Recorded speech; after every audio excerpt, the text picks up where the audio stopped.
He was just your average broke delivery guy, barely scraping by. Then a bizarre order popped up, deliver to Olympus. And no, that wasn't a joke. Now he's literally a delivery driver for the gods. And yeah, every single delivery is basically a boss fight.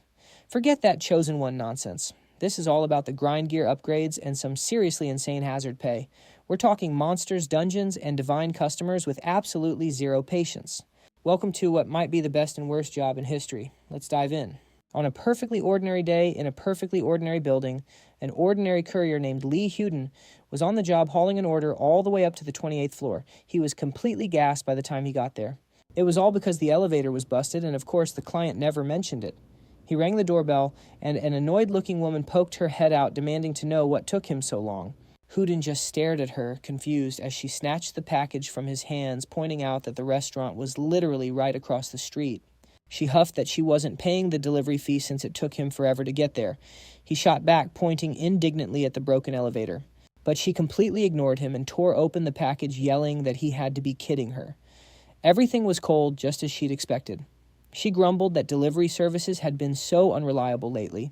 Her words made his blood boil. He wanted to scream, "Then why don't you get your lazy butt off the couch and grab the food yourself?" But of course he couldn't say that. Instead, he just apologized. She responded by slamming the door in his face, leaving him to mentally tell himself to just breathe. If she filed a complaint, he'd be suspended from taking orders for a few days. He sighed, looking at the long flight of stairs he still had to go down. What else could he do? He figured it was his own fault for being so broke. After finally making it back downstairs, he hopped on his scooter to get back to work. But on the way, he ran into a gate. A few years back, these gates started popping up all over the world. They're portals to dungeons, swarming with monsters, a threat way beyond what normal human forces can handle. That's when the so-called mythical gods stepped in, choosing a select few humans and blessing them with incredible powers. These chosen individuals took on the responsibility of fighting the monsters, becoming known to the world as hunters. But for regular folks like Huden, all this supernatural business was just a massive headache. He cursed under his breath. Now he'd have to take a huge detour around the fenced-off gate. And just then, as if on cue, his boss called and immediately started chewing him out over something he'd supposedly said to a customer. Apparently, a restaurant had just called to cancel their contract and switch to another delivery service, all because Huden was allegedly rude to a customer. The boss griped that he had enough problems already. The news made Huden's stomach drop. Huden knew what was coming next. His boss told him he was suspended from taking orders for a week. He tried to argue, but the boss just sent him a screenshot of the review from that awful customer. She had spitefully dumped all the food in the toilet, snapped a picture, and wrote that even though she lived right across the street, the delivery still took over 30 minutes. The tteokbokki was cold. All the other snacks were soggy. She claimed she had no choice but to flush it all down the toilet. Panicking, he told his boss he could explain, but the line was already dead. Huden grabbed his head and let out a scream of pure frustration. Rent was due next week, and now it looked like he'd be stuck working as a day laborer just to make ends meet. Why couldn't the mythical gods have chosen him and given him powers like the hunters? If he were a hunter, none of this would be a problem. Dejected, he decided to just head home for the day. But then a strange, harp-like sound chimed from his phone, and he pulled it out to check. He saw a notification for a new delivery, but the app looked completely different. It was nothing like the one he normally used. The notification itself was confusing too. He decided to tap on it to see what it was about, and the moment he did, he was instantly transported to another dimension. When he opened his eyes, he saw Pegasi soaring through the sky. Straight ahead of him stood a massive snow-white palace, its base disappearing into the clouds below. He looked around in total shock, wondering where on earth he was. Was this all a dream, or had the gods finally chosen him? The realization hit him, and he burst into tears of joy. He thought he was finally free from his dead-end life, that he'd never have to be a courier again. But it wasn't quite that simple. It turned out even the gods wanted him to be a delivery guy. Looking down at his phone, he saw a delivery request: deliver 1 bottle of nectar to a specified location. He was confused at first, but his curiosity got the better of him, and he accepted the order. As soon as he did, a pair of magnificent golden gates swung open before him, and he stepped onto the palace grounds. He paused, thinking, the map says this is the place. The view was absolutely incredible. So this was the home of the gods. He made his way toward the palace entrance, taking in the breathtaking scenery. He looked up at the massive door in front of him and wondered, is this where I'm supposed to pick up the package? He knocked nervously, thinking that if he could just meet one of the mythical gods, this might be his chance to finally become a hunter. The door swung open to reveal a stunningly beautiful goddess on the threshold. Huden gave her an awkward smile and a hesitant greeting. Seeing that he was a human, she looked completely shocked and demanded to know what a mortal was doing on Olympus. She demanded he explain how he got there right that instant. Flustered, Huden admitted that he was just as confused as she was. He explained about the strange app and the order he received, showing her his phone. She thought for a moment, then muttered something about Hermes being an idiot, figuring he must be behind this. She let out a heavy sigh and told him to wait a moment, mentioning that humans aren't normally allowed to handle these kinds of things. She returned and handed him the nectar, explaining that her brother would likely throw a huge fit if it wasn't delivered on time. She warned him to get it there as fast as possible and not to even think about drinking it. Not a single drop. Her stern warning made him even more nervous. To top it all off, she gave him the classic "I'm watching you" sign before slamming the door shut. He clenched his teeth in frustration, thinking to himself, what the heck is going on? He really thought his days as a courier were over. But here he was getting lectured by a goddess and warned not to touch the divine food. It just looked like apple juice. He briefly considered just tossing it. He walked back to his scooter, mulling it over. She'd said it was for her brother. So the recipient was a god too. Well, if that was the case, maybe this god would agree to be his divine patron. Filled with new hope, he sped off toward the destination, convinced this would be the last delivery of his life. His journey led him to a fiery wasteland where everything was ablaze. The GPS on his phone chirped, informing him he was approaching the destination. Right in the middle of a lava lake, he spotted a house, walked up to the door, and announced that a delivery had arrived for the god inside.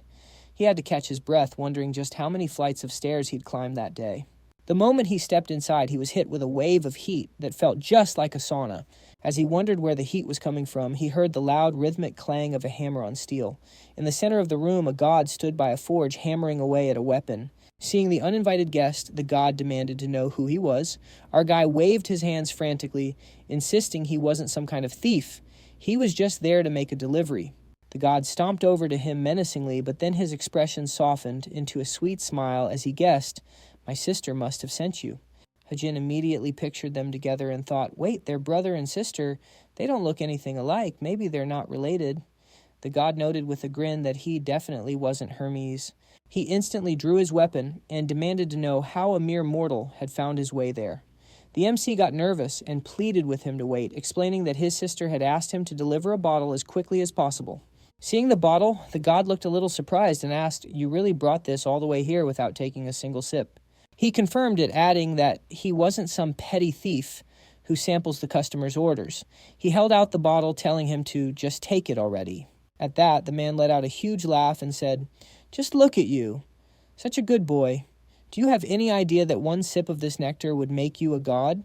He found it hard to believe that he had almost given in to temptation. After hearing that, Hajun stared at the bottle in shock, thinking, is he serious? This stuff that looks like apple juice could turn me into a god. Finally, he was holding the one thing that could let him say goodbye to the delivery boy life forever. He was just about to drink it when the god snatched it from his hands. He desperately begged, "Wait, can I have just one sip?" The man ignored him and chugged the entire bottle in one go, then smashed it, declaring that he loved to finish them in one sitting. "Wow, how long has it been since I've had nectar this refreshing? It seems you delivered this without any delay at all." He shook the MC's hand and said, "I like you. The name's Hephaestus." The MC introduced himself in return, but the god misheard his name and called him something else, adding that he had a very interesting name and that he was grateful for the delivery. Huden tried to correct him, but Hephaestus just ignored him, smiling and saying he felt refreshed after that drink of nectar. "Well, time for me to get back to work." He wished him a safe trip and said his goodbyes, but the MC grabbed his shoulder, telling him to wait. Hephaestus turned around, confused, and the MC, smiling, nervously pointed out that he hadn't actually paid him. He was in no mood to leave empty-handed, not even fearing a god. Hephaestus gave him a puzzled look and asked, "Payment for the delivery. You should have already received it." He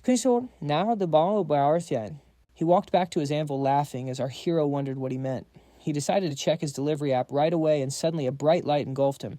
A little while later, he was back home lying on his bed. He stared at the points he'd earned from the delivery and thought, this is definitely not a dream.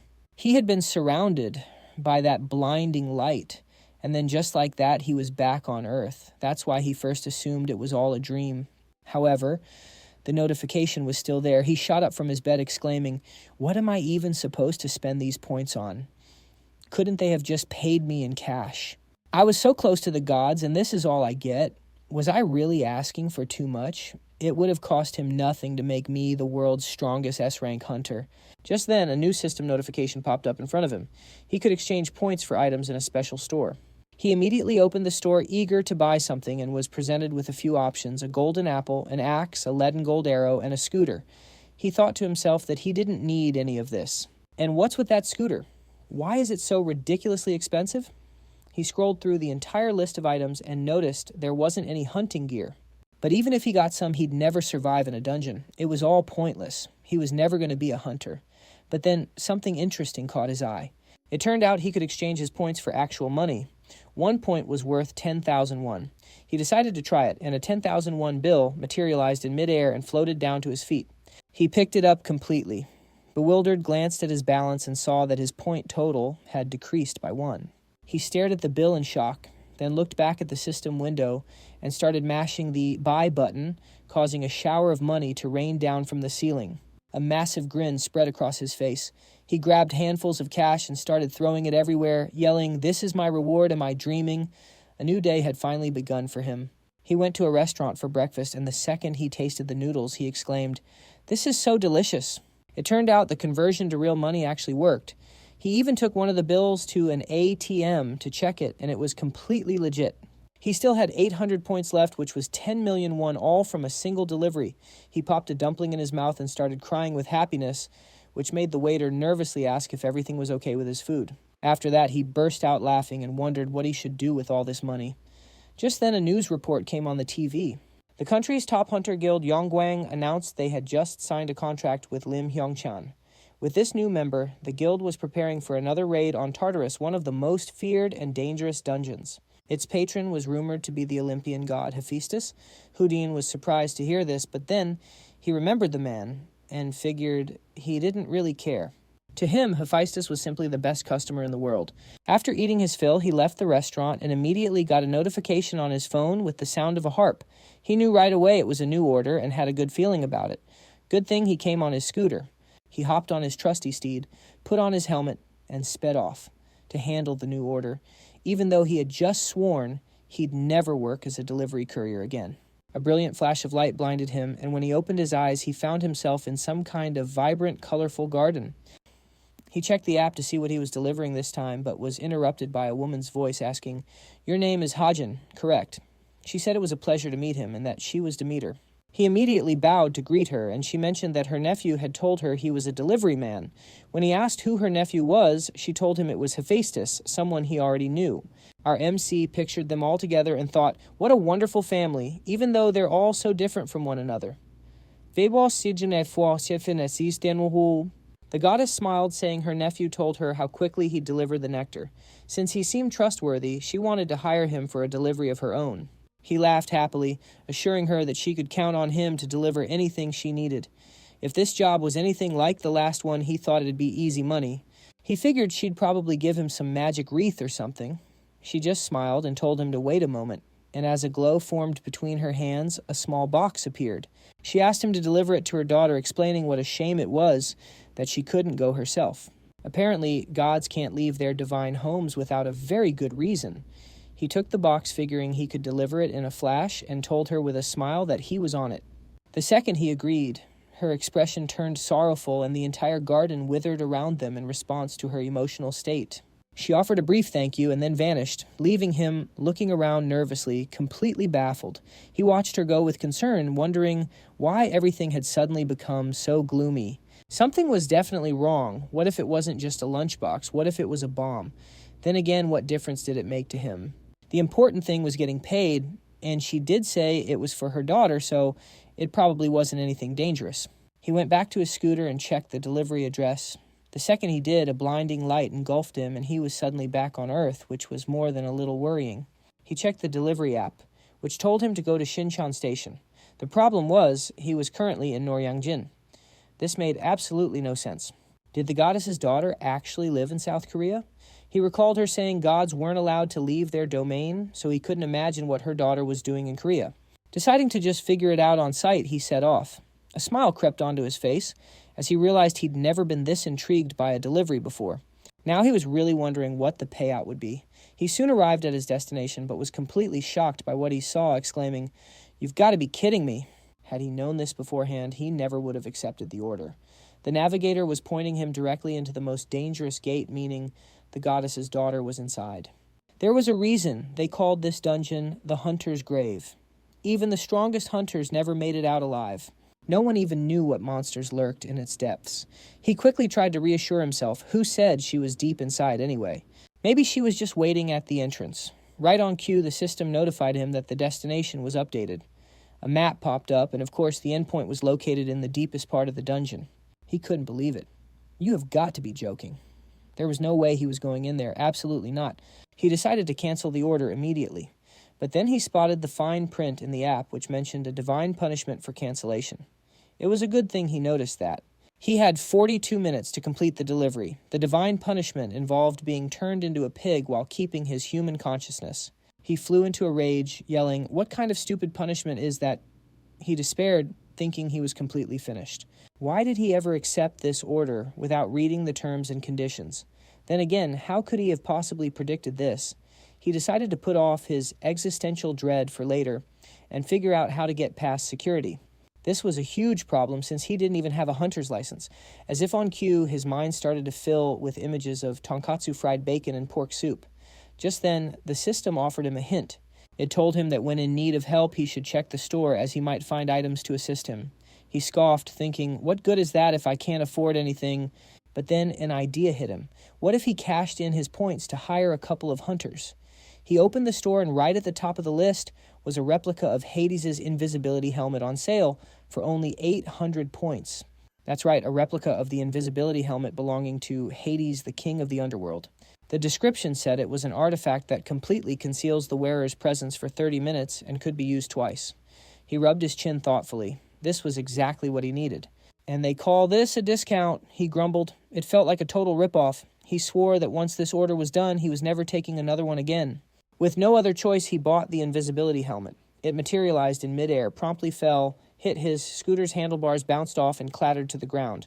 Hajun scrambled towards it in a panic, screaming about his precious 800-point helmet. He snatched it up, checked it for damage, and quickly put it on. The system notified him that he had 28 minutes until the effect wore off. He immediately hopped on his scooter and sped past the guards toward the gate.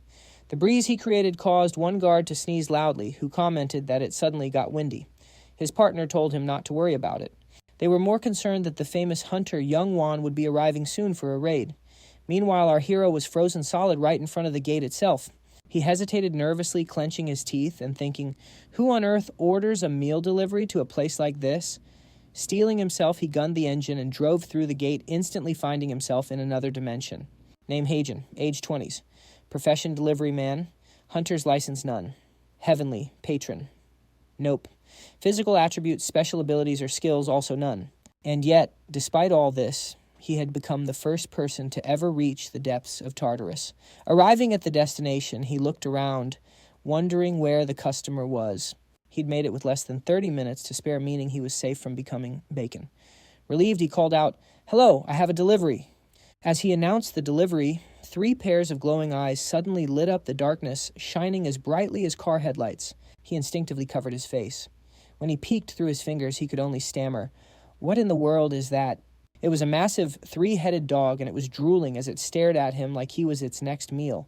He burst into tears, suddenly thinking that becoming a pig didn't sound so bad after all. As Cerberus closed in, he thought this was surely the end. He only had 199 coins left. He'd spent all his money on this stupid helmet, and now all he could think about was the large bowl of seafood noodles he could have enjoyed instead. He suddenly remembered he could use the helmet one more time. As Cerberus lunged to attack, he scrambled to put the helmet back on, but it was too late. Just then a goddess finally appeared. She scolded the dog for eating all sorts of nasty things, and Cerberus immediately took a step back like a chastised puppy. The MC eyed the beast fearfully, then turned and spotted a little girl. He couldn't help but wonder what she was doing in a place like this. She walked up to her pet, telling him not to worry since her dog didn't bite. He was shocked that this massive creature was her dog. Sure, maybe it didn't bite, but it could definitely swallow him whole. He nervously turned to the girl and explained he was there for a delivery. Just then a man's voice called out from behind him asking, "Persephone, where did you run off to?" Seeing the girl, he asked, "So you're playing with Cerberus over here and entertaining a mortal who dared to enter the underworld I rule." Hajin got extremely nervous and quickly greeted him. The man noted that Hajin was the first person to venture into the underworld in the last few thousand years, ever since Orpheus. He unleashed a dark energy that instantly wrapped around Hajin's throat and began to choke him. He sneered that Orpheus came to save his dead wife, while Hajin had come to steal his helmet. He snatched it from Hajin's head, but immediately sensed something was off. Persephone suggested they at least hear him out since he'd come all this way, and the man immediately released him. The MC cleared his throat as the Lord of the Underworld ordered him to state his business. Why did he dare invade his domain? With a heavy sigh, Hajin begged for mercy, explaining he was just making a delivery. The Lord of the Underworld asked in confusion if the delivery was for him. Hajin explained that it wasn't. His wife had sent something for their daughter. Hades glanced at Persephone and asked, "Is that true? Then why is a mere mortal making the delivery instead of Hermes?" Shaking with fear, Hajin pulled a box from his bag and replied that he didn't know all the details. He was just delivering the package. As soon as the goddess saw it, she gasped, "It's my mother's lunchbox." She ran over to the courier and Hades asked him, "Did you say my wife ordered this delivery?" Hajin confirmed it, adding that she'd asked him to give it to her daughter. "A lunchbox from my mother-in-law," Hades mused as the girl happily took the food. The MC just stared at the god in surprise. As he started putting the pieces together, his face contorted. He asked in shock, "Where is your wife right now?" Hades placed a hand on the girl's head and said, "She's right here. This is my love, Persephone." Hajin couldn't help but blurt out, "That's terrible. You're way too old for her." Realizing what he'd just said, he slapped a hand over his mouth. Hades, beginning to fume, asked, "What did you just say to me, the Lord of the Underworld?" Hajin became flustered and tried to explain himself, but he fumbled his words so badly that he just fell silent, realizing he was a dead man. Hades gave him a menacing look, then suddenly burst out laughing. Hajin looked at him in total shock, completely confused about what was happening. The god chuckled that he hadn't laughed that hard in a long time. He never imagined a mere mortal would have the guts to insult him. "What's your name?" he asked. The MC immediately stood ramrod straight and stated his name. Hades then said that since he'd managed to amuse him, he would forgive his insolence. "But don't you dare try me again." He extended his hand and ominous streams of energy shot out, surrounding Hajin from all sides. "Be prepared for the consequences." He nervously replied that he understood perfectly. The streams of energy then retreated into the ground. Hades handed him his payment and told him to thank his mother-in-law for the food.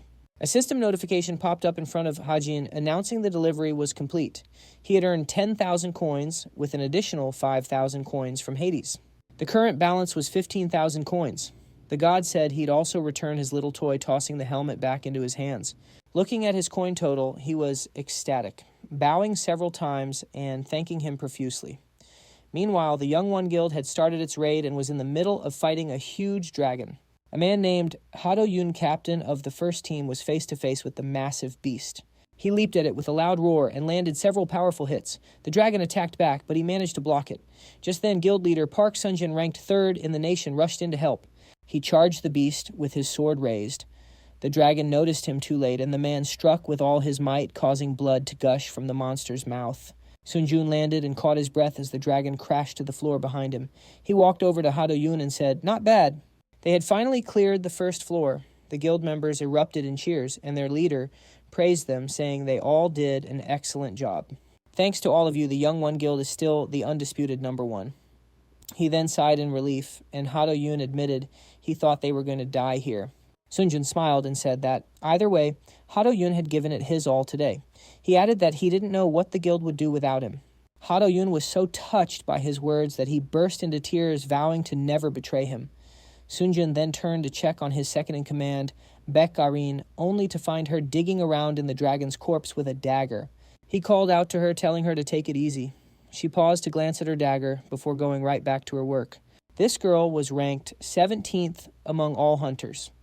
Sunjun commented that he understood she wanted to collect as many magic stones as possible, but she suddenly whipped her head to the side and dashed towards him, shouting that something was approaching at an incredible speed. Her warning instantly put everyone on edge, and they froze in anticipation. Peering into the darkness, Sunjun drew his sword, thinking this was bad. They didn't have enough energy left for another fight. "Everyone get into formation," he ordered. "It looks like we've got more monsters." Aaron reported that they were getting closer, making the rest of the guild nervous. Their leader told them to hold their ground, but to run if it got too dangerous. They shouted back that they would fight, refusing to abandon him. He couldn't help but smile at their courage.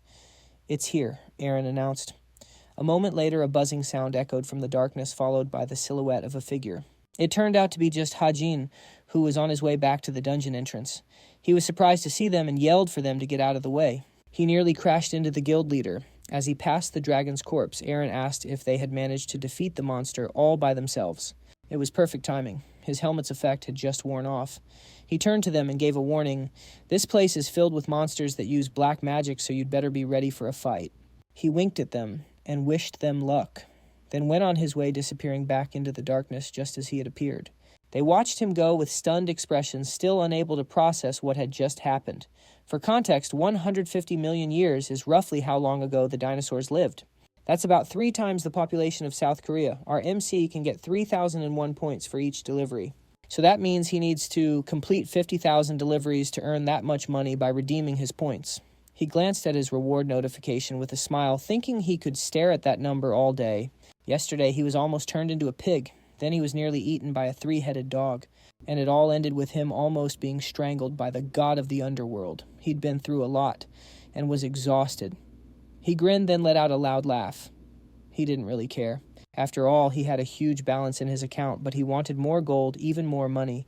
He laughed like a villain at the thought, but the growling of his empty stomach quickly brought him back to reality. He wondered what to get for a snack and decided on some beer and chicken. Meanwhile, Sunjun had just finished a press conference and returned to the waiting room where his confidants were gathered. He laughed nervously, saying that after the guild cleared the first floor, he'd been too busy to even sit down. Now he had to meet with the leader of the Hunters Association. Down said he knew things were tough, but he was curious about something. He asked if Sunjun had mentioned that guy at the conference. Sunjun remembered him, but explained that since they hadn't figured anything out yet, he decided not to bring it up. He was too tired from the fight to even think about tracking him down. Down said it was fine, adding that they were still collecting records from the area. He wondered aloud who it could be. Maybe it was a monster. He appeared out of nowhere, and they were the only guild that had cleared the first floor. Aaron noted that the person was wearing a strange helmet and riding a scooter. Down guessed it was a hunter with magic equipment, adding that he seemed to have mentioned something about the next floor. The guild leader told them not to worry about it so much. Their job was to clear the dungeon, not identify this person. On a different note, he mentioned he was heading to Swan. Dune was surprised, explaining that he'd planned to have the new recruits check the weapons, but they were short on a specific ore that could only be found in the local dungeon. Dowan exclaimed in frustration that he had planned to practice with his comrades today, but the guild leader told him to leave the task to Aaron. He should be the one to go since he had a driver's license. Aaron had no choice but to agree, asking what ore he needed to get. Sunjun thoughtfully replied that he thought it was called moonsteel. Meanwhile, our MC began to eat, washing down spicy chicken with a cold beer, and it felt incredibly refreshing. The moment he thought about a new order, his phone chimed with a harp sound. He immediately jumped up to check his notifications. The chicken could wait. He had a new delivery order. How could he keep a god waiting? Just like that, he was transported to another world and immediately began to sweat. The intense heat was coming from Hestus. The god was happy to have ordered a delivery again, but the MC then realized that in his rush, he'd forgotten his uniform and scooter. He started to wonder what to do, and didn't notice a suspicious robed man approaching from behind. The man called out to him, and he flinched in fear. It was Hestus, and he looked extremely upset. The MC asked what he was doing here and why he wasn't at home. At that, Hestus burst into tears and confessed that he'd been kicked out. The MC was shocked. He asked what had happened, and Hestus explained that he and his younger brother Dionysus were having a party, something they did from time to time. But then his wife suddenly appeared. She was furious that he was drinking again and kicked them both out, telling them not to come back. Dionysus immediately bolted, leaving him all alone. Hajin stared at him in disbelief, thinking, how can this pathetic guy be a mythical hero? He seemed much more human. Taking pity on him, Hajin asked what he wanted to order. Hestus replied miserably that he needed something to eat and drink. He fell at Hajin's feet, wailing that his wife had kicked him out before he could even try the food, and now he was simply dying of hunger. Of course, being a god, he couldn't actually die. He'd even asked Hera for help, but she refused. She claimed she was completely out of nectar, so this was his only option. Hajin asked in confusion, "So you want me to bring you food?" And then the question hit him. What do gods even eat? He asked Hestus about it, who replied that anything would do, but if he had to choose, he'd love some meat and more alcohol. The MC excitedly pulled out his phone, asked for a moment, and teleported back home. When he returned, Hestus looked like he was starving, but immediately perked up at the sound of footsteps. Hajin showed him the box of food and said he'd gotten it for himself, but was happy to share. Hestus was overjoyed and asked what it was. Hajin told him it was chicken and beer, or chimek for short. Hestus, of course, had no idea what that was, but he didn't dwell on it. They moved to a more scenic spot to eat and enjoy the view. As soon as the god took a sip of beer, he joyfully exclaimed that he'd never tasted anything like it. The MC smiled, glad that he liked it.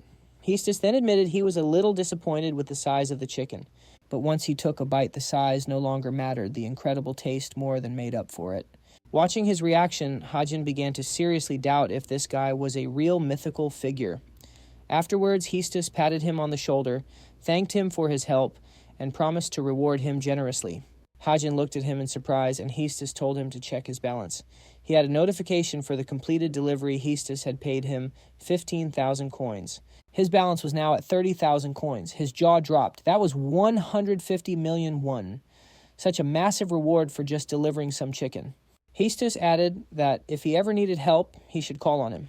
Hajin looked at the god with admiration, thinking what a cool guy he was. He felt a strong urge to give him a big hug. He was just about to do it when suddenly she appeared, his wife, Aphrodite. She called out to her husband, and both of them froze in fear. The MC's eyes went wide. "You're drinking again," she demanded. And here, of all places, she was so stunningly beautiful that Hajin nearly burst into tears, wondering how she could possibly be married to such a pathetic guy. He didn't even realize he had knelt before her.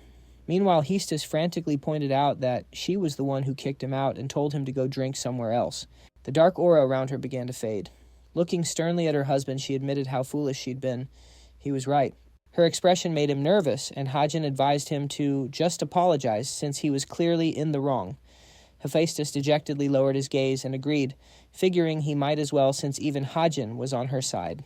Hearing his name mentioned, the goddess looked slightly surprised and said she was delighted to finally meet him. She introduced herself as Aphrodite. She apologized for her husband's behavior and hoped he hadn't caused Hajin any trouble. He just smiled and assured her that everything was fine. He was just glad her husband was a customer. Hephaestus then asked if he could order something now, and Hajin asked in surprise, "Right now?" Aphrodite clapped her hands happily, saying Hephaestus had told her so much about him and how excellent he was at his job. Hajin just laughed smugly and said, "Well, of course. After all, he was Hajin, the delivery man of the gods, and could always be counted on." Hephaestus was thrilled to hear that, telling Hajin he was counting on him. As Hephaestus started listing his order, he suddenly shot a glare at someone else, quietly telling them he hadn't been speaking to them. A notification then popped up on Hajin's phone, and Hephaestus said that was what he needed. Hajin looked up the address. He needed to deliver some heavenly steel to Hephaestus, which was located somewhere in Suwon. With only 48 hours to complete the order, he set off. While driving, he couldn't help but wonder if he was on the right path. This time his destination was the Sari Mines. That's where the gate was located. He froze in front of the portal, his heart pounding in his chest. He couldn't believe he was about to enter another dungeon. The moment he got the order, he'd checked all the conditions, thinking they wouldn't pull a fast one on him this time. What was the payout again? He checked the destination and was a bit confused. It was supposed to be a safe dungeon, no more dangerous than Tartarus. But what if he ran into a monster? He decided not to risk it and told Hephaestus he couldn't go. The last time, on another god's order, he had almost died. Aphrodite gasped, covering her mouth in shock. Her husband then asked what had happened. Hajin explained that he wasn't a hunter and couldn't fight monsters, not even the weakest ones. He'd only survived that last dungeon thanks to an item from the store called a replica of the invisibility helmet. It made him invisible, so the monsters left him alone. But its effect expired, he explained, so now it's just a regular helmet. Hephaestus perked up. "You mean it's broken? I can fix it." Hajin stared at him in surprise. Hephaestus strode over to his wife, crossed his arms, and proudly declared that he was the god of blacksmiths. "I just need to touch any metal item, and it becomes mythical grade Paho Karsh," he boasted. "Let me see it. I'll fix it right up." At that, Hajin took out the helmet as the system displayed its description.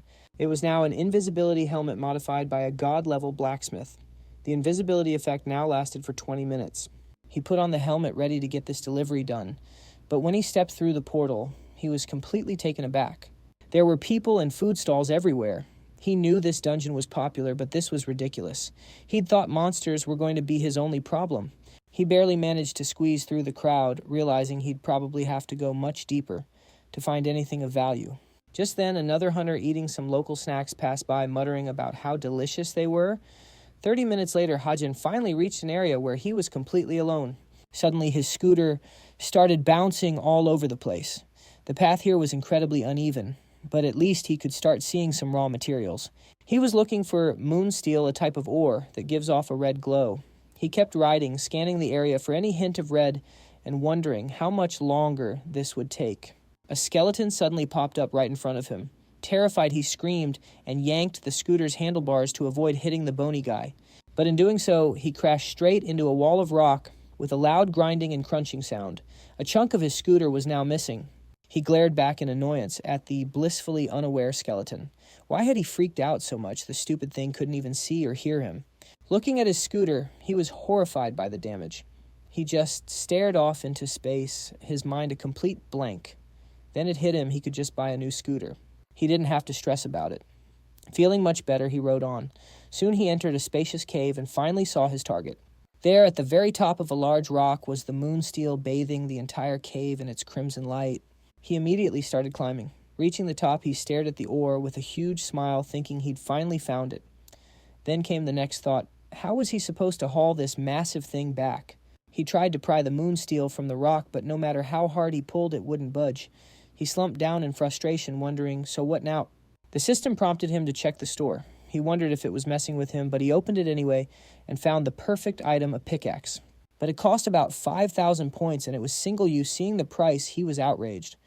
Is this thing made of gold or something? No way was he buying that. He remembered seeing a tool rental shop near the entrance where it would be much cheaper. He headed back to his scooter, muttering that he wasn't going to break the bank for one measly pickaxe. He'd waste a little on gas, but then he looked at his already busted scooter and reconsidered. The trip back would be long and a huge pain. Maybe he should just swallow his pride and do what the system suggested. Not wanting to overthink it, he bought the expensive pickaxe. He figured he'd just get this order over with and ask Hephaestus to tack the cost of the pickaxe onto the delivery fee. With that settled, he swung the pickaxe with all his might. The moonsteel popped right out of the rock, but the pickaxe shattered. Distracted by his broken tool, he didn't catch the ore as it rolled away. So he scrambled after it. When he tried to lift it, however, he nearly threw out his back. The stone was so heavy, he could barely drag it to his scooter. After stuffing it in his bag, he wished he could just teleport straight to Olympus. Suddenly, he heard loud, heavy footsteps behind him. He turned around to see a huge stone golem. It turned out the moonsteel had been sitting right on its head, and by taking it, he'd woken the creature up. The stone golem let out a massive roar that echoed through the cave. Elsewhere, another adventurer who had just defeated a skeleton heard the noise and wondered if it was an earthquake. A buzzing sound echoed from the darkness of the cave. Realizing something was approaching, he immediately took a defensive stance. A bright light pierced the darkness. Then a man named Houdin zipped toward him on a scooter, yelling to get out of the way. Excited, our hero called out, but Houdin nearly ran him over as he sped past, shouting, "Run if you want to live." Stunned, our guy watched the retreating silhouette, but then he heard footsteps behind him. He slowly turned around and froze. A massive stone golem was staring him down, and he was absolutely terrified. He immediately bolted after Hajin, begging for a ride. Later, when our MC returned to his client, he didn't waste a second before laying into him with complaints. He'd almost died out there.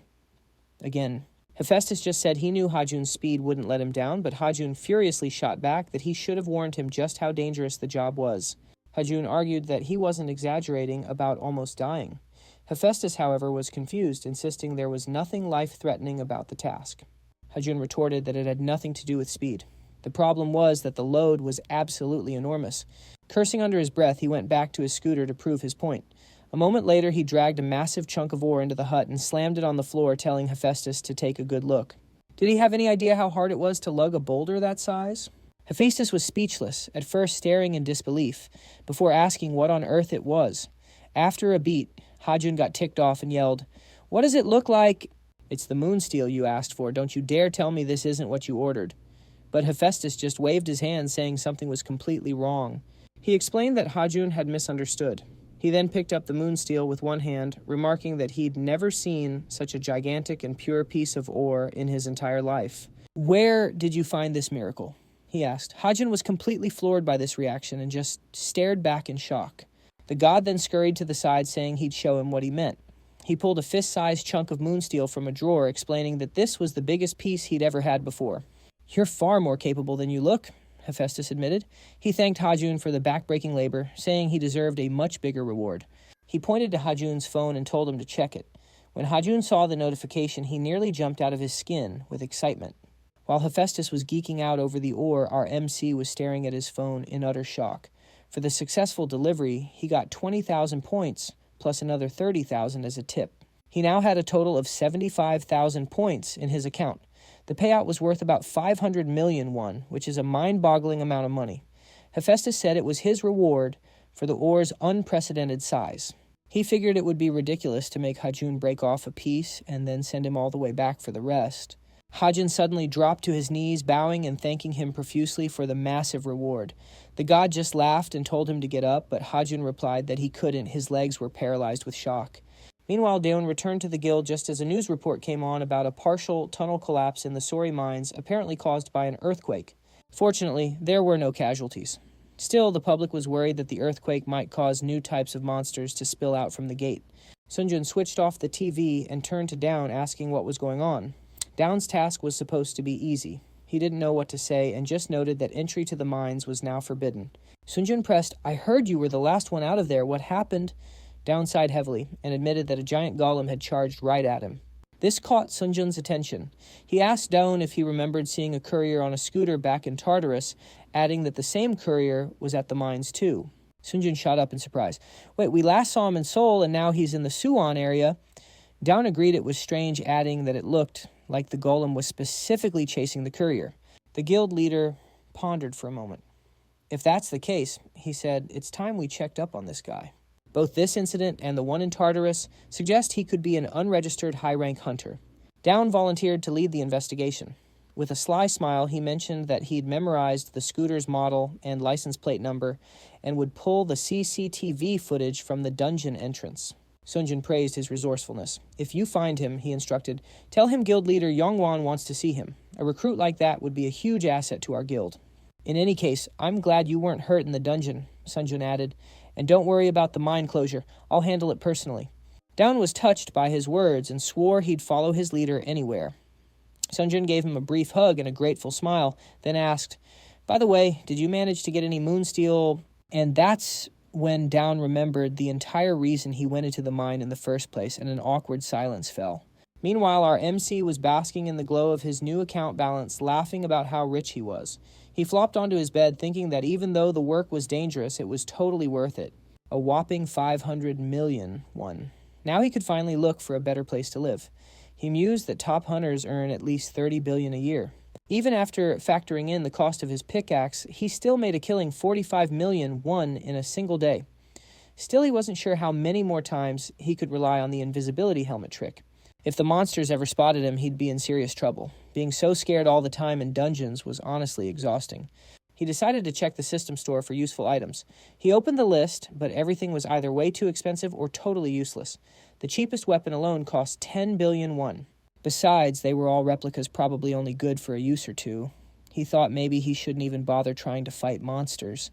But then he found something interesting, or rather the system recommended it. It was a racing suit, specifically designed for the high-speed dangers of delivery work. The description said that in this suit he could overcome any difficult terrain or obstacle. Plus, depending on the suit's level, the wearer would gain enhanced physical abilities and special skills. The next upgrade would cost 100,000 points, and he could use it for 30 minutes each day. After reading the description, Hajun got mad, wondering why the system hadn't shown him this amazing item sooner. Still, he wouldn't know how effective it really was until he actually tried it on. But it cost 50,000 points. Compared to his previous purchases, this suit was pretty expensive. Then again, the other pricey gear he'd bought hadn't let him down yet. Deciding it was a solid investment, he hit the buy button, figuring he could easily make back the cost of the suit by just taking on a few more orders. The suit appeared in front of him a moment later. As he picked it up, he knew there was no going back. His account balance was now down to 25,000, which definitely stung, but he wasn't about to cry over it. He immediately tried the suit on. He expected it to be uncomfortable, but surprisingly, it felt like he wasn't wearing anything at all. The suit wasn't even warm. This was definitely no ordinary set of clothes. He figured he should probably give it a proper test run. Meanwhile, poor Doyen was scouring the city for him. His search started in Suwon, but a few tips led him all the way to Seoul. Even the scooter's license plate was a dead end. The police said the owner had a perfectly clean driving record. Frustrated, Doyen stood at a crosswalk, clutching his head and wondering how on earth he was supposed to find that scooter. Just then, our MC called out, letting him know the light was green. Startled, Doyen quickly apologized and hurried across the street with him. That's when he noticed the courier had the exact same model of scooter. It seemed like everyone had one these days, and it was even the same color. Even the scratches and dents were in the exact same spots. That's when it hit him. This couldn't possibly be a coincidence. He glanced at the license plate, and his eyes widened in shock. It was the same guy. Without a second thought, he took off sprinting down the road after him. He couldn't catch up, but luckily, a taxi was right there. He jumped in and yelled at the driver to follow that scooter, prompting the cabbie to ask, "What is this, a movie? See?" The driver promptly kicked him out and sped off. Doyun, clutching his head in frustration, let out a curse. Realizing he had no other choice, he started running in the same direction Hanjun went. He ran, weyan, and ran, Iaichutren, until he was completely gassed, collapsing to the ground from exhaustion. A woman rushed over to ask if he was all right, then squinted and asked if he was Huidayun from the Yongguang Guild. After catching his breath, he assured her she was mistaken. I mean, could you really imagine a guild member just collapsed on the street like this? Now that he'd completely run out of steam, he regretted chasing after him in the first place. He had no idea where the guy could have gone. Suddenly, a loud boom and a rumble echoed through the air. Doyun shot to his feet, wondering what that was, while the woman guessed it might be an earthquake. The sound came from a nearby mountain. Having recovered a bit, Doyun decided to head that way. Once he reached the mountain, he immediately started scanning the area for any sign of the courier. The courier was nowhere in sight, but Doyun's gut told him he was connected to that sound. Just then, two elderly men approached, warning him that it was dangerous up ahead and he shouldn't go any further. Another loud rumble echoed from the mountaintop, sounding almost like an avalanche. Doyun just smiled and told the men not to worry. He explained that while he might not look it, he was a hunter from the Yongguang Guild. As he ran past them, he urged them to get to a safe place. The old woman called out to him, worried, but her husband simply shook his head. Doyun dashed into the forest, eventually slowing to a walk to catch his breath, thinking the sound had to be coming from nearby. He stopped in his tracks when he saw it, a massive boulder with a perfectly clean hole punched straight through it. He was stunned, thinking this couldn't be possible. How could something like this even happen? Sure, it was a big boulder, but shattering it wouldn't be that difficult for a B-rank hunter. But punching a clean hole through it with such incredible precision, that was another story. He examined the hole, wondering if it was the work of magic or some divine power. He knew then that he had to catch this guy no matter what it took. Meanwhile, our MC had stopped by a convenience store and was sitting outside enjoying a meal. Thinking back to what he did on the mountain, he grinned to himself. He still couldn't believe he'd actually punched a hole that cleaned through solid rock. He'd even been able to move at super speed, even if it was just for a couple of minutes. He knew the suit boosted his physical stats, but he had no idea it would be this powerful. With this, he could confidently take on any dungeon. His phone pinged with a new order, but the notification sound was different this time. It sounded more like some kind of traditional Chinese instrument. The destination was Bukhansan this time, not Olympus. Looked like another dungeon run. He quickly looked up the dungeon in Bukhansan online and smiled. The dungeon was on Mount Gago, which was really more of a large hill. It wasn't popular because it had hardly any monsters and very few minerals. It was the perfect spot for hunters who just wanted a nice hike. He smiled, thinking that since the delivery wasn't urgent, he'd tackle it tomorrow, after the suit's effects had refreshed.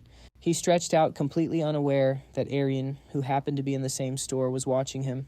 Meanwhile, Doyun reported back to Seonjun that he'd spotted their target again near Noryangjin Station. He excitedly declared that he was positive they could catch him this time. Dozens of their hunters were already out looking for him. Seonjun pointed out that Doyun was the only one who'd actually seen his face, but Doyun told him not to worry. He'd drawn up a wanted poster and handed it out to everyone. Seeing the childish scribbles, Seonjun grew even more concerned and asked, "Are you absolutely certain this guy's stronger than you?" Doyun shot back, "Did you not see the photo of that boulder?" He was completely convinced their target was the one who did it. He didn't know a single hunter capable of something like that. Seonjun urged that they had to hurry before the Black Dragon Guild beat them to it. Doyun tensed up at the mention of that name. While the Yongguang Guild had established itself as the nation's best, the number 2 guild wasn't far behind. The Black Dragon Guild had grown exponentially over the last 3 years. They were notorious for trying to monopolize dungeons and using bribery to cover up their illegal activities. The guild was constantly wrapped up in scandals, using any means necessary to expand its influence. Seonjun stated firmly that they couldn't let them claim the top spot. "They've been acting suspiciously lately," he added, "so we need to figure out what they're up to." Doyun confidently declared he would handle it. Soon a new day dawned. Hanjun set off for Mount Gago in Bukhansan, activating his invisibility as he approached and seeing a massive crowd gathered there. At first he thought some kind of festival was going on, which was strange. Everything he read online said this dungeon was supposed to be unpopular. He rode closer until a man suddenly shouted for him to stop, making him flinch. "Can he see me?" he thought, panicking.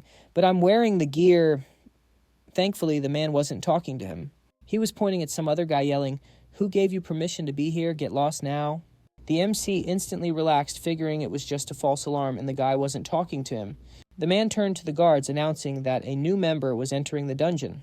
As Hajin rode past them toward the gate, he recalled hearing rumors about the guild taking over dungeons, but he never expected to see it firsthand. He found it strange that the Hunter Association wasn't stepping in, but figured it was none of his business. After stepping through the portal, he arrived in a dungeon on Mount Wagu. His navigation system announced that his destination was just ahead. Pulling up to the edge of a cliff, he looked around, feeling like something was off. According to the map, it should be right around here. He glanced up at the very peak of the mountain, wondering if the client really expected him to meet them all the way up there. The thought made him a little nervous. What if this mountain turned into a monster and chased him like last time? But since he had his suit now, he wasn't too worried. It would help him handle any monsters. He took off his helmet, gave the mountaintop a determined look, and was about to start his climb when someone suddenly called out to him. He whipped his head around, searching for the source of the voice. The person then told him to look down, and when he did, the MC was completely stunned. In front of him was a talking monkey's head, or at least that's what it looked like, since its body was buried under a massive rock. The monkey told him not to be so freaked out. Had he never seen a talking monkey before? The MC just stared in shock before asking if he was the one who placed the delivery order. The monkey confirmed it, adding that a guy in a hat said he could fulfill his request. Hajin's mind raced. So was that guy to blame for all this? The client explained that he needed him to retrieve something for him. He said he could call him the handsome Monkey King, the victorious fighting Buddha, or whatever he liked, but he preferred being called the Great Sage Equal to Heaven. The MC tried to juggle all those titles in his head, but gave up with a heavy sigh, so the monkey told him to just call him Sun Wukong. Hearing that name, Hajin was even more surprised and asked why he was stuck here. He explained it was his punishment from that old geezer, the Jade Emperor, all because he picked a couple of peaches. He just wanted to see if they were ripe, and he got buried under a mountain for it. The MC asked what he needed him to bring, and he said it was nothing special. He just had to go straight ahead until he stumbled upon a huge pile of junk, where a hidden box would be waiting. That was the item he needed. Hajin checked his GPS and saw it was about 6 miles away, which wasn't too far. He hopped on his scooter and took off, telling the monkey he'd be back soon, who in return gave him a suspiciously sly laugh. Meanwhile, a hunting party had just encountered the Mount Hugo boss, the 8Ts, which was a colossal golem. Fortunately, it was currently inactive.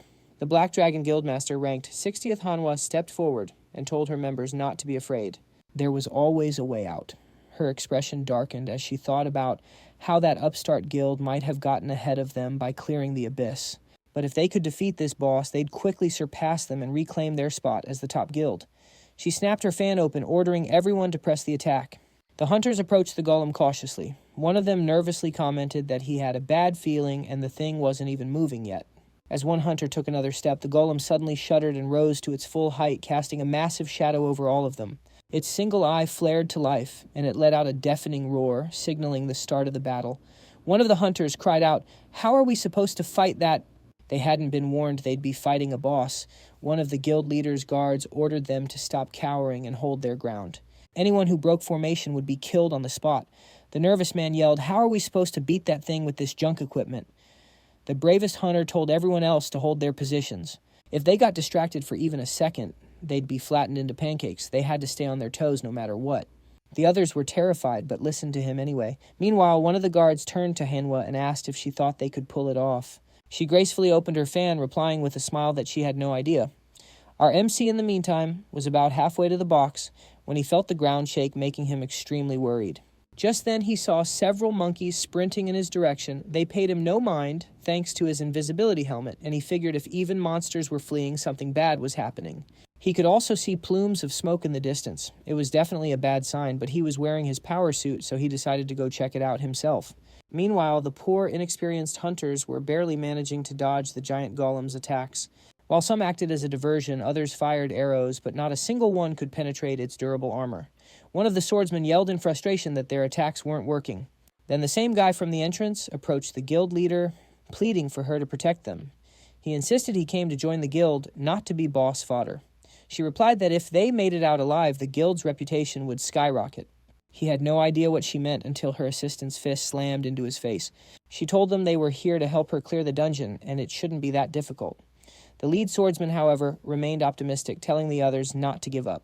He shouted that they could handle it together, and with a collective battle cry, they all charged. The man leaped at the golem, striking it with all his might and causing the massive beast to stagger.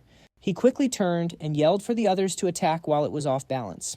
Seizing the opportunity, all the hunters swarmed the fallen golem. When it finally stopped moving, they erupted in cheers, overjoyed to have survived. They shouted joyfully about being alive until one of them suddenly warned that it wasn't over yet. Everyone's head snapped toward the golem just as one of its eyes began to glow and its internal mechanisms whirred to life. It rose again before their stunned eyes, and Hanwha thought with a smirk that it was time for round 2. Shedding its heavy outer armor, the sleeker golem advanced on them. Hajin, who was watching from the bushes, could only think, "What in the world is that thing?" Meanwhile, a man named Dune arrived at the mountain. He mused that yesterday he was in Suwon, and today he was in Bucheon. At this rate, he was going to tour the entire Gyeonggi province. He was surprised to see the area around the portal completely empty and wondered why there were no guards until he spotted that same man from before. Down approached the guy and asked where he was from, but got a snappy comeback, telling him to mind his manners. His surprise was immediate, though. Daeun, still fuming, quickly recognized the man as an associate of the Black Dragon Guild, a total snake. Down shoulder-checked him, telling him to move it, but the guy excitedly told him to hold on, pointing out that something big was going down inside. Ignoring him, Down stepped through the portal, figuring they must have bribed the association to lock down the gate's entrance. This could only mean they were after the dungeon boss. He had to warn them. The Young One Guild didn't stop raiding Mount Hwa's gates for nothing. That monster goes absolutely berserk in its second phase. Meanwhile, our MC was stunned. This was no pushover like Sun Wukong had claimed. He cautiously backed up. This was way out of his league. Even his suit couldn't handle this beast. Panicking, his eyes landed on JW. Turns out he knew her. She was a member of the Black Dragon Guild. Just then, one of her lackeys started dragging a poor soul toward the monster, who was begging for his life. The man leaped onto the golem as Hajun watched, intently, having no idea what was about to happen. He dangled the poor guy over the golem's shoulder, letting the flames from its core scorch his skin. The man screamed in agony, begging for mercy, but his captor just smirked and said it wasn't his problem. A warrior's death was better, he claimed, and let him drop. But out of nowhere, Hajun appeared, called him a scumbag, and decked him right in the face. Wu on guard demanded to know who he was. The others were just floored that he'd knocked out a B-rank hunter with a single punch.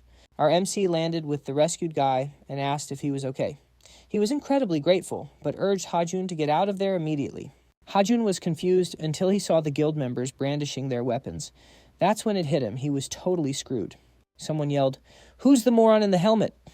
At that moment, Down figured he could just snatch the box and make a run for it while this armored hero kept them distracted. Hajun let the rescued hunter go, telling him not to worry. He explained that he just couldn't stand by and watch a murder, then thought to himself that it wasn't the victim's fault he was targeted. The blame lay squarely with the ones trying to kill him. The hunter thanked him profusely and bolted. Meanwhile, the guild leader was seething. "What are you all standing around for?" she screamed. Hajun activated his suit, thinking that since things were already a total mess, he might as well go for it. Hua gritted her teeth in frustration. They had been so close to taking down the monster before this guy ruined everything. Her assistant asked for orders, suggesting he gather the archers. She shot that down, saying they needed to get the firewood ready first. The trick to beating this boss was to strike. When it transitioned from its first to its second phase, it would be paralyzed for a moment, just like now. All they had to do was toss a victim into its fiery core to finish it off. Suddenly, her subordinate excitedly yelled for her to look. She followed his gaze and saw the helmeted guy shoot into the air, appearing right next to the monster's head. Up close, Hajun noticed something interesting, a massive dent right on its head. Figuring that had to be the weak spot, he flew straight for it and with a powerful yell socked it right in the dent. Seeing this, Hua shook with rage and screamed, "What is that moron doing? Is he trying to wake it up?" She immediately ordered her men to stop him. "Shoot him if you have to, I don't care, just stop him." On her command, the hunters unleashed a volley of arrows toward the monster, all aimed directly at Hajun as he hammered away at the weak spot. The system alerted him, "Suit active for another 1 minute and 30 seconds. Immediately after a danger warning flashed. He leaped back, tilting his head to dodge another arrow. "Are they seriously trying to kill me?" he thought. One of her men turned to the guild leader, indignant that their target was dodging. "He's an idiot," she snapped. "Does he have eyes in the back of his head or something?" He just kept gracefully weaving through the arrows like he was dancing. Then a stray arrow nailed the golem right in the eye and it started to wake up. The swordsman angrily asked, "Are we just going to let him hit it?" He ordered the others to close in on the golem and attack Hajun, who couldn't believe how persistent they were. They'd fired so many arrows it looked like the golem had grown a head of hair. Suddenly the ground trembled. Hua dropped her fan, staring in pure terror at the golem. "We're finished," she whispered. The golem had awakened and entered its second phase. Its core began to glow with a terrifying intense heat. Feeling the intense heat, our MC started hopping around and yelling like his feet were on fire. The guild hunters just stared wearily at the now enraged monster. It raised a colossal leg and slammed it down with devastating force. The guild leader's assistant screamed that it had wiped out their hunters. "What do we do now?" She was speechless, knowing it was hopeless. They were all about to be incinerated. As she stared at her own demise, she saw that Hajun wasn't about to give up that easily. He slammed his fist into the golem's head with everything he had, making the giant beast stagger. The guild leader's jaw dropped in disbelief. She never imagined he'd still be alive. Hajun, meanwhile, knew he only had 10 minutes of suit time left and poured all his remaining strength into the final assault. He landed a quick succession of blows, then clenched his fists and delivered a massive punch, yelling for it to just break already. A huge explosion rocked the dungeon. "Incredible!" Down shouted with glee. The man had actually defeated the dungeon boss single-handedly. Watching the courier fight, Down felt a sense of kinship. Their styles were so similar. He never expected to run into the courier here. He vowed to recruit him for the Young One Guild today, no matter what it took. Hua covered her mouth with her fist, muttering that she couldn't believe this. Nobody defeated the 9th trigram. A guard asked, "Leader, what are your orders?" Hua replied, "The second the dust settles, grab him. He must have used up a lot of energy defeating the trigram. Even if he's an unregistered high ranker, catching him should be easy." "He's going to answer for interfering with a Black Dragon Guild raid," she declared. "I want to see the face of someone with this much nerve." Suddenly, a figure landed right in front of them. "What?" she shrieked. It was Down, who flashed a grin and asked, "Doing okay, Black Dragons." Hua screamed his name in fury. "Ha, Down!" He cracked his knuckles and wondered, what in the world were those scoundrels planning? Turns out they lured a newbie into their guild to sacrifice him to the golem. Yua thought, how did he know we were here? She ordered everyone to prepare for battle. Their enemy was Haden from the Yanhuan Guild, and she warned them to be careful. Haden clicked his tongue, thinking, the guy just had to make a dramatic entrance, and there were way more of them than he anticipated. And where was the courier? He had to be nearby. Suddenly a shout rang out. "Leader, we're in trouble," Yua asked. "Now what?" The guy screamed, "Can't you see?" The man in the helmet vanished. Yua spun around and asked, "Vanished? How could he just disappear after an explosion like that?" Duyun said dejectedly, "Well, this is just great." The Black Dragon Guild members gathered before them, and he thought he'd gotten involved in this mess for nothing. Just then, our MC put on his helmet and said he thought this was going to be his last adventure. He nearly woke up in the afterlife, and not because he'd successfully completed the delivery. Although on second thought, if he had died, he probably would have ended up in a much less scenic celestial kingdom. What was he thinking? Why did he have to interfere and help that guy? He wasn't even a hunter. He swore he'd never make that mistake again. His eyes then widened in surprise as he thought, did the dungeon really disappear just because I killed the boss? Gates that hadn't been cleared for a long time would materialize in the world as dungeons. Therefore, it was always possible to enter them again and again. However, dungeon passes were only given to carefully vetted hunters. The man stamped the document and said, "Just let him take a look. He's a college classmate of mine," our MC recalled. But this time the dungeon was cleared not by a hunter and certainly not by a registered one, but by an ordinary courier. He hoped this wouldn't cause any backlash. Wait a minute, what exactly did I just risk my life for, he wondered.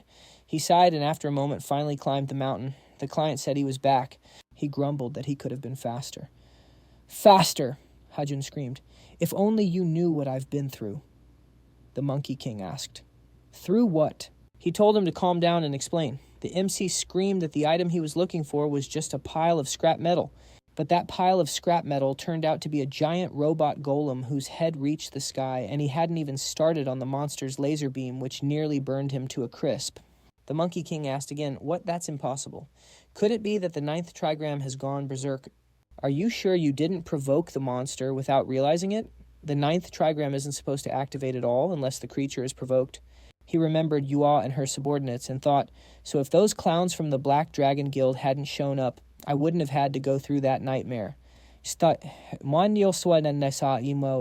Those jerks from the Black Dragon, and maybe I should get some payback. I could wipe them all out in one hit. How dare those idiots interfere with my work?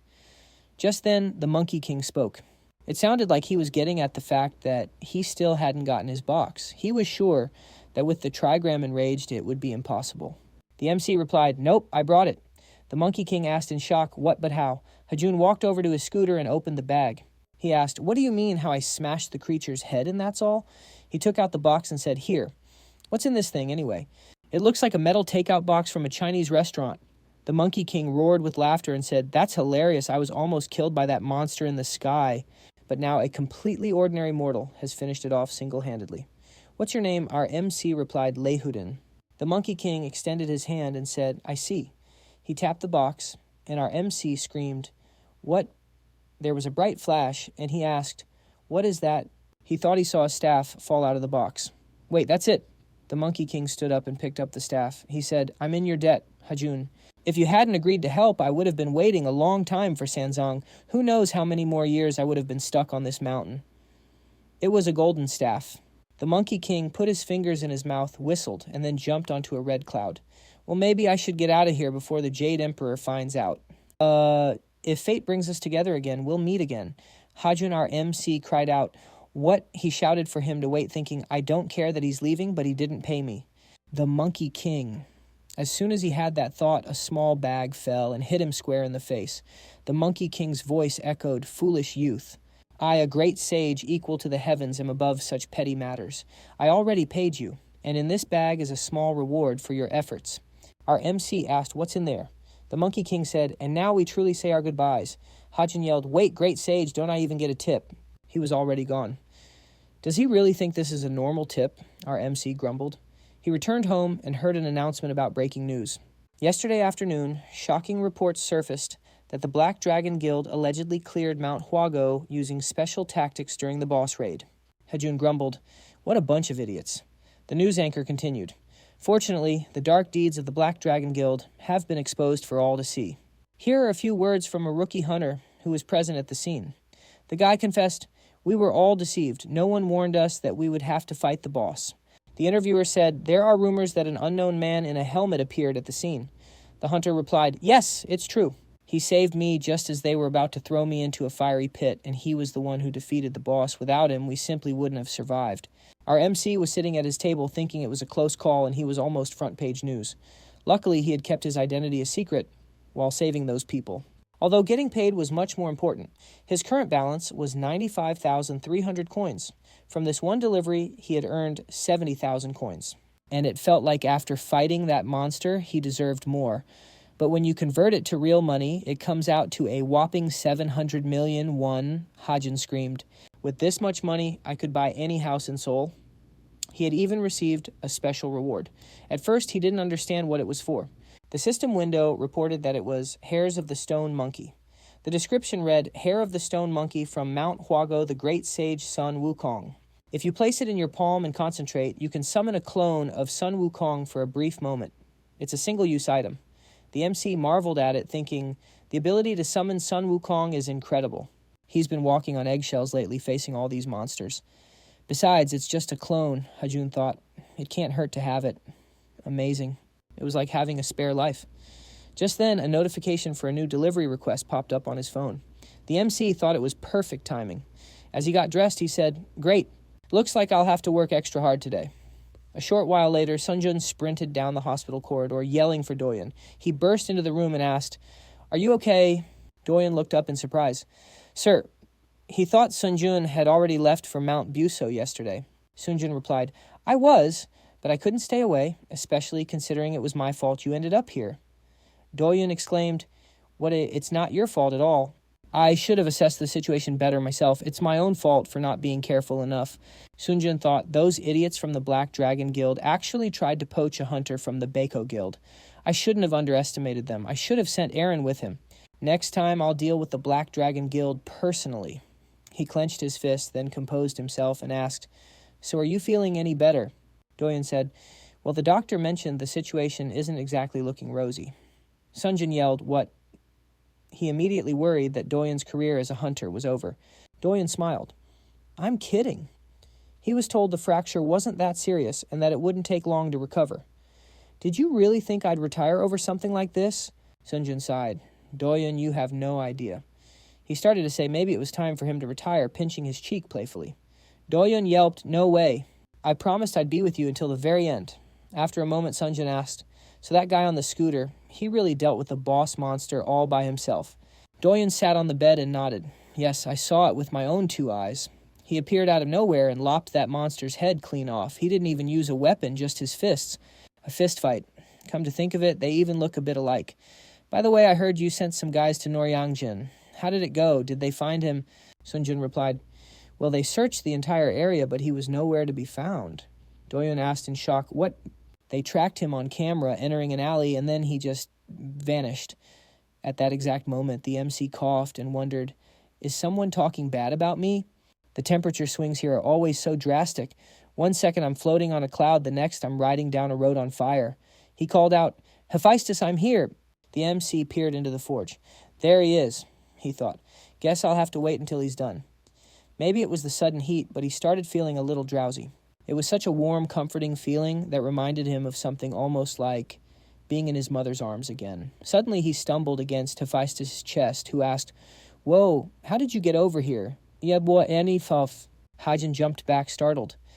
Hephaestus, why are you suddenly acting like my mom? Hephaestus just laughed and said, I think you're a bit tired. Today's delivery is a long-distance one. Think you can handle it? The MC's ears perked up. Long distance, does that mean there's a bonus? He thought for a moment, then declared he'd travel the world for the right price. Excellent, Hephaestus said. I knew I could count on you. Here, take this. I just finished it using the heavenly steel you brought me. He held out a staff. It needs to be delivered today, so you'd better hurry. Hajin asked again, Today? I guess I should get going. This staff with the snake head on it, where am I delivering it? Hephaestus replied, To the pyramids. The MC repeated, confused, The what? Wouldn't it be easier to just mail it? And anyway, how are the pyramids related to Greek mythology? Hephaestus said he didn't realize Hajun was so inquisitive.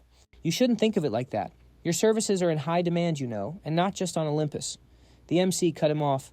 Don't try to butter me up. Fine, I'll deliver it. Just give me a couple of hours. He wondered how he would even get to Egypt today. Suddenly, Hephaestus held out a hand to stop him. Wait, I almost forgot something. The client for this delivery is quite picky, so I took the liberty of finding you an assistant. The MC turned around. An assistant. What are you talking about? Just then, a silhouette appeared before Hajin. I am here on Cupid's orders, she announced. My name is Lucio. I have come to serve Lord Hephaestus. A while later, the MC was riding his scooter, thinking he had worried for nothing. The pyramids were within the mythical realm, so he didn't actually have to go to Egypt. Besides, flying through the clouds means no traffic jams, he thought. This delivery will be a piece of cake. Suddenly a scream pierced the air. Lucio felt utterly betrayed. She thought she was going to assist Lord Hephaestus not ride on the back of some mortal's scooter. The MC thought, if only this loudmouth hadn't come with me. He called back to her, Hey, little girl, can you please keep it down? You're talking way too much. Lucio shot back, Do not call me little girl. I'll have you know I'm very tall for a nymph. The MC groaned internally. Why did Hephaestus stick me with this annoying kid? Just an hour ago, Lucio had introduced herself saying, It is an honor to serve you, Lord Hephaestus. The MC had looked her over, and Hephaestus had asked, Think she won't be of any use. Hajin questioned, Is she really my assistant? Lucio had huffed indignantly, ordering him to watch his tone. You shouldn't look down on me just because I'm a nymph. Hephaestus had explained, It's not that I don't trust you, but let's be fair. Your mythology knowledge isn't great. Lucio, however, is an expert. I think she'll be a big help. You won't have to worry about a thing. In the present, however, Lucio was picking her nose and muttering, "This is so boring, and why do I have to help this idiot anyway?" She kicked him in the back and yelled, "Hey, mortal, how much longer are you going to ignore me?" The MC thought, "This is an absolute nightmare." He glanced back and warned her, "Listen, kid, if you don't want me to leave you here, you'll sit quietly and stop distracting me. I'll just tell Hephaestus you served your purpose." Lucio gasped, "Are you trying to tarnish my honor? For your information, I skipped 2 grades at Ditchwater High School. Then I continued my education at the prestigious Streamwater University. I, Lucio, am an elite nymph, as foretold by prophecy. So don't you dare underestimate me." Suddenly, a piece of candy flew into her mouth. Lucio sputtered in fear. "What is this?" The MC sighed. "You're so loud. It's just candy. I'll give you more if you sit quietly, so keep your head down." Lucio cautiously tried the candy, and her eyes widened in surprise. "What is this?" "It's a divine taste. It's like angels are dancing on my tongue." She called him human, hoping he'd keep his promise of more candy. The MC told her not to worry since she'd kept her end of the bargain. He mused that it was true the way to a child's heart is through their stomach. The navigator announced 800 meters to their destination and instructed him to follow the path. Finally, the MC thought, "I can actually focus on the road." A moment later, he screamed in terror, "What the hell is that?" As he drove through a thick curtain of dust, a massive silhouette with glowing eyes loomed before him. Lucio called out, "Human," just as she'd promised. She sat quietly thinking to herself, "Okay, now give me my candy."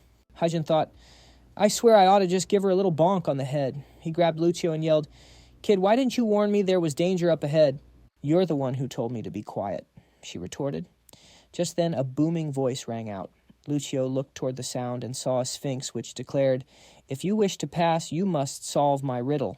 Lucio shrieked, "Is that a sphinx? That terrifying monster asks a riddle to anyone who gets close and devours anyone who answers wrong." She explained, "The sphinx is related to Typhon, the very beast that once defeated Zeus and nearly destroyed all of Olympus. Of course this sphinx isn't nearly that strong," he thought, "but I'm no legendary hero either."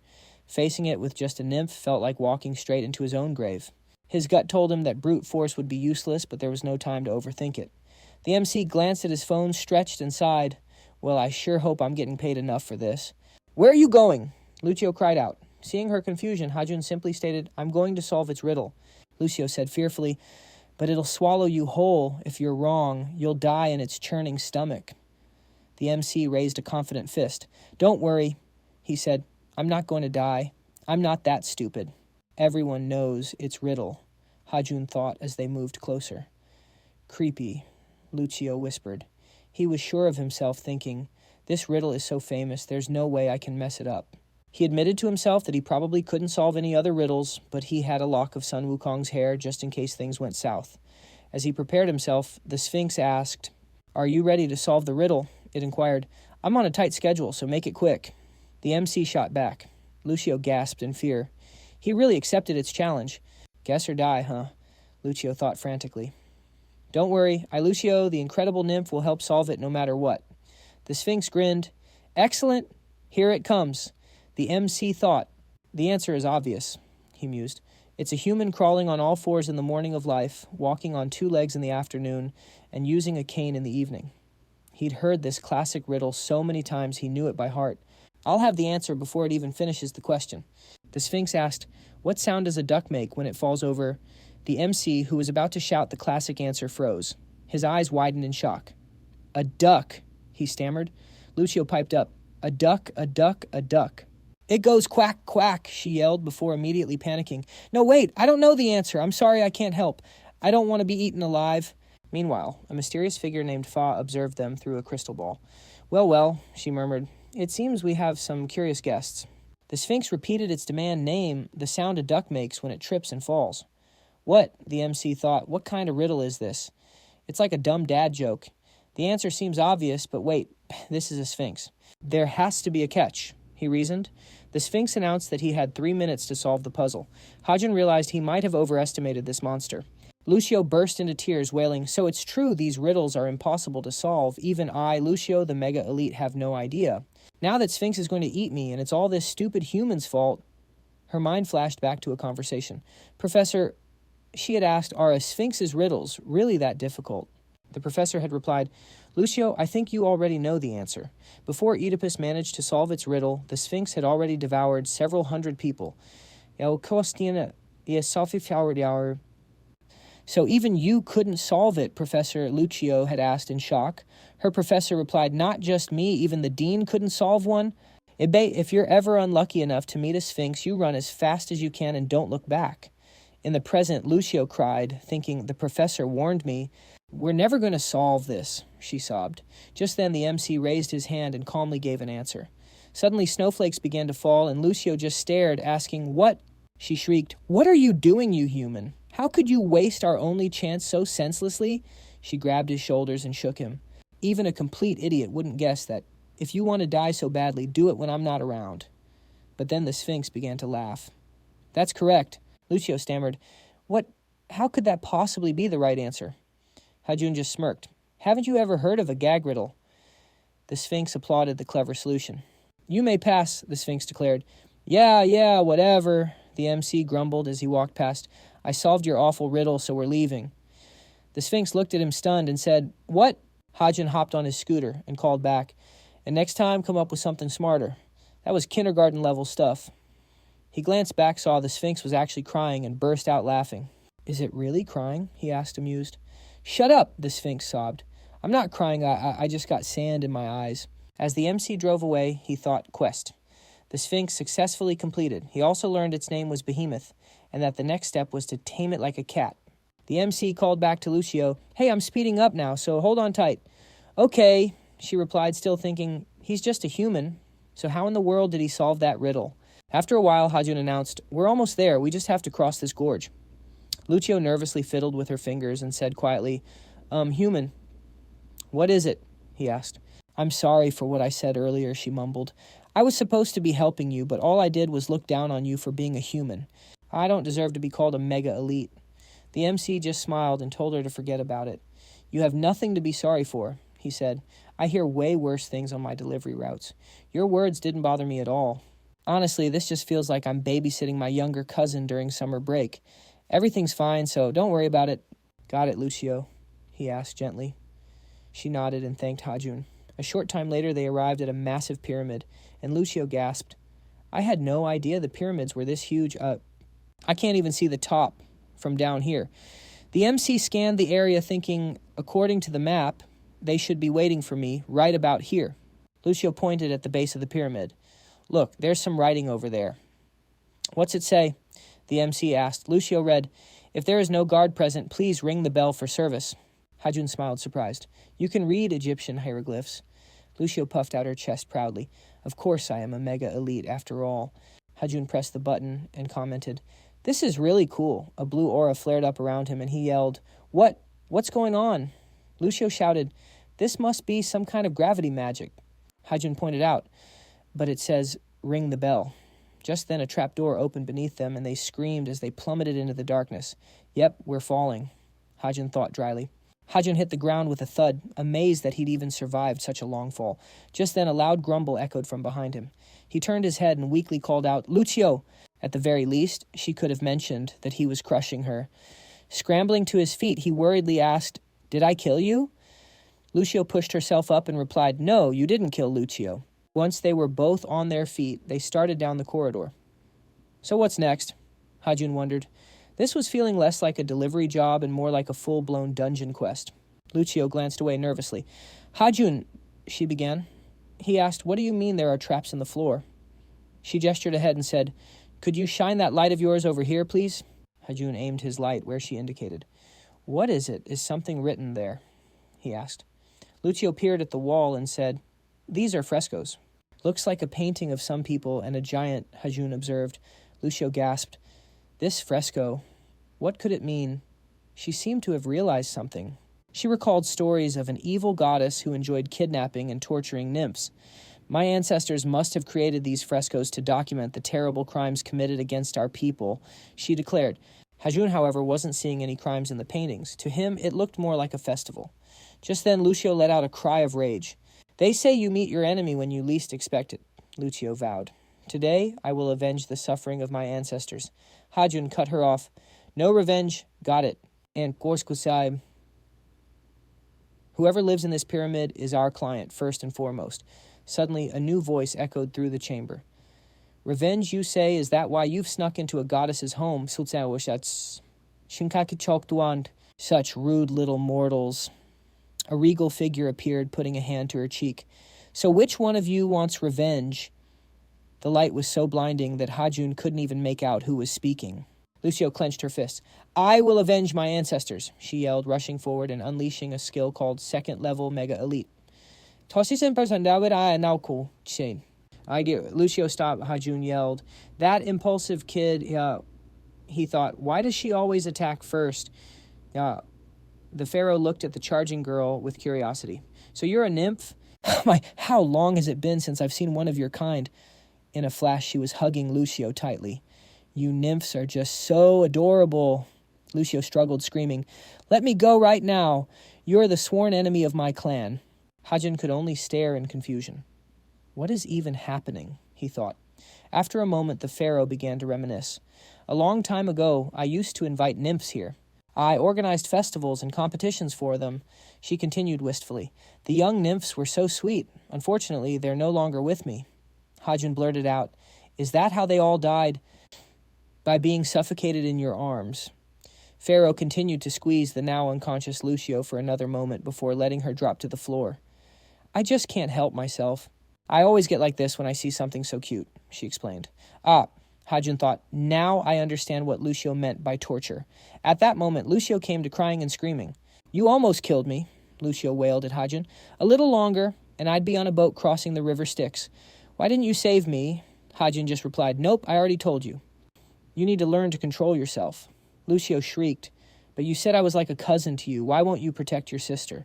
Stop being so melodramatic, you little pest.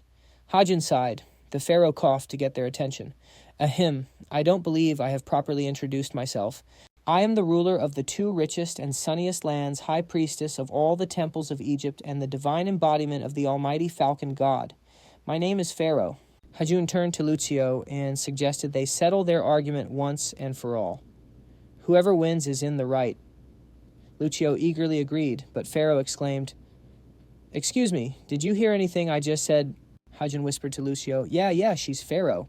He then thought to himself, Wait, aren't the kings of ancient Egypt called pharaohs? You ignoramus, you should have just kept quiet, Lucio scolded. There are two kinds of gods in this world. First, there are those like Cupid and Hestia who were born as gods. And then there are those who achieve divinity within their own lifetime, like this old lady right here, for example. The pharaoh's eye twitched. An old woman. My dear little nymph, don't you think that's rather rude? Lucio flinched, surprised. She had been overheard. Hajun quickly stepped in with a charming smile.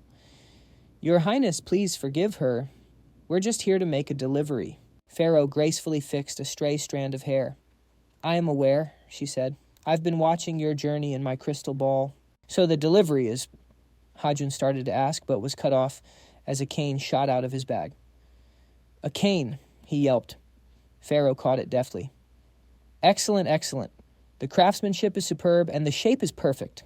Thank you for bringing this to me, delivery man Hajun, she said. You certainly live up to your reputation. Reputation? Hajun thought, since when do I have a reputation? Wait, does that mean the job is done? A business-like smile spread across Hajun's face. Thank you for using Hajun's delivery service. Please forward the payment plus a tip to my account. Gotta strike while the iron's hot, he thought. Lucio looked at him in disgust. You're unbelievable. Why are you acting like some greedy merchant? Hajun, have you no self-respect? Self-respect, Hajun retorted. You can't eat self-respect, kid. Besides, he added slyly, I'll use some of the money to buy you that candy you like so much. Lucio's mouth immediately began to water. Candy, she repeated. She quickly struck the same pose as Hajun and chimed in, Thank you for using Hajun's delivery service. Ma'am, she quickly corrected herself. Hajun chuckled to himself. Amazing what a little capitalism does to a nymph's convictions. The pharaoh smiled warmly. It's lovely to see you're all so friendly. And you needn't worry about payment. I am, after all, a generous goddess. She snapped her fingers and a system window popped up for Hajun. Delivery complete. You have received 50,000 points. Tip from Pharaoh, 50,000 points. Current balance 195,300 points. That was a huge payday. Lucio beamed at him. Hajun I helped, so that means I get candy. Hajun grinned back. Candy. I'll buy you the whole candy store. Heck, I might even open a candy factory for you. Lucio's eyes lit up. In that case, Lucio gets 90% of the profits. Hajun choked. 90%. Is she serious, he wondered? Pharaoh chuckled. My, what a little predator. Now then, when you leave, you can use the main entrance instead of that awful tunnel. What? Hajun asked, stunned. Of course there is, Pharaoh replied. I was feeling a bit nostalgic coming down here, but I must admit I'm getting tired of receiving deliveries in the basement. But we thought this was the only entrance. Hajun protested. Lucio added, yeah. There was a bell at the door that said to ring it if there was no guard. Pharaoh waved a dismissive hand. Oh, there hasn't been a guard there for several centuries. Just use the main entrance on your way out. Hajun asked again, his voice trailing off. Really? Lucio asked him. So this isn't the front door. The MC retorted, no candy for you. She screamed and he got angry. Their delivery to the pyramid was complete. After a while, Hajun said, we're finally back. I don't even know how we survived. He then told Lucio to wake up. We've arrived. A jewel-like drop from her mouth landed on his hand and he cried out in disgust. Lucio woke up and asked, are we back already? Hajun took her hand and replied, what do you mean already? Can't you see it's already dark? Lucio said, I can't see anything. Hajun shot back, so maybe you should open your eyes, sweetie. We're in the forge of Hephaestus. Lucio screamed Hajun's name. She thanked him for the adventure, saying it was a lot of fun. Hajun smiled and thought, what's with her? He thought, it's true. We made the delivery, which means it's time for us to say goodbye. He told her the same, adding that he had fun with her too. Even though you talk a lot. Lucio demanded, why did you have to say that you ruined such a touching moment? Hajin answered, but I'm telling the truth. You can't deny you're a bit of a chatterbox, can you? He thought to himself that they'd actually grown attached. She stormed off shouting, Lucio will never work with you again. The MC shot back, and the feeling is mutual. He hadn't expected them to become friends. Hephaestus said happily, by my stars, the client has nothing but glowing praise for you two. He then thought, what if they were to work together? Hajin repeated, together? With her? Lucio asked if she really had to work with this person. They both screamed, no way, I'd rather die than work with this bore. Hephaestus thought, is this a personality clash or what? Sometime later, Hajin was sleeping when he faintly heard his name being called. He wondered who was there. Lucio's voice said, Hajin, wake up already. He shot up in fear and screamed, what are you even doing here? Lucio covered her ears and asked, why is he yelling at Lucio? Has he forgotten that we're a team now? Hajin thought, that's right. I couldn't refuse Hephaestus. A short while ago, Hephaestus had said, sadly, I've never had to ask my son for a favor, but now it has come to this. Hajin had to team up with this kid. Well, he'd just have to get used to it. He asked, so why did you wake me up? I was sleeping so soundly. Lucio said, that noise over there just won't stop. Hajin asked again, what noise? Lucio showed him the phone screen and said, I meant this. Hajin read it, a delivery. The system notifications were pinging repeatedly about a new delivery. Hajin grabbed his phone and thought, a new delivery. Okay, these are just the standard orders. He had worried for nothing. Come to think of it, a week has already passed. Lucio asked, what's wrong? Is everything okay? The MC replied, it's nothing. No need to worry. Lucio grabbed his t-shirt and whined. But Lucio wants to know what's wrong. Hajin told her not to start whining again and asked her to wait, saying someone was calling him. He looked at his phone screen and said, it's the manager. Lucio piped up, well, you should tell him you're quitting. He answered the call and was immediately met with a loud shout. Haven't you noticed you're back on the clock? Why aren't you taking any orders? The voice belonged to the 39-year-old balding delivery manager, Dolman Bey, who was smoking and yelling into his phone. Did you even see how many deliveries are queued up? You should be grateful I haven't fired you yet. You were lucky to only get a short suspension, but it seems you haven't learned your lesson. Get to work immediately, or you're fired. The MC yelled back, fine, then fire me. Dolman was taken aback. What did you say? Are you completely insane? Hajin screamed, so what if I am? What are you going to do about it? Lucio exclaimed, oh my God, his energy level, it's at 20,000, 30,000, 40,000. She thought Hajin wasn't acting like his usual self. Her glasses burst and she screamed, I can't see anything. Dolman scoffed, do you really think you can find another job? I'll blacklist you and you'll be finished? Hajin said he was tired of the empty threats. No wonder you're bald. Even your hair is running away from you. I'm done. Do what you want. Good luck. Dolman stammered, What does my hair have to do with it? He sobbed, bursting into tears and saying that was a low blow. Lucio asked, Hajin, are you okay? He exhaled and offered to take her out to eat, finally hanging up. At that moment, Park Seungjin, the leader of the Yongwon Guild, asked, "So still no sign of him yesterday either?" The captain of the guild's third squad, Jang Suho, replied, "We searched everywhere. None of us could find the scooter or the helmet. If his scooter is that hard to track, he might have realized he was being followed and changed his ID." Seungjin clutched his head and sighed. "Still, thanks for checking. I already have enough problems, and now this guy pops up." Suho asked, "Should we continue the search?" Seungjin replied, "No, we can't waste our resources like that." "By the way, what's the situation in Bususan?" Suho reported, "It's not looking good, sir. The squad of 6 A-rankers sent to the raid had to retreat. It looks like the portal will become a full-fledged dungeon in 5 days." Seungjin looked out the window and mused, "I see. A portal appeared on Haeundae Beach a month ago. When the association contacted us, I knew clearing it wouldn't be easy. But I never imagined that 6 A-rankers wouldn't be enough. Well, I know what we have to do." He then gave an order. "Tell Aaron and the first squad to start preparing for departure." Suho shouted, "You're going to Bususan yourself, sir." Seungjin thought to himself that he would once again show everyone why they were the best guild in the country.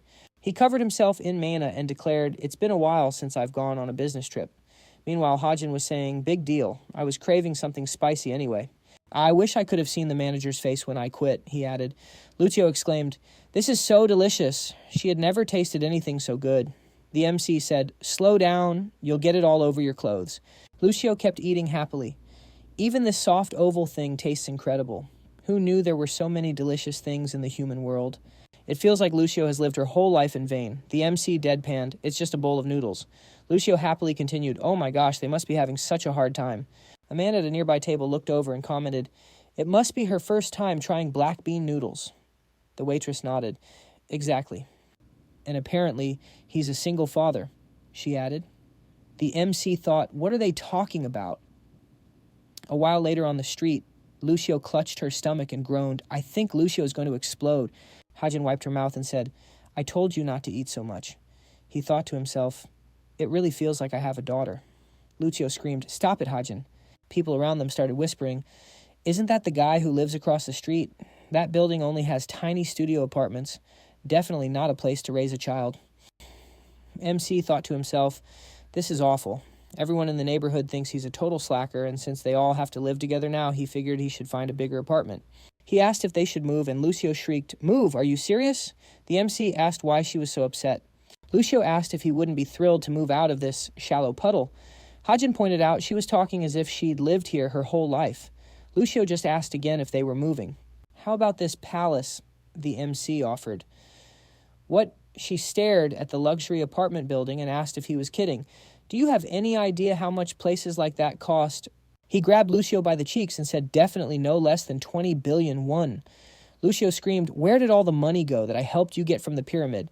Hajun glanced at his system window, which showed a current balance of about 200,000 coins. He thinks he can afford it. Maybe he really should buy an apartment. A little while later, Lucio gasped in amazement. "It's so spacious, Hajun. Are we really going to live here now?" The MC replied that he hadn't decided yet, thinking the building was gorgeous since it was new. He looked around and asked the realtor to go over the details again. The man replied, "Of course. The current owners can move out in 2 weeks, and the rent is about 2 million won a month. You simply won't find more luxurious conditions anywhere else. The location of this building is absolutely prime. It's not too high up, and you've got schools and transportation right nearby. Trust me on this one. You won't regret buying it even in 20 years. The MC said, "That's enough, thank you. It really is a great place, but I'd like to look at other options." The man replied, "Of course, I'll show you everything we have available." Hajin thought that buying the very first place he looked at wasn't very smart. He suggested to Lucio that they go check out the next place. Lucio asked sadly, "So we're not going to live here?" The MC grabbed her and said, "I already told you I haven't decided yet." She let out a frustrated scream. Hajun is a liar. He then noticed Arin watching them closely and thought to himself that he recognized her. A little while later, Lucio was slurping down noodles, saying, "This tastes divine." She looked at the MC and asked, "Why aren't you eating?" The MC was just thinking about how he bought a place on the very first day of his search. Pretty efficient, of course. After a full day of searching, he ultimately settled on the very first building he saw. He even managed to buy an apartment for well below the market price. But something was still bothering him. That woman he saw yesterday. He was sure he'd seen her among the hunters in the dungeon. His helmet had covered half his face, so he figured she didn't recognize him. But still he pulled out his phone, wondering why he wasn't receiving new orders. Lucio asked, "Didn't we just finish one?" Hajun replied, "Nothing new in 2 days." Lucio replied, "2 days? That's not that long, you know." The MC countered, "But I used to get at least one order a day." Lucio asked in surprise, "What, that often?" She crossed her arms over her chest and said, "Being overly greedy never leads to anything good. You have enough money from the last deliveries." The MC said it was until yesterday. He glanced at the system window, showing 193,700 coins. That's how much was left after the down payment. The deposit alone was 19,370,000,000 won, with the apartment's total price eating up nearly 7 billion won more. On top of that, he still needed to buy new furniture and appliances and pay the realtor's fees. Factoring in all the expenses, every last coin went into the apartment. Lucio asked, "What's this, a classic case of a new tenant overestimating his finances?" She shrieked, "Why is the apartment so expensive you could buy a castle in the heavenly realm for that much?" The MC folded his arms and asked, "How should I know? Seoul has always been expensive. There's nothing to be done about it." Lucio asked, "So what are we supposed to do now?" The MC replied grimly, "I'm sorry to say this, but we won't be able to buy candy anymore." Lucio screamed, "I'm against it. I'll think of something." Hajun noted that she finally seemed to understand the gravity of the situation. Lucio asked, "Why don't you become a promoter?" He asked again, "A promoter?" Lucio said, "We don't have to wait for a new job. We can just go to Hephaestus and ask if he knows any gods or heroes who need a delivery." Hajun said, "Okay." He had to admit she was very smart. Maybe she's an actual genius, he thought. But how do we get to Olympus? Lucio answered nonchalantly, "The usual way." The MC asked again, "What do you mean, the usual way?" "I only teleport there when I'm given an order." Lucio looked at him puzzled and just asked, "What?" At that moment, a helicopter was on a landing pad next to the first and second squads of the Manhwa Guild. A total of 45 hunters had gathered. The Manhwa Guild's deputy leader, Baek Aaron, and the guild leader Park Sunjun came out. Sunjun announced, "I'm sure you've all heard that today we're heading to Haeundae Beach to deal with the new portal. I want you to forget our previous failures and bring glory back to the guild." The hunters shouted, "Yes, Captain." He turned away and said, "All right, they're coming, Aaron." She replied, "Yes, sir." The helicopter started to take off, and Sunjun said, "Aaron, about what you mentioned earlier, are you sure that guy is your neighbor now?" Aaron replied, "I couldn't confirm if he actually moved in, but he definitely toured the apartment." Sunjun pressed, "Really?" He thought, "We searched every corner to find him, and he ends up right under Aaron's nose." He asked, "Are you absolutely sure you saw him?" Aaron replied firmly, "Yes." Sunjun thought, "Now it won't be hard to find him. We should focus on the portal for now." Aaron looked out the window and thought, "So it turns out he was the one who defeated the boss. She hopes she can catch him in battle one day." After a while, the MC approached Hestus Forge and called out, "Hello." He wondered aloud, "Is he not working today? Not even the lights are on." "Not even the lights are on!" Lucio screamed in fear. "Hajin," she cried, "I think we should leave. What if we get divine punishment for entering without permission?" The MC asked again, "What? But we're already here. And anyway, you were the one who told me to come." Lucio screamed, "But this is terribly disrespectful." And the MC thought, "Disrespectful? This is rich, coming from the little girl who called a pharaoh an old hag." Suddenly, a booming voice echoed from behind them. "Who dares come to me at this early hour?" Hephaestus saw them and said, "Oh, it's you." The MC said, "Hephaestus, we kids." And the god replied, "I didn't order a delivery. What brings you here?" Hajin said, "Well, here's the thing. I have a request." Hephaestus repeated, "A request." The MC confirmed, "We figured it would be rude to come empty-handed, so..." Hephaestus bellowed, "Is that what you think, Laz?" The MC said, "Here," and brought out a bottle of soju. "I remember you like the beer, so I brought this for you to try too." Hephaestus happily snatched it and cried out, "Of course, let's hear what you want." The MC laughed and asked if Hephaestus could connect him with any gods or goddesses who might be interested in a delivery service. Hephaestus perked up. "Delivery, you say? Ishai." It seemed he had an idea, but the MC pressed on, "What's the catch?" Hephaestus warned him, "You don't understand. It would be far too dangerous." Houdin, our MC, just told him not to worry. He promised to seize any opportunity, claiming that nothing is more dangerous than being broke. Hephaestus sighed. "If you truly think you can handle it, then I'll send you there. Moi et mes dos." He stretched out his hand and began to cast a spell. The MC yelled, "Wait, wait." but he wasn't told where he was going. A moment later, he was teleported to a forest and looked around bewildered. He grumbled, "Where in the world am I?" That guy just dropped him off without a single explanation. What was he supposed to do? Suddenly a system window popped up, danger detected. The MC scanned his surroundings, realizing something dangerous was heading his way. Just then, a huge monster appeared before him and let out a deafening roar. Huden thought, what the hell is that? There was no way he could dodge it. He screamed, but suddenly an arrow flew out from the bushes and struck the monster. The creature squealed as Hajin fell to the ground. He stammered, "What was that? Is it dead?" A cheerful voice cried out from nearby. "That was a close one. You were almost turned into a human pancake." The MC looked up, surprised. Lucio. He had no idea she had followed him. Lucio explained that after he disappeared, she was transported here too. Hajun replied sarcastically, "Well, thank goodness. I'm so glad you just silently watched me almost die instead of helping." Lucio just giggled. "But it was such an amazing sight. Olympian boars are known for their ferocity, and you took it down in one shot." The MC deadpanned, "I wasn't the one who killed it." A voice suddenly spoke from the side. "That would be me." Hajun turned to see a centaur who continued, "I was not aware there were people in this area. So a human and a nymph." The MC was amazed, thinking, "Whoa, who is this half-horse guy?" Just then, a notification popped up on Hajun's phone and he glanced down. The message read, "You have arrived at your destination." The MC thought, so this guy is my client. The centaur spoke again. "It's not often we get strangers in these parts. Perhaps you'll tell me who you are." Lucio tugged on the MC's sleeve and whispered urgently, "Hajun, Hudin. She thinks she knows who this is. He's connected to Jason, leader of the Argonauts, Achilles, the hero of the Trojan War, and Hercules, the greatest warrior who led the Olympian gods to victory. This is Chiron," she whispered, "the mentor of all those great heroes." Hearing the last name, Chiron asked with clear displeasure, "Did you just mention Hercules' name in my presence? Do you have any idea what I went through because of that oaf?" The MC quickly held up his hands. "Wait, hold on. Hephaestus sent us. We're just here to make a delivery, not to cause trouble, I swear." Hajun insisted, "Hephaestus." But the centaur scoffed, "Do you take me for a fool?" and started firing arrows at them. The system window flashed a danger warning. Lucio screamed as Hajin yelled, "I'm not lying." A short while later, safely inside Chiron's house, he finished explaining how they ended up there. Lucio confirmed his story was true. Chiron considered it. "Interesting.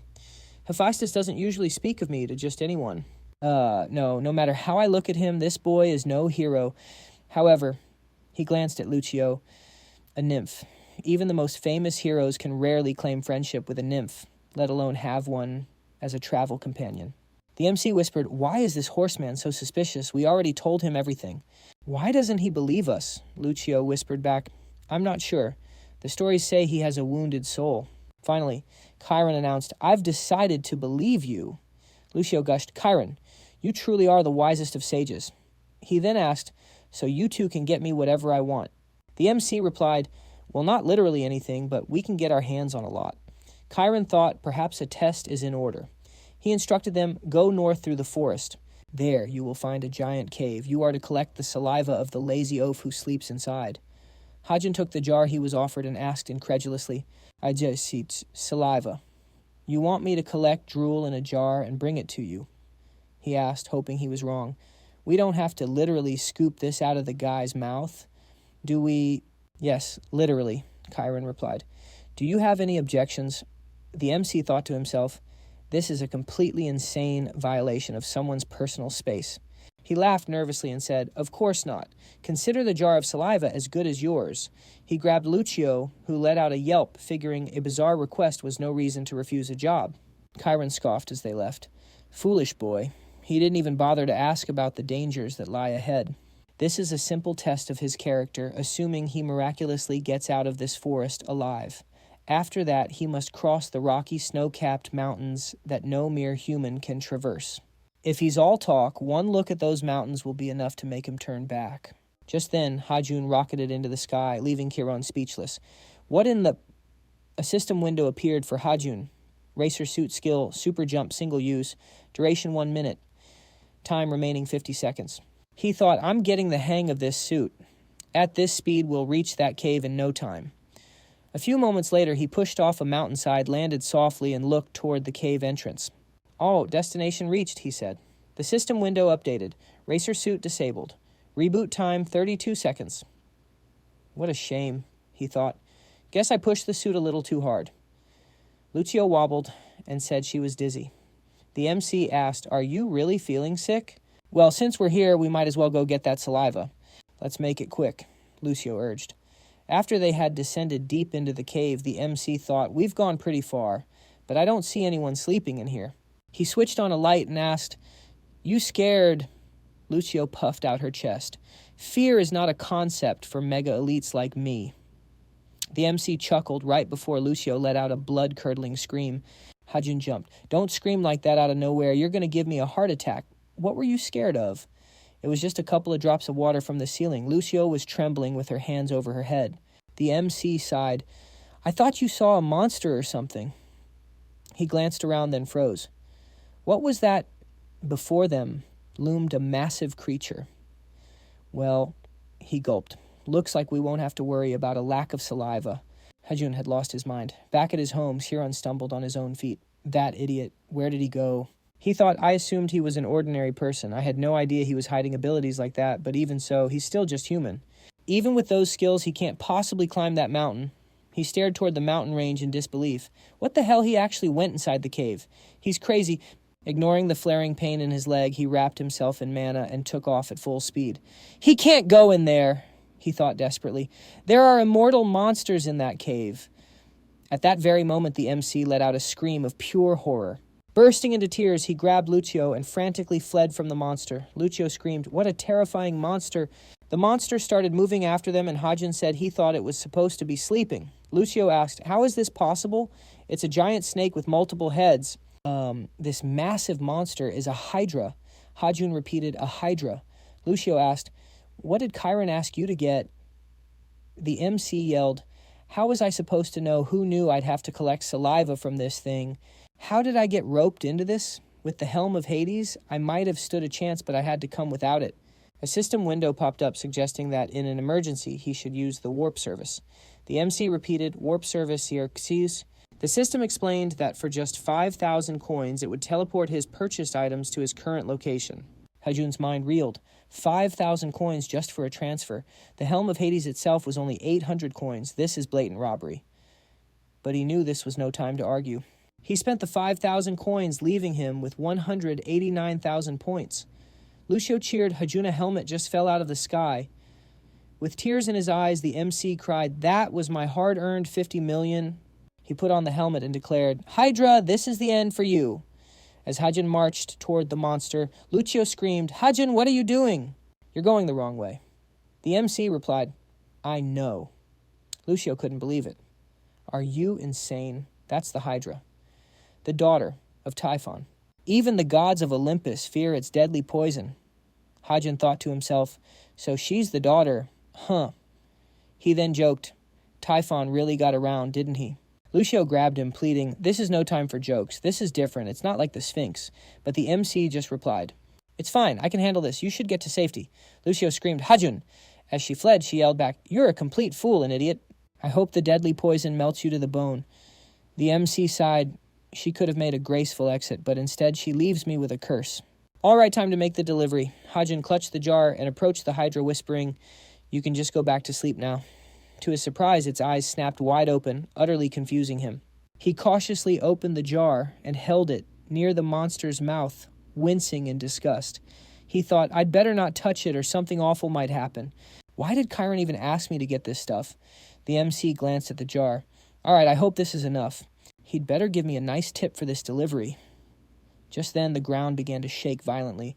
Hajin yelled, "What's happening? Is the ceiling caving in?" Huge rocks rained down from above as a loud roar echoed through the cavern. "An earthquake! This is a disaster!" Hajun cried out. His jar eye was shattered, spilling all the saliva onto the ground. He reached out a hand in despair. "Without this, I can't collect any more." Just then, the Hydra's massive heads lunged toward him. The MC let out a terrified scream. "Damn it! This is a nightmare!" The Hydra was awake. "Wait, I'm wearing the helmet. I just need to hide." But the Hydra spoke. "Who's there?" "I smell the stench of Tartarus's tortured souls." "Were you sent from the abyss, little one?" The MC thought in terror, "She can smell me." The Hydra chuckled. "Don't be so scared." That's a fine helmet you're wearing to hide yourself. It belongs to Hades, doesn't it? Hajin's blood ran cold. This is horrible. She can see right through my invisibility. The Hydra continued. So, why have you come to me and all the way across the river Styx, no less?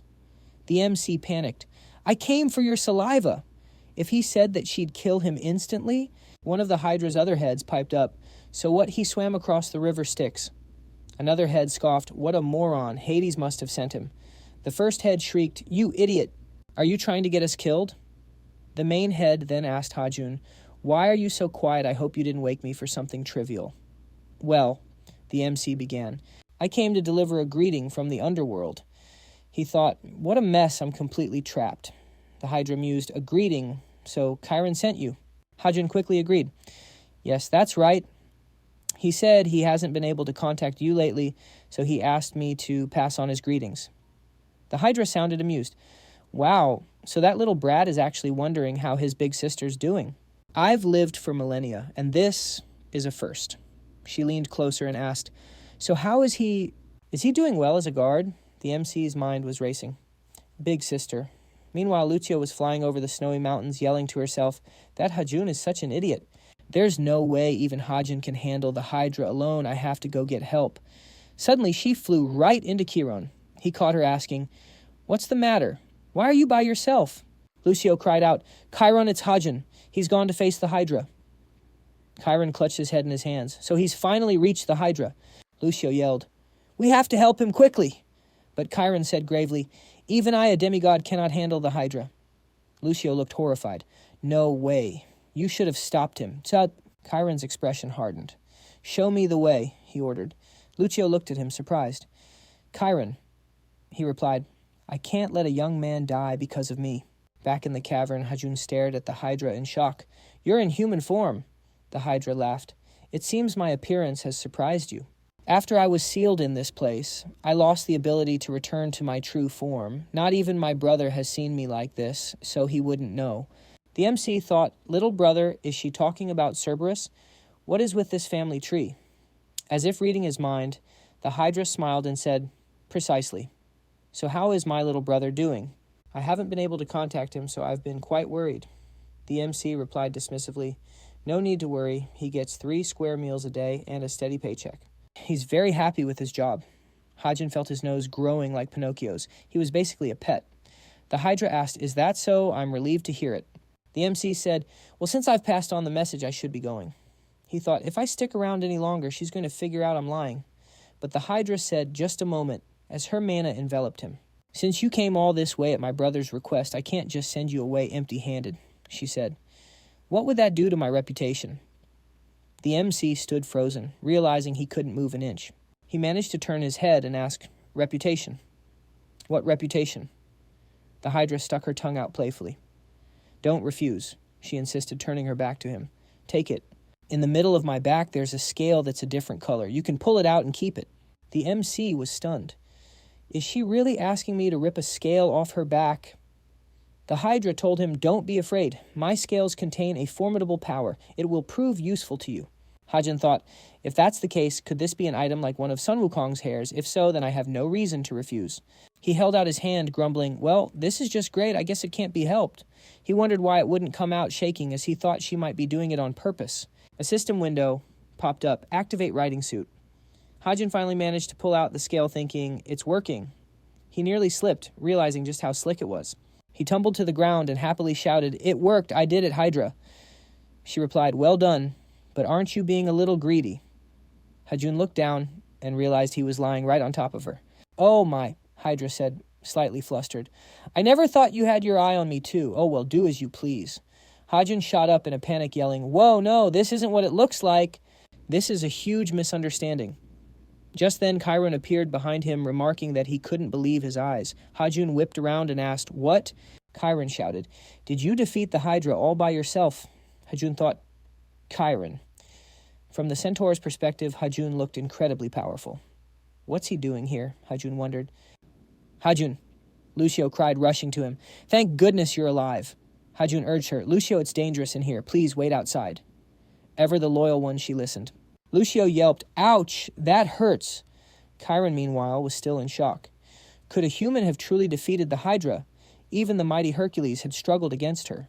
That Hesus, Chiron muttered. He sent a real monster. Hajun, happy to see Lucio was okay, turned to Hydra and apologized. Sorry about that. We're being a bit noisy, aren't we? Hydra just smiled in response. Not at all, she said. By the way, is this your nymph? Hajun sputtered. My what? What are you talking about? She's just the kid from next door. Lucio puffed out her chest and declared, Yes, and a top-tier nymph at that. Hydra chuckled. The little one from next door.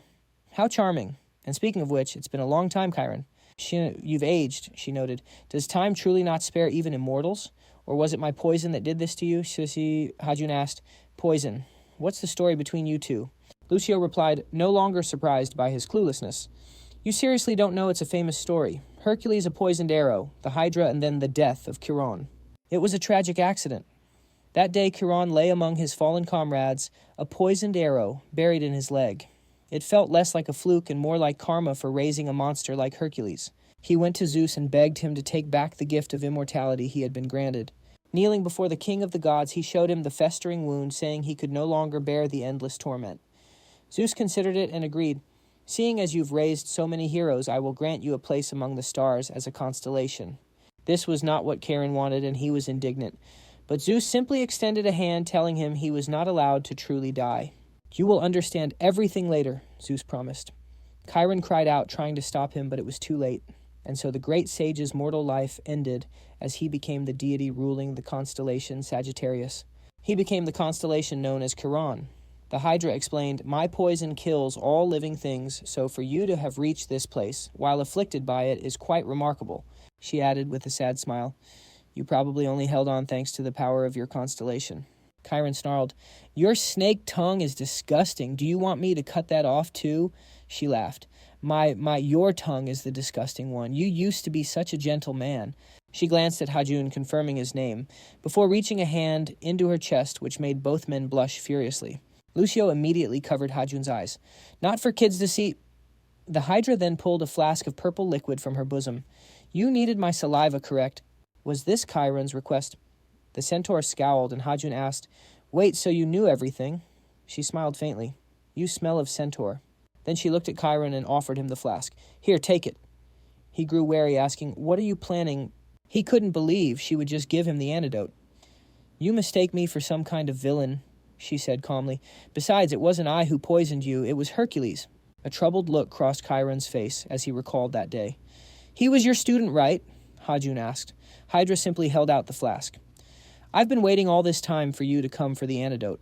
He studied her face doubtfully, thought for a moment, and then took the vial. He immediately uncorked it and drank the contents, feeling a change wash over him. Hydra's saliva coursed through his body like lightning, and the old bandage on his leg fell away. His vision suddenly blurred. He staggered, making Hajun cry out in alarm and then collapsed to the ground under the Hydra's watchful gaze. What did you do? Hajun yelled, thinking she'd given him poison. But then he heard a sound. Chiron was crying. He grabbed his leg, tears of pure joy streaming down his face as he felt his body return to normal. 3,890 years. For all that time, he had endured unimaginable pain in the world of constellations. At long last, the eternal torment was over. Hydra gently stroked his head. You've endured so much, she said with a soft smile. Realizing he was okay, Hajun and Lucio rushed to his side. Afterwards, they returned to Chiron's home to wait for him, but he seemed to have disappeared inside. Hajun was getting antsy and considered just keeping the delivery fee, but Lucio immediately scolded him. Don't be ridiculous. Stop speaking so disrespectfully about him. After all, Hydra had provided the antidote for free, so he couldn't really claim a delivery fee. He sighed in frustration. Just then, Chiron finally emerged, apologizing for the long wait. Sorry about that, I was looking for something, he said with a wide smile, presenting them with a magnificent bow. You were gone longer than I expected, Hajun grumbled. Lucio quickly covered his mouth, adding with an awkward smile, We didn't wait long at all. Hajun then asked, So the bow was what you were looking for? That's right, Chiron confirmed. I was originally going to give this to Hercules, but I believe it will suit you better. Hajun was a little disappointed. He would have much preferred cash. Still, he didn't refuse the reward. Whatever it is, I'll accept it gratefully, he said. Suddenly the door flew open, revealing a god on the threshold. Who are you? Chiron exclaimed. Apologizing for the abrupt entrance, the god stepped inside. Lucio recognized him instantly. It was the god of war Ares. "I'll explain the details later," Ares said. Hajun muttered to himself, "Is that Ares, that buffoon from Olympus?" Hearing him, Lucio paled. "Are you out of your mind?" she whispered frantically. "Ares is the son of Zeus and Hera. He's a prince among the gods." Ares turned his attention to them. "Ah, a human and a nymph. You must be Hajun then." Hajun nervously confirmed his identity. At that, Ares rushed toward him, exclaiming, "I've finally found you!" Hajun flinched back, terrified, but then Ares did something completely unexpected. He fell to his knees and begged for help. At 27, Hajun certainly didn't expect this. He became the first mortal to ever have a god kneel before him. After getting the details sorted, he hopped on a high-speed train for his next task. Lucio, gazing out the window, was completely amazed, exclaiming how fast the car was. He wearily corrected her, "It's not a car, it's a train. And keep your voice down, we're not alone." She instantly clammed up, promising to follow the rules for public places. He sighed, exhausted. He hadn't slept a wink, and now he had another delivery. At this rate, he was going to die young. Just then, his phone pinged with a notification. He'd received 100,000 points from Kiran for the delivery, plus a bonus of another 100,000. His balance was now around 400,000 points. Naturally, this perked him right up, and all his exhaustion vanished. He burst out laughing so loudly that the man sitting behind him had to ask him to quiet down, forcing him to apologize sheepishly. Lucio couldn't resist a sarcastic jab, pointing out that he was the one who just told her to be quiet. He told her to hush, explaining he'd been on edge because the payment for the delivery was so overdue. He still couldn't believe the numbers on his account. He'd been paid 20 billion for the delivery. Thanks to this windfall, he didn't have to worry about bills or bankruptcy anymore. He glanced at his phone, thinking he'd be even more relaxed if it wasn't for his next mission. He had to save a hunter under Ares' protection who was in grave danger. The mission timer was already counting down 5 hours remaining. When they first heard about the task, they were completely stunned. Ares explained that he'd seen the hunter's thread of fate. He was destined to die today. Hajun asked, "If it's that urgent, why don't you just go save him yourself?" Lucio explained that it wouldn't work because it would violate the law of causality. He had no idea what she was talking about. Chiron added that a god can't personally interfere with a mortal's life or death. It's a hard and fast rule no god can break. He turned to Ares, pointing out that the god of war of all people should know this. Even if it was upsetting, he had to accept it. But with a grim look, Ares insisted, "That can't happen. I've bet everything I have on this hunter," he said. "Turns out constellations can invest points in hunters.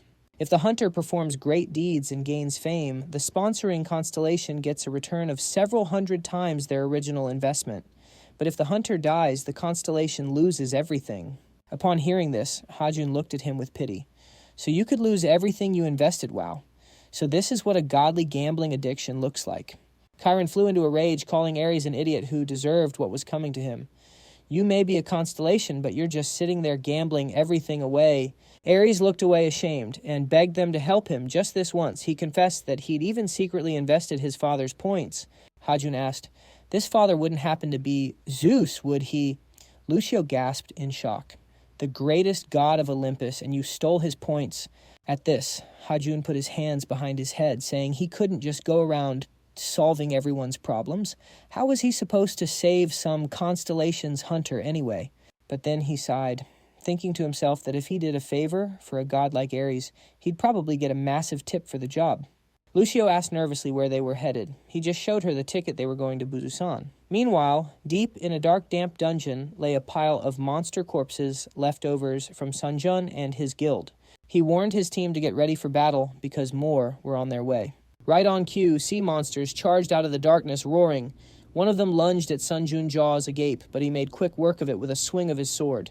But that wasn't the end of it. As he finished off the first monster, another attacked from behind. A glint appeared in his eyes. He unleashed a flurry of sword swings, clearing out the monsters in the immediate area. He stabbed his sword into the ground, leaning on it to catch his breath. He cursed under his breath. No matter how many they cut down, there was no end to them. Nearby, Erin dashed forward, taking out monsters with her twin daggers before pausing to catch her breath. Sunjun called out to her, asking if she was all right. She gave him a thumbs up, confirming she'd finished off the ones behind her. With the immediate danger gone, he called for a quick break. After the intense battle, they all rested against a wall, and Sunjun asked how much further it was to the boss room. Hano told him they were basically there and would see it soon. He glanced at their leader, commenting that regardless, they'd made excellent time. "We got here twice as fast as the Vanguard team," he he added. The leader replied that it was all thanks to his great leadership. Sunjun then recalled hearing that 6 A-rank hunters from the vanguard had been forced to retreat. Is the boss really that strong? He wondered. The leader confirmed it was, saying it was massive, approximately 10 meters tall. If they had faced the boss from the get-go, they might have cleared the gate. The leader explained, but the whole squad was worn out from fighting the endless waves of minions. Sunjun figured it would be a tough fight to say the least. Still, he was glad they had managed to assemble such a strong team. With that, the group got to their feet, ready to move on. One of them mentioned wanting to get this over with so he could call his mom. The team pressed on through the cave until they reached a set of huge doors. The boss room was right behind them. Sunjun's expression turned serious as he told the others not to be afraid.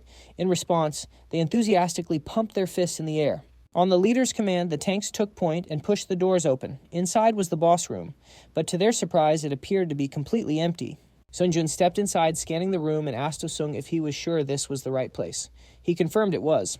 Just then, a drop of liquid landed on Erin. She looked up, wondering why the ceiling was dripping, and her eyes shot wide with terror. She whipped around to her guildmates and screamed for them to run. A massive glob of purple slime fell from above, engulfing her completely. Erin, Sunjun yelled in horror as other team members met the same fate. Half the squad was wiped out in seconds. Panicked, Sunjun yelled at Oh-sung, "What the hell is this thing?" Deciding shot. This wasn't in the briefing, but something was wrong with Oh-sung. His eyes rolled back into his head and he started mumbling incoherently before tentacles suddenly erupted from his mouth. He turned toward the ceiling and spoke as if to his mother. "I brought them all. Did I do a good job?" A chill ran down Sunjun's spine. He looked up at the colossal monster clinging to the ceiling and realized with dawning horror they had walked right into a trap. Meanwhile, Hajin had already arrived at his destination. Lucio looked at the portal and asked, "Is this it?" He confirmed it was. Flexing his fists, he said he'd quickly save the person inside and then head to bed. But it seemed he planned on going in without the little nymph. This made her indignant. "What are you talking about? Why can't I go with you?" she demanded. He told her to calm down, explaining, "That gate is even bigger than the ones in Tartius." She began to stomp her feet in frustration, crying, "You're abandoning me again, just like last time." He fell silent, thinking to himself, what am I supposed to do with her? He hadn't felt this conflicted in a long time, but it was probably because of what happened yesterday. The last time she tagged along, they ran into a hydra, and then he had an idea. He offered her a large bill and told her to go buy her favorite candies and wait for him there. She glared at the money, then threw it in his face and exclaimed, "Do you really think I can be bribed?" "I want to go into the gate too," she insisted. He asked in response, "Oh, is this not enough for you? You know," he added, "you could buy 50 candies with this." Hearing this, she immediately started to drool and stammered, 50! And just like that, she proved that everyone has a price. He handed her the money again and walked toward the portal, saying, "I'll be back soon. Now, if a stranger approaches you, what do you do?" She proudly answered that she should tell them to go away, to which he laughed and replied, "That's right." The moment he was on the other side, he was hit by how dark and damp it was. He flicked on his flashlight and walked forward, looking around until his foot stepped on something soft and slimy. He let out a loud, terrified squeal, shining the light down at his feet. "What the hell is that?" Looking up, he wasn't surprised and thought that, judging by this mess, the hunter of the god of war was definitely in trouble. But for the money he was being paid, it was worth it. However, the entire path forward was littered with bodies. How was he supposed to get past? His suit was still on cooldown, so he'd have to manage without it. If only he had a scooter, he could have just zipped right through. He grew nervous, wondering what to do. This was only the beginning, and it was already this much of a hassle. The system prompted him that he could use the emergency shop, so he immediately opened it. There was a scooter on the list, but it cost 100,000 points, which made him feel sick to his stomach. That was equivalent to a whole 1 billion won. He remarked that it was a bit too expensive for a mere mortal. He scrolled down, wondering if there was anything else useful. Just then someone snuck up behind him and whispered in his ear, "What you looking at so intently?" Hajin screamed in fright and accidentally hit the purchase button. Seeing his reaction, Lucio innocently asked if he was scared of her. But the MC wasn't scared anymore. He was devastated because he had just spent 1 billion won. At that moment, he only had about 290,000 points left. He spun around to face Lucio and exclaimed, "What are you doing here?" She said, "Yanod." She just shrugged and said, "I told you I wanted to come with you." She had been following him from the very beginning. He asked in shock, You really followed me?" He thought she was waiting outside with her candy. At that moment, something flashed behind him. She excitedly told him to turn around, and he saw his new scooter materializing in a divine glow. He stared at his new vehicle in utter amazement before exclaiming with delight, "Whoa, this is so cool. It's a whole motorcycle. Sire. But his joy was short-lived. Monsters began to close in on them, and he turned to face them, realizing he had gotten completely carried away. He quickly hopped on the motorcycle and told Lucio to hold on tight. With that, the two of them sped forward at top speed, gradually leaving the monsters behind. Meanwhile, elsewhere in the dungeon, half of an incapacitated squad was still alive, and a man named Sunjun came face to face with a massive monster. He cursed, "How are we supposed to deal with this?" Everyone else had been captured. He needed to save them as quickly as possible. At that moment, slime shot down at him from the ceiling.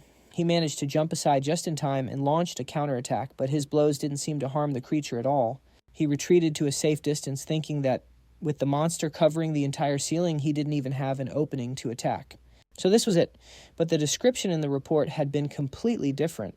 Besides, the association never said anything about monsters that could enter a person's body and control them.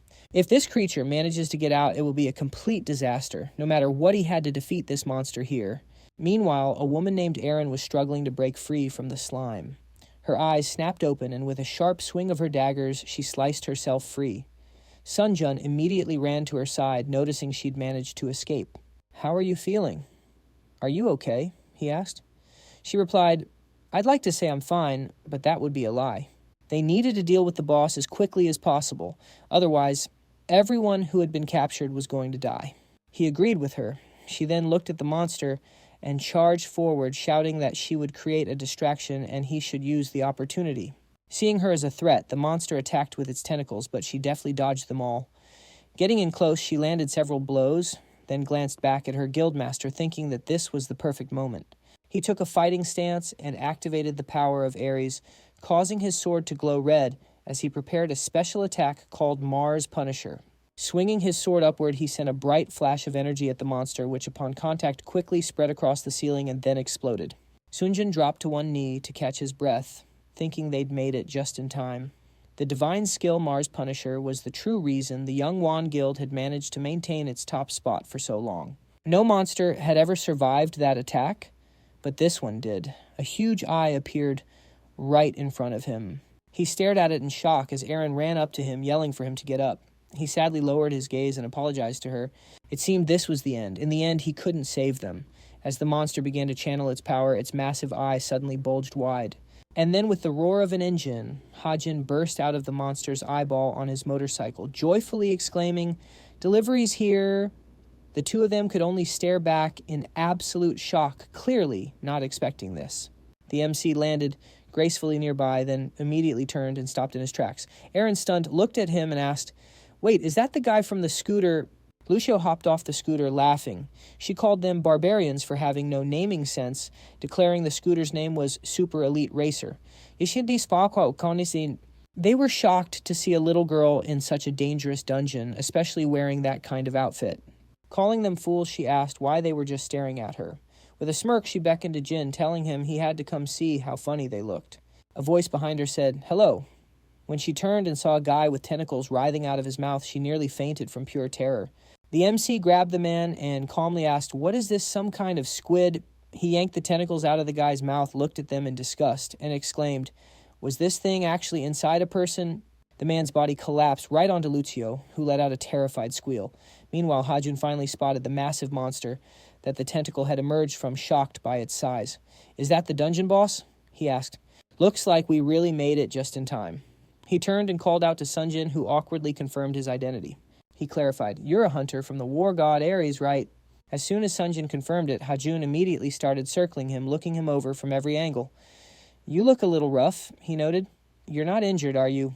Sunjin replied that he just had a few bruises. Hajun then added that Sunjin seemed strangely familiar, and asked if they'd met before. At this, Sunjin's expression darkened. The MC suddenly remembered meeting him in Tartius and laughed, remarking on what a small world it was. Sunjin, however, was growing tired of the chatter. He told the MC to cut it out, reminding him they needed to defeat the monster first.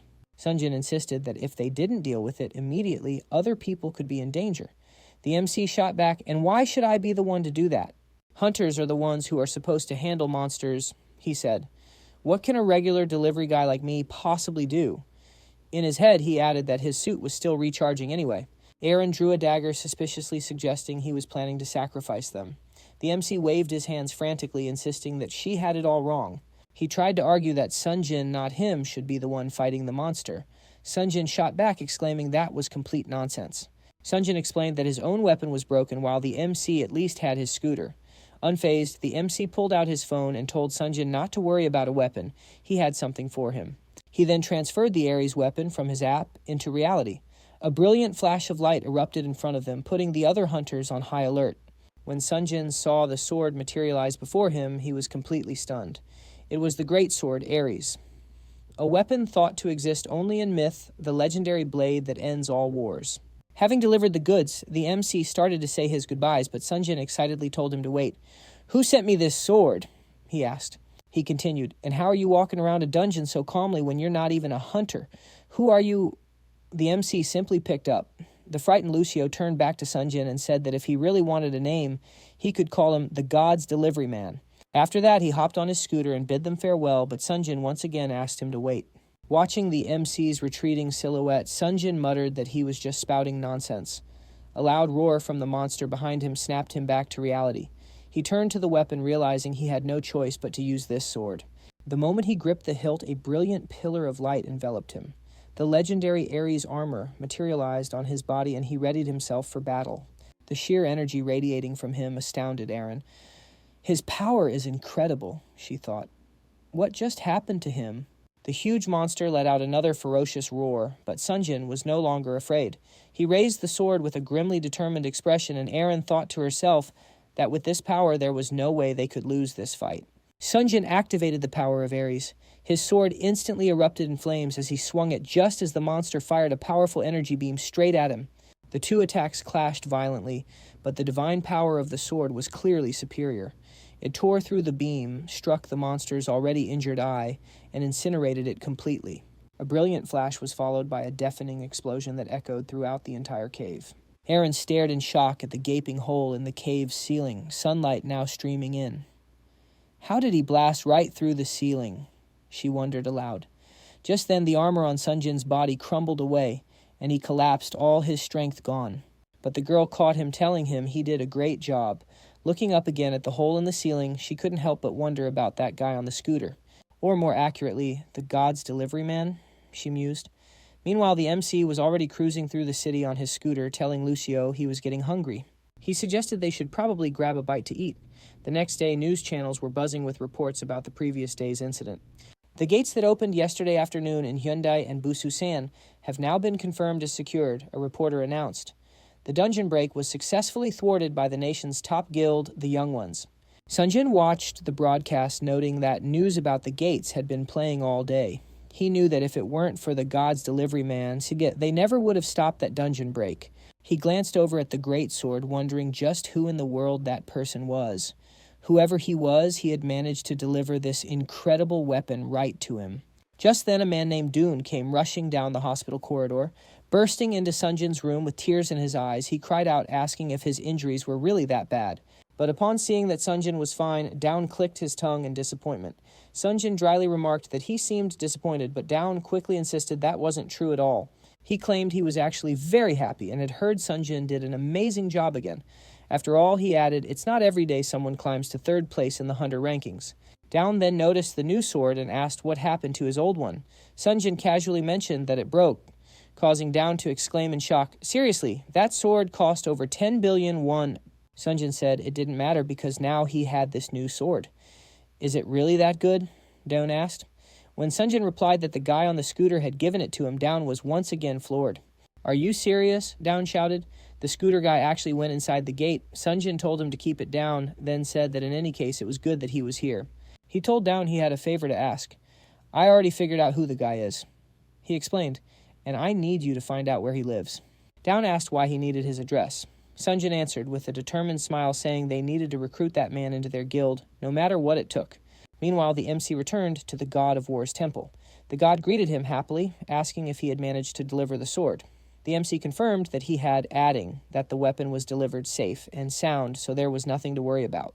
Ares sighed with relief, saying it was a good thing he'd trusted him with this. He ushered him inside, deciding it was time to find him a proper reward. As Ares headed for the temple, Hajin watched him with a smile, thinking that while everyone called the god rude, he just didn't see it. Lucio chimed in that of course he wasn't rude. Ares was a polite prince. She warned Hajin not to say such things, calling it blasphemy. Hajin figured she had a point. He was a prince after all. He followed Ares, but the god suddenly stopped and called out to the nymph, which made her tense up. He told her she had to wait for them here. Only Hajin could go with him. Lucio was visibly disappointed, but didn't dare complain to a god, while Hajin couldn't help but feel a little smug. After that, Ares led him to the treasury. Hajin was stunned by the sheer size of the doors, and the god casually mentioned that by human standards, each one weighed over 3 tons. When Hajin asked how to open them, Ares shot back, "What kind of stupid question is that? Just push." As the doors swung open, Hajin noted that everything here was so straightforward. Once inside, he was met with the sight of literal mountains of jewelry. Ares proudly declared that all of it belonged to the rightful heir of Olympus, the god of war. Hajin was already mentally calculating its worth when he asked if he could take anything he wanted. Ares scoffed, "How could I possibly repay you with just one thing? That would tarnish my reputation." Hajin beamed as Ares began digging through a pile of gold, muttering that he was sure he'd left it around here somewhere. He pulled a golden box from the pile and handed it to Hajin with a smile. Hajin hesitated to open it and asked what was inside, to which the god replied that he himself had no idea. Hajin was indignant. "Are you seriously giving me something when you don't even know what it is?" he asked. The god just laughed and told him not to worry. He'd never opened it because it was too precious even for him, so whatever was inside couldn't possibly be bad. "When my father gave me this box," Ares explained, "he called it one of his most precious treasures. To be honest, I'm curious what's inside myself." Hajin opened the box, and a golden glow illuminated his face. "Like it?" Ares asked, pretending to be surprised, though his eager expression gave him away. "I knew you'd be delighted," Ares exclaimed, but seeing Hajin's actual reaction, he grew confused. "What's with that look on your face?" Hajin pulled a plain wooden stick from the box and demanded, "What the heck is this, Even Ares looked shocked and displeased to see it. "You've got to be kidding me." "This is your treasure," Hajin fumed. "It's just a club." He was completely disappointed. Meanwhile, far away, a lone ship was being tossed about in a violent storm. The great explorer Jason stood at the ship's bow and declared the situation dire. On their voyage, they had run into sirens. Perched on the rocks, the creatures sang their enchanting songs, attempting to lure his crew to a watery grave. He began to wonder if he'd made a mistake in trusting this mission to a certain person. Back in the treasury, Hajin was furiously waving the stick around and chewing out Ares, completely ignoring the fact that he was yelling at a god. After venting his frustration, he finally headed home. The next morning, he stretched with a heavy sigh, his back aching as if he'd slept for too long. He had gotten home quite late after his meeting with the god, after all. He glanced over at Lucio, who was sleeping on the floor and mumbling about candy, and wondered if all nymphs talked in their sleep. He covered her with a blanket, thinking she must be exhausted. She would just have to put up with it a little longer. As soon as they moved, she could have a proper bed. Later, he went to the store, and on his way out, a poster for the National Hunter exam caught his eye. It was scheduled for the 15th, which meant it was only 3 days away. The poster piqued his interest. As he walked home, he thought that while he'd never wanted to be a hunter before, he couldn't keep sneaking into dungeons and hiding his identity forever. "Maybe I should give it a try," he mused. By the time he got back, Lucio was already awake. She rubbed her eyes and asked where he'd been. He held up the grocery bags with a smile, but as she excitedly rummaged through them, her face fell when she found no candy. He just teased her, saying all her teeth would fall out at this rate. Just then, a new delivery request popped up on his phone. It was from Hephaestus. Thrilled at the thought of getting drinks again, he immediately headed over to the god's house. He hopped off his scooter with a cheerful wave. Hephaestus remarked on his speedy arrival, and Hajin replied, "Of course I'd rush for you any day." "After all, you're my best customer," he added. Hephaestus smiled, noting that a lot of people seemed to be seeking Hajin out lately. "I heard you helped heal Chiron's leg and even sorted things out with Ares," he said. Hajin was surprised the news had traveled so quickly and just gave an awkward smile, saying he was just lucky. "So, how can I help you?" he asked. Just then, footsteps sounded from behind Hephaestus, and another man emerged from the workshop. "Oh, you're here too," the newcomer noted. At the sight of the man, Lucio's eyes went wide with excitement. Hajin asked if she knew him, and she responded in disbelief, "You don't know who that is." "Fast shipping by sea, safe delivery." She recited like a commercial. He's from the top shipping company, Olympus. It's Jason, representative of the Argonauts. Jason modestly added that he was known not just as an Argonaut, but as an outstanding traveler from the legendary voyage of the Argo, which carried the greatest heroes of ancient Hellas. Jason then approached Hajin, saying, "I've heard a great deal about you. You healed my adoptive father, Chiron." He continued, "And for that I am truly grateful." Hajin brushed it off. "Don't mention it. It's just my job." Jason smiled, noting that the rumors about his humility were true.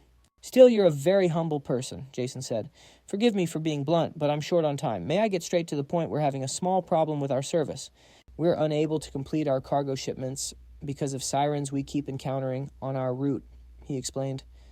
Hajin wryly thought to himself that it sounded like they were having some serious arguments with the locals. Jason went on, saying that in the past they'd had Orpheus deal with the sirens, but that was no longer an option as he was currently on tour. "After everything I've heard about you, I decided to come straight to you for help," he finished. Hajin was confused. "Well, what's so special about me? Are you really asking me to get rid of sirens?" he asked incredulously. When Jason confirmed it, Hajin slumped tiredly, wondering why everyone kept asking an ordinary courier to deal with monsters. He immediately refused, saying, "I don't know what you've heard about me, but I'm not a fighter." Smiling confidently, Jason asked if he could hear the reward before making his final decision certain it wouldn't disappoint. The reward was 500,000 points for eliminating the sirens. He instantly agreed, admitting that while he wasn't a master fighter, he definitely preferred it over delivering food. The reward was just too good to pass up. Hephaestus warned him that the sirens were sea dwellers, making it tough to fight them in their home turf, the water. He was pretty surprised to hear this, and Lucio shot back, "What did you think they lived in fire?" Hephaestus told him not to worry. It was time for him to show what he was made of. With that, they set off, and soon arrived at the sirens' habitat, the Singing Rocks. Jason explained that cargo ships had no choice but to sail through this specific route. Our MC assured him he'd take care of it, telling him not to worry. The man laughed, saying he wanted to hire him to destroy them by dawn tomorrow. He offered him a boat to reach the rocks, but our hero said it wasn't necessary.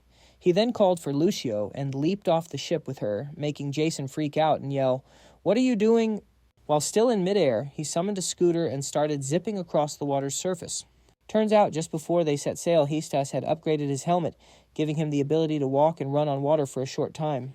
Jason watched him go, thinking how unpredictable the guy was. Houdin then asked, "So these rocks are where the monster settlement is," making Jason wonder if he was a complete idiot.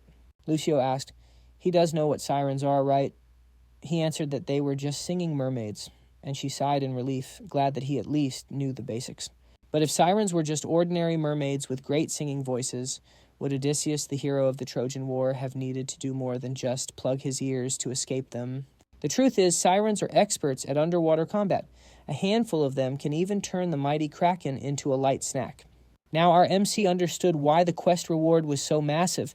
He declared that they weren't going in empty-handed, pulling a club from behind his back. He was ready to deal with these insidious monsters the old-fashioned way, and Lucio was right there with him. Meanwhile, the sirens had already spotted their approach. One of them peeked out from behind the rocks, reporting that a human and a nymph were getting very close. Her sister declared she'd handle it diving into the water to sneak up on them from below. Spotting a dark silhouette underwater, Lucio warned Houdin that something was approaching, and he replied that he felt it too. Just then, the siren leaped from the water mouth wide open, but our MC immediately whacked her on the head with his club, sending her splashing back down. Ares had told him that even though the club looked flimsy, it was actually a gift from Zeus. This club probably wasn't as simple as it looked.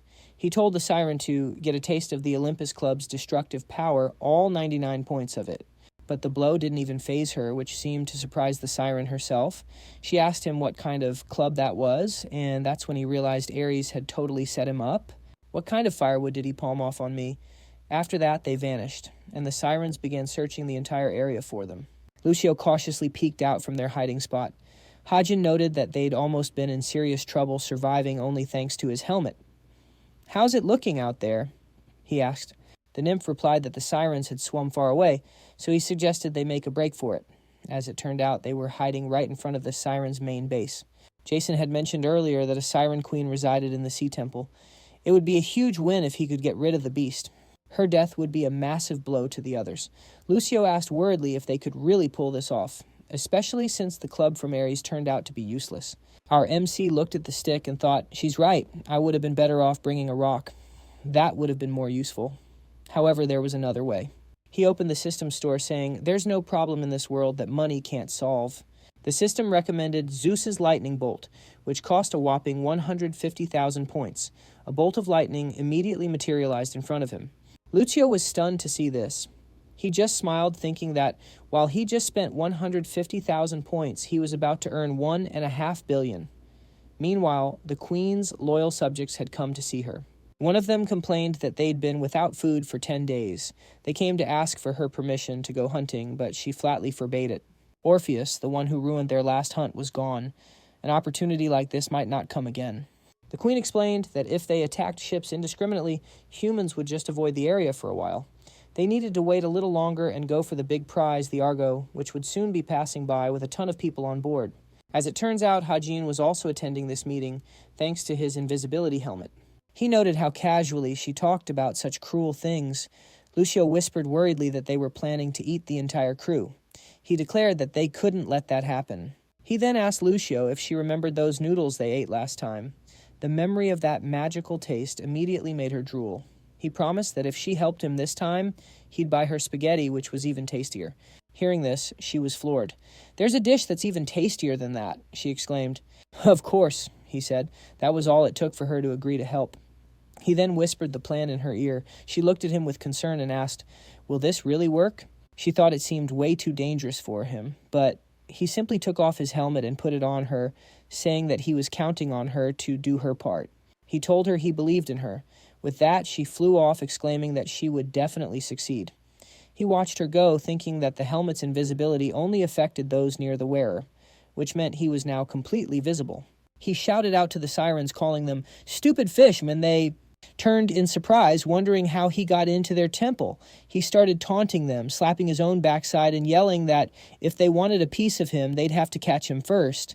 Naturally, this provocation infuriated the queen. She ordered her subjects to seize him immediately, and they swam toward him, baring their fangs. He took off running, and the system alerted him that without the helmet, his water-walking ability would soon expire. He yelled out for Lucio. Hovering nearby, she told him she was ready. She then commanded Zeus's lightning to strike and quickly backed away. A ball of lightning formed, and then everything exploded. Luckily, Hudin managed to get out of the temple just in time. He screamed, thinking, "This is way more powerful than I thought." Meanwhile, the sirens left inside the temple were crushed by rubble. Looking at the devastation, he thought that his original goal had only been to kill the queen. But clearing out the weeds would also help the sailors. Lucio landed nearby and joyfully exclaimed that they'd done it.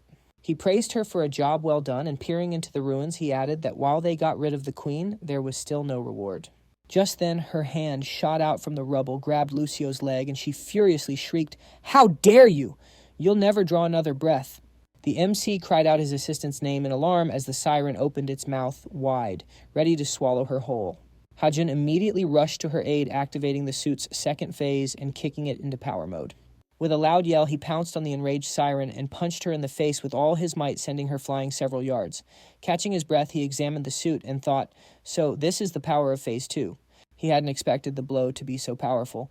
Lucio snapped that there was no time to gawk at his suit. The queen had vanished. Just then, air bubbles broke the surface near the rubble. Lucio warned Hajun about the danger below, and an instant later the queen burst from the water and pounced on him. She grabbed his leg, smirking that he was caught. His face darkened as she dragged him underwater.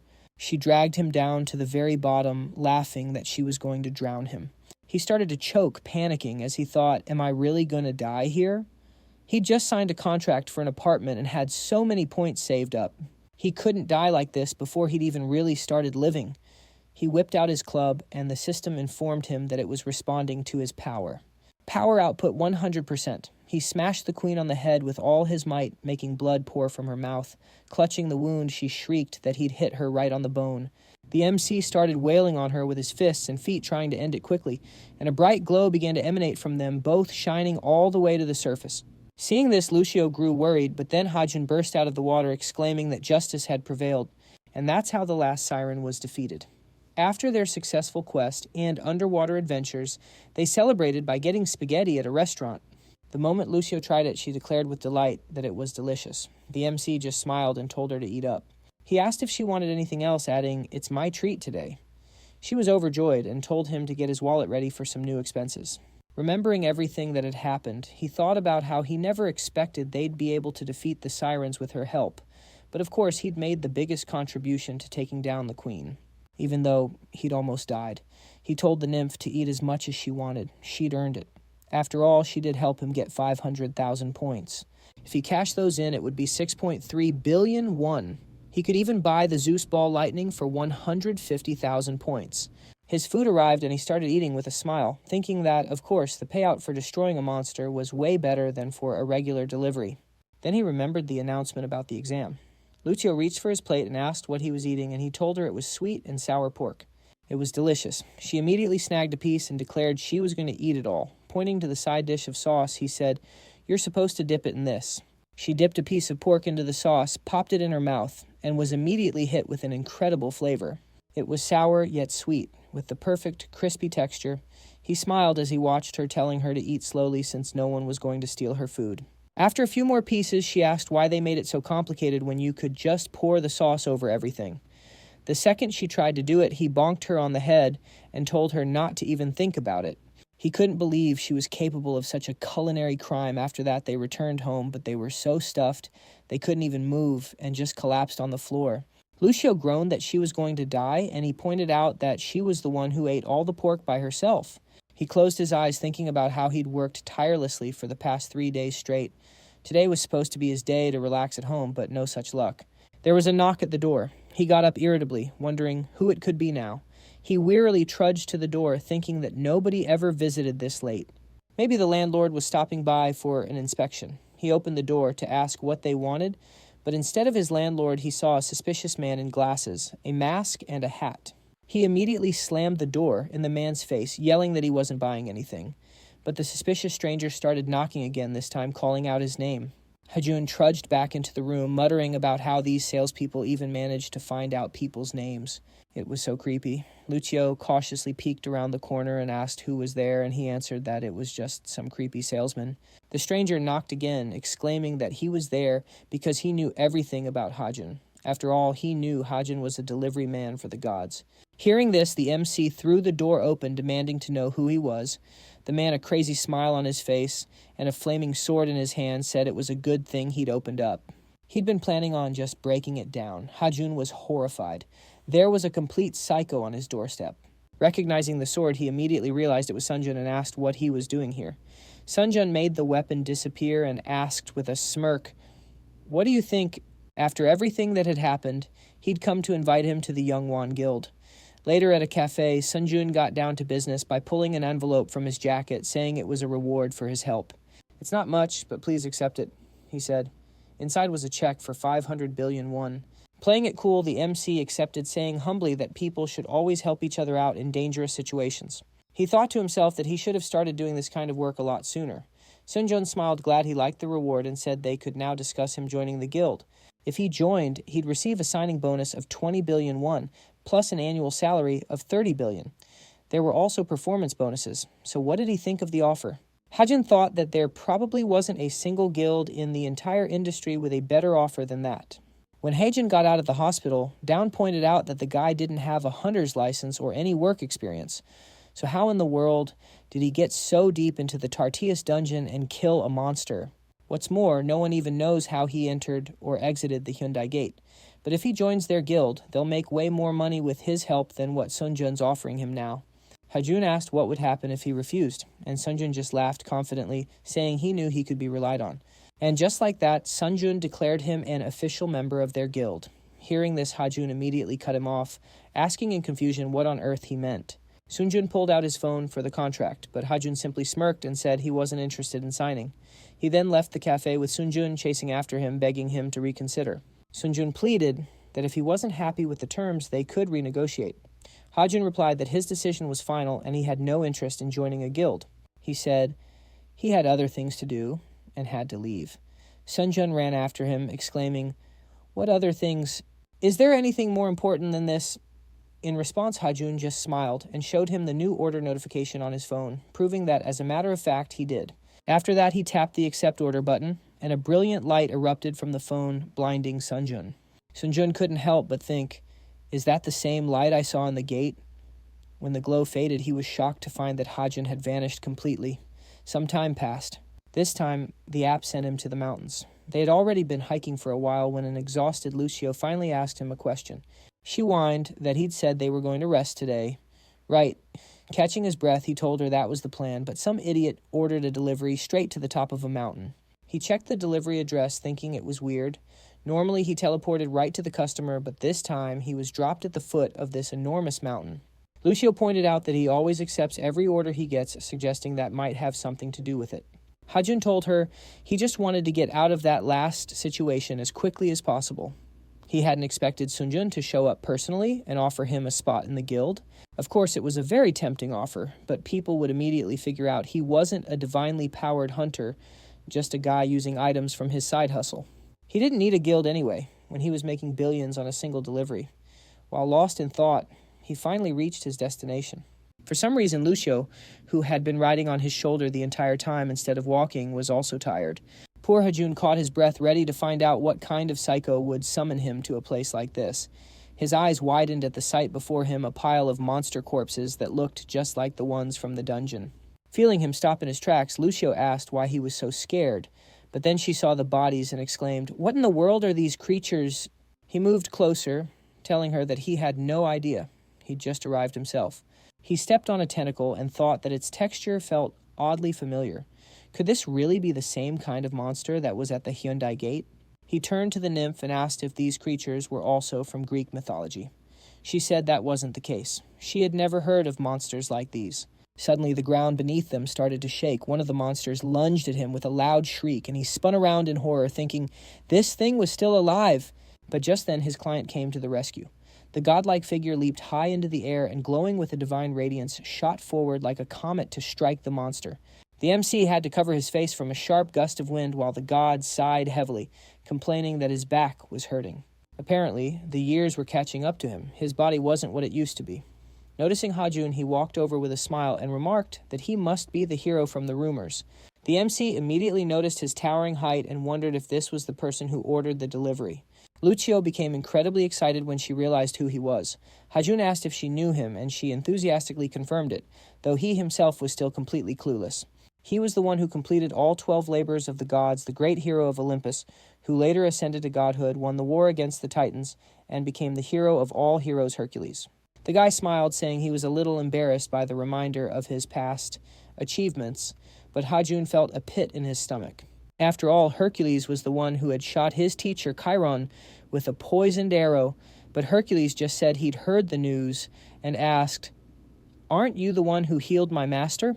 Hajun nervously answered that it was actually Hydra venom he'd healed. Hercules just gave him a friendly, back-breaking slap of thanks. The system immediately warned the MC that his suit couldn't withstand that much damage, and he thought this guy had to be crazy. His strength was unbelievable. Hercules explained that he used to be a demigod, but, as the nymph said, he had become a constellation protecting Olympus. The MC introduced himself, and Lucio happily chimed in with her name, adding that she was honored to meet him. Hercules smiled and told Hajun that he had called him here for a reason. He wanted him to find something out for him. He turned and pointed to a passage that had appeared, explaining that monsters were using it to try and invade Olympus. He added that recently these tentacle monsters had been coming through the portal very frequently. Every time he fights these unknown creatures, he gets the feeling that something bigger and badder is trying to force its way in. He walked over to the still-living monster and kicked it with all his might, making the MC wonder if this could somehow be connected to the gate back in Hyundai. Hercules said he needed him to find out where all these creatures were coming from, after which the system immediately notified him of a new quest. He had to find the source of the monsters appearing on Mount Olympus, and he had 24 hours to complete the task. If he failed or gave up, a heavenly punishment awaited him. The reward was 200,000 points. He nervously gritted his teeth, thinking, "Do I really have to solve problems on this scale?" Even for 200,000 points, his gut told him to just abandon the quest. But then he glanced over at the mountain of muscle and scars that was Hercules, and quickly said he'd get started on reconnaissance right away. Hercules laughed and said he liked his attitude. It was exactly as his wife Hebe had described. Hajun immediately understood who he was talking about. This was the goddess who gave him his very first delivery order, so she was Hercules' wife. Hercules then added that she's always telling him she's sorry for underestimating him. model. He just laughed and told her it was fine, saying it happens to everyone. He thought to himself how amazing it was that all these heroes from Greek mythology were showing up here. Just then, the system announced that the route was set. He glanced at the map and couldn't help but notice that something seemed a little off. He turned toward the cliff, pointing out that, according to the map, this was the way to go. Hercules agreed, then scooped him up and announced he was going to launch him into the chasm at full speed. He started freaking out and begged him to wait, but Hercules just ignored him and, with all his might, hurled him over the edge, casually wishing them a safe trip.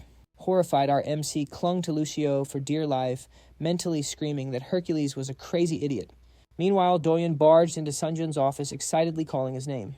Sunjun shot back, asking if he thought this place was a playground. Doyen blew right past the comment, demanding to know if he'd signed the contract. Sunjun waved his hand dismissively, saying to just forget about it. He added that the guy turned out to be a real heartless jerk. Doyen was shocked, asking why the guy would do that. Sunjun relayed the excuse. It wasn't me. I suddenly got a delivery order and had to go to work. Doyen scoffed indignantly. And you believe that it's such a classic excuse, Doyen said. Sunjun thoughtfully replied that he wasn't sure. But it didn't seem like a lie. After all, the guy was making a delivery to the Hyundai dungeon. And right on cue, he got a message from Ares himself, which was exactly what he'd been waiting for. The message said that regardless they needed to keep recruiting new hunters for the guild, it also asked for an update on his errand. The sacred relic Ares gave him via Hajin had served as his spare sword for a while, but he didn't need it anymore, so he'd put it up for auction. Besides, he needed the cash for the contract signing fee, but he still hadn't convinced the courier to join their guild. Doyen then asked if he'd gotten the message yet. Apparently they had a buyer from Japan. Hearing that, Sunjun's mood brightened a bit, and he decided they would move forward as planned. He mentioned that recently a string of thefts had been plaguing inter-guild trades. Valuable items were being stolen during transport, and this sword was definitely not cheap. They'd be better off hiring mercenaries to handle the delivery. Then he remembered Hajin. He calls himself a delivery guy, right? He thought, and that's when a brilliant idea struck him. Meanwhile, our MC was still plummeting down the cliff. He screamed, "Was there seriously no other way to do this?" A system notification popped up, informing him he'd reach his destination shortly. He wondered what could possibly be waiting at the bottom of this cliff. At this rate, he was just going to splat. He quickly summoned his scooter and saw a dead end rushing up to meet him. He slammed into the ground, but luckily the scooter took the brunt of the impact. He nervously commented that this all-terrain vehicle was definitely worth every penny. They only made it because of the scooter. He called out to Lucio, telling her to get up because they were okay. Sighing with relief, she said she really thought they were goners.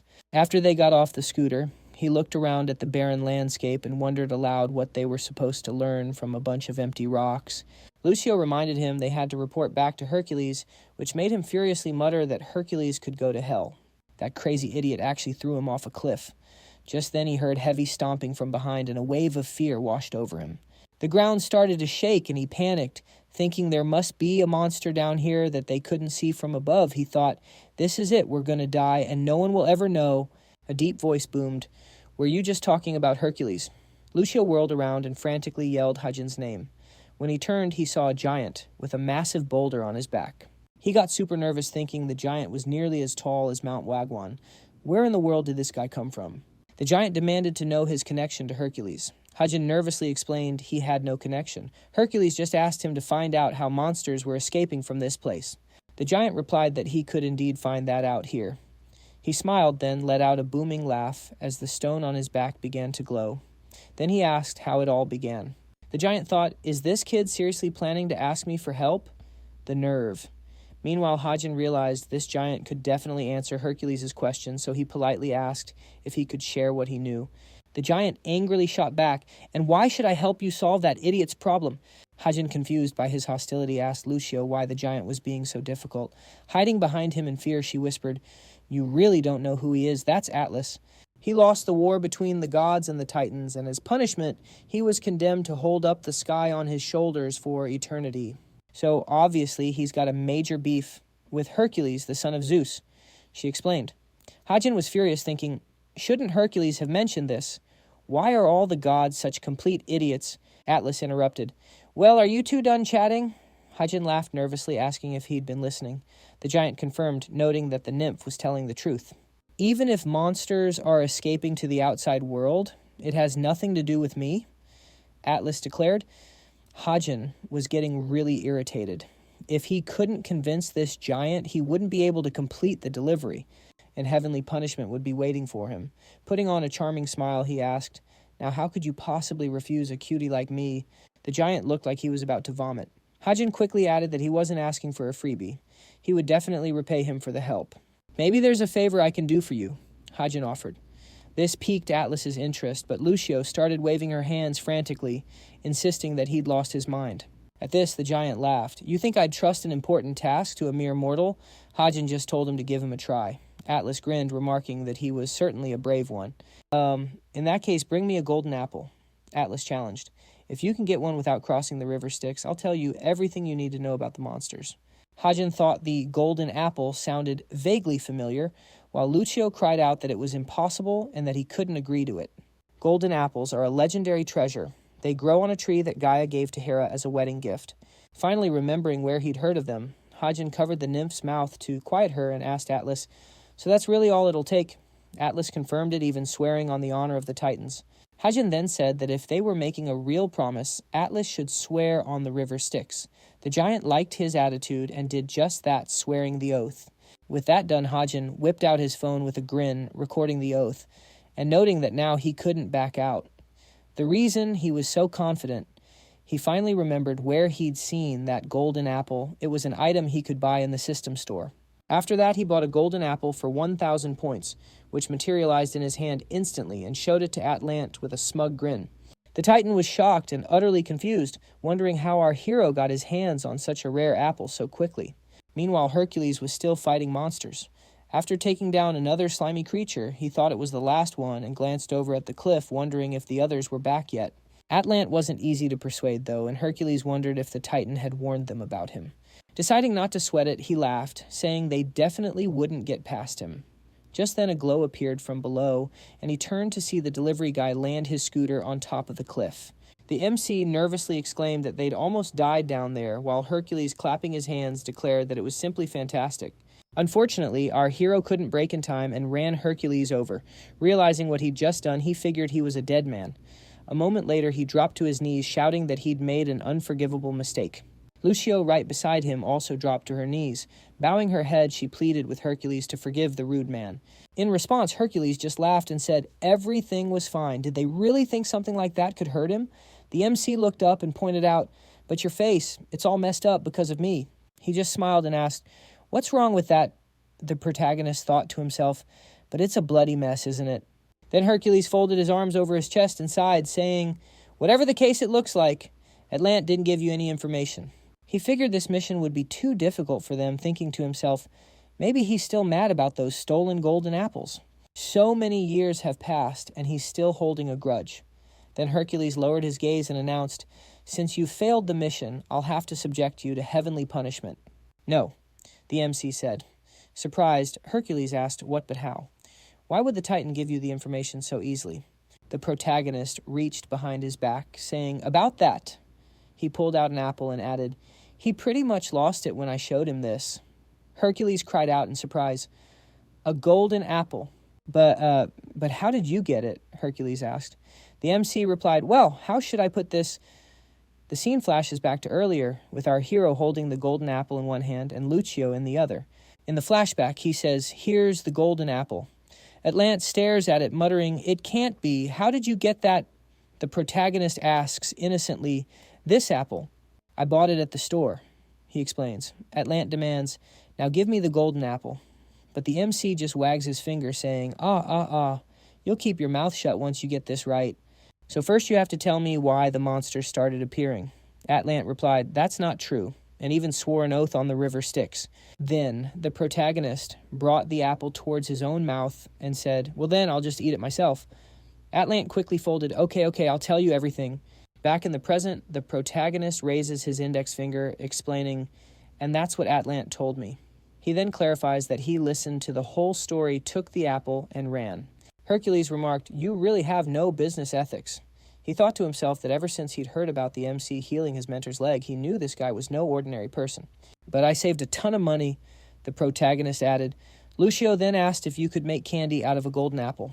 Hercules grinned, thinking this kid reminded him of his younger self. He was starting to like him. Clenching his fist, he asked, So what did Atlant tell you? Where are these monsters coming from? The MC replied that Atlant didn't know for sure. He wasn't trying to be cryptic, but he said something strange. Hercules pressed, "What exactly?" He answered, "The earth divided into 7 branches, a place where a blue flame burns in every corner. He said the monsters come from there." Hercules thought this problem was getting more complicated by the second. He knew right away these monsters were from another world, but he never would have imagined they'd be from that place. So Hajin is someone who can travel between Earth and the mythical world, and as if by a twist of fate, this person who breaks all boundaries is accompanied by a nymph. The 3 goddesses of vengeance, the Erinyes, are known to be incredibly cruel.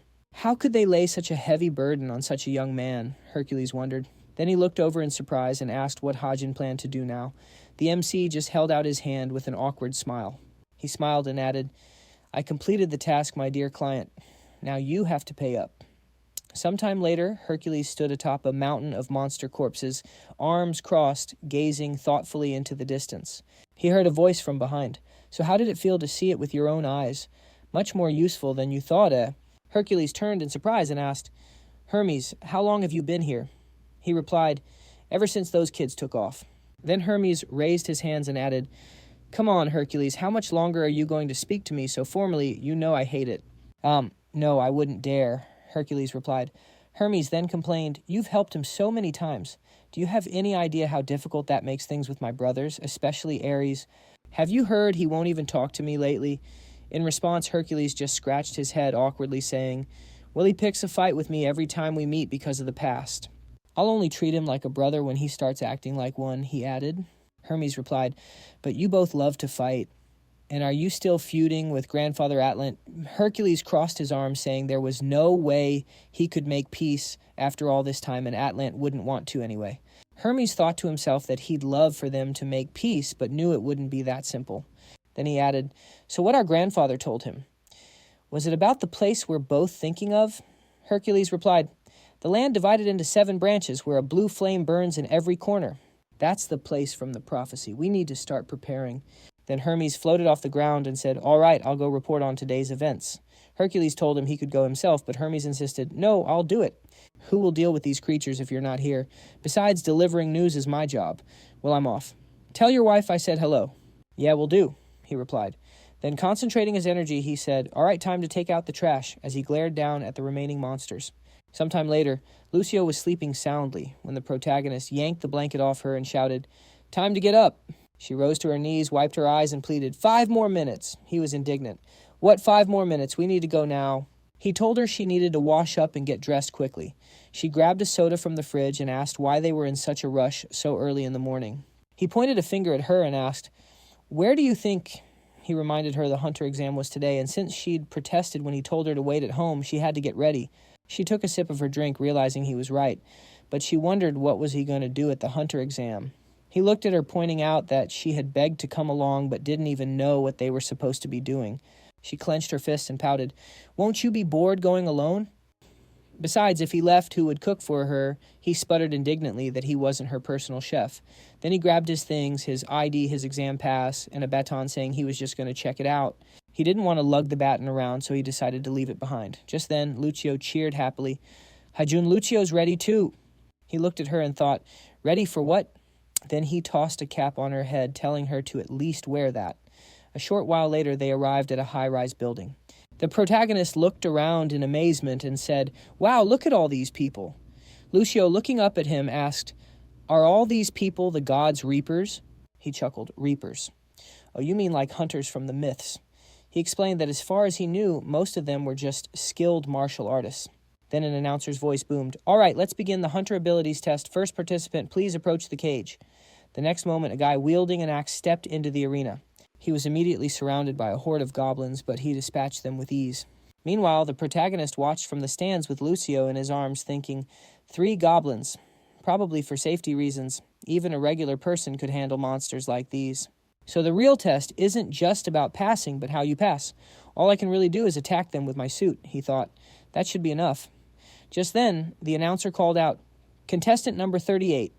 The protagonist raised his hand and answered, "Yes." As he walked into the arena, he thought, "First things first, I need to be as low-key as possible." He activated his motorcycle suit, drawing the attention of the judges. After a moment, the announcer shouted, "Contestant number 36 2 minutes and 52 seconds. One of the judges asked, "What kind of martial art is that his balance is excellent?" Another one commented, "Looks like he's done some training before his awakening." "It's decent," another judge said with a wave of his hand, "but martial arts alone won't cut it. He took way too long to fight just 3 goblins." The man next to him added thoughtfully that the contestant lacked grit.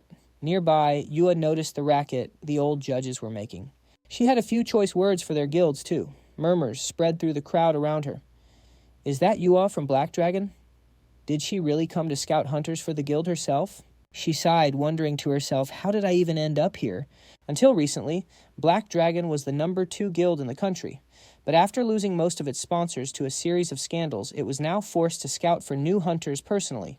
She really hoped she would find someone worthy today. Just as she sighed, the announcer called, "Next contestant number 38. The MC entered the arena, and Lucio cheered joyfully, "Go, Hajun." He smiled back at her and replied, "Okay." He took his stance, thinking that while passing the exam was important, he didn't want to stand out too much and attract unwanted attention. "I'll just focus my power and pass this thing without any fuss," he decided. The goblins charged at him, and he thought, "Here we go." He effortlessly dodged their attacks using his danger detection and avoidance skills. He noted that compared to the sirens, these creatures were incredibly slow. He wondered if he could dodge a hit even without his suit's assistance.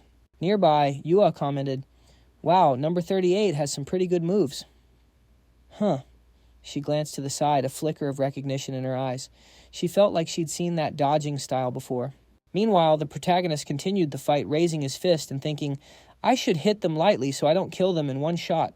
Then he threw a punch, and the goblins instantly vanished, shattering into tiny particles. At that moment, Yua thought, "I've found the perfect candidate." The protagonist smiled awkwardly and muttered, "Oops." A short while later, all the participants gathered in a hallway. The protagonist was looking at his new ID when an employee approached him. "Congratulations, you passed," she said. "Hajun, your result was the 3rd highest in history. We're eagerly awaiting your future performance as a hunter." She said, "Swahao mido by uju." He thought to himself that he hadn't expected anything less. Was it really this easy to become a hunter? Just then, Lucio threw her hands in the air and cheered. "Hajun, you're so cool. When are we going to eat?" He sighed. "All you think about is food." Then he picked her up and she pointed forward, saying that Lucio really liked Tangsuyuk back in the day. The protagonist noted, "This is the Gangnam district, right? There should be a cafe nearby." Just then, Yua approached them and said, "It's good to see you, Hajun." They looked at her in surprise as she introduced herself, casually brushing back her hair. The protagonist realized, "Whoa, it's the same woman I met on Mount Huagua." She continued, "At first glance, your technique looks quite impressive. Don't you want to join Black Dragon with us? You could fully develop your abilities." But before she could even finish, he walked right past her, stuck out his tongue, and said, "Nope, not interested." She spun around confused and shouted, Wait a minute." She tried to add, "Black Dragon is also recruiting new hunters." But the protagonist kept walking, calling back, "I don't plan on joining a guild right now. Good luck." She clenched her teeth in frustration, thinking, "Damn it, every single talented hunter is crucial right now. I have to recruit him no matter the cost." Then she reached a hand out toward him and shouted, 5 billion won. That's what I'll pay you to sign a contract with us." She thought to herself that a cash attack should do the trick. The protagonist stopped in his tracks and she thought, did it work?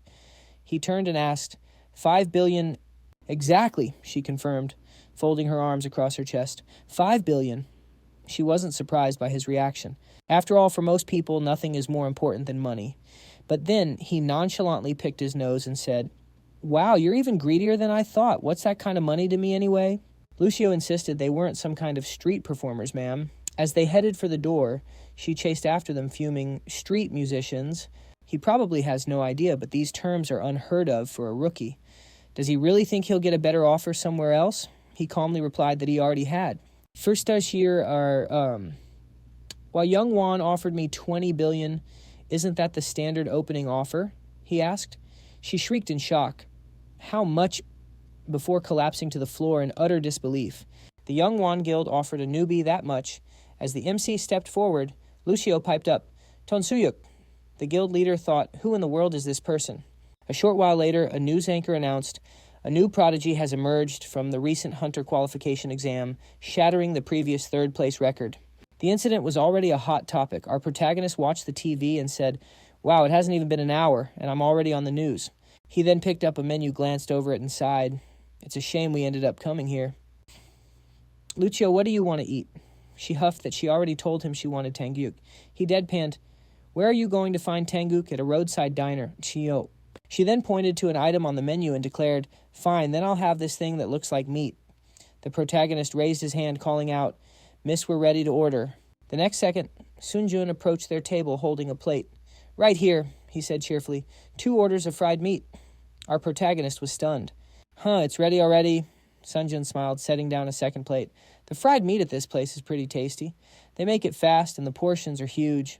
The MC thought in disbelief. "Sunjun," he asked aloud, "did you get a part-time job as a waiter just to stalk me?" Sunjun replied that he wasn't stalking him at all. He just wanted to suggest they have lunch together. Taking a bite of the food, our protagonist said, "I told you last time I'm not joining the guild. I'm not interested right now." Sunjun replied, "Is that so? But I heard you took the hunter exam." The MC shot back defensively. "I had my reasons for that." He went back to eating, thinking that he had definitely gotten their attention now. "Anyway," he said, "I'm not joining the guild, so just leave me alone and let me eat in peace." Sunjun said, "It seems you've got the wrong idea. That's not why I came to see you today. I need a courier." The protagonist thought, a delivery job. Sunjun then explained, "The day after tomorrow, an item needs to be delivered to Japan. Originally, we were going to send it by plane, but an unknown thief has been causing problems. We're hoping you can escort the cargo to its destination." The protagonist mused thoughtfully, "Well, delivery is my specialty." He then added, "This is a little awkward to ask, but what's the pay for this job?" He replied that money was not an issue. "We can pay you whatever price you feel is fair." The protagonist pressed, "Can you give me a number?" Sunjun held up 2 fingers, asking, "How about this?" The MC guessed 2 billion. "Well, I suppose that works." Sunjun corrected him, "Not 2, 20. Our protagonist immediately snapped into a deep bow, exclaiming, "My dearest client, the day after tomorrow, your cargo will be escorted via my premium Super Express service." In response, Sunjun just laughed, saying he expected nothing less. All the while, Lucio was still happily eating, thinking, "There's nothing more delicious than tangyuk. It's the best food in the human world." Meanwhile, Chiso Yun landed silently on a windowsill and reported, "Everything is ready, awaiting your orders, Mr. Hermes." Sometime later, the protagonist and Lucio arrived at the port. She gazed at the scene in awe and exclaimed, "Wow, Houdin, look at all these giant square things." He had to admit she had a point. Could all of these containers belong to the guild? He wondered. He never thought he'd end up sailing on a cargo ship. So, it's not a delivery, just a cargo escort, he figured. As they approached the gangway, a guard held up a hand and told them to stop. "I need to see some ID proof of guild affiliation." The MC stepped forward and explained, "Guild affiliation. We were sent by the Young Wan Guild. They told me you'd understand when you saw this." He then presented a card, and the guard's eyes widened in shock as he thought, "A Young Wan VIP card." He and his partner immediately bowed low, exclaiming, "Our sincerest apologies, your identity is confirmed." As they walked past, Lucio took the card in her hands, whispering, "Wow." The protagonist wondered what all the ceremony was for. As they continued onto the deck, Lucio remarked, "Up close, this ship is so spacious." He replied, "But Olympus has plenty of ships too. The Argo, for example." Lucio pumped her fist, retorting, "But not every god gets a ship like that. And if they do, of course it has to be huge. It's just a big ship," he thought. "What's there to be so proud of?" They then walked up to a specific container, and the MC asked, "So this is the one?"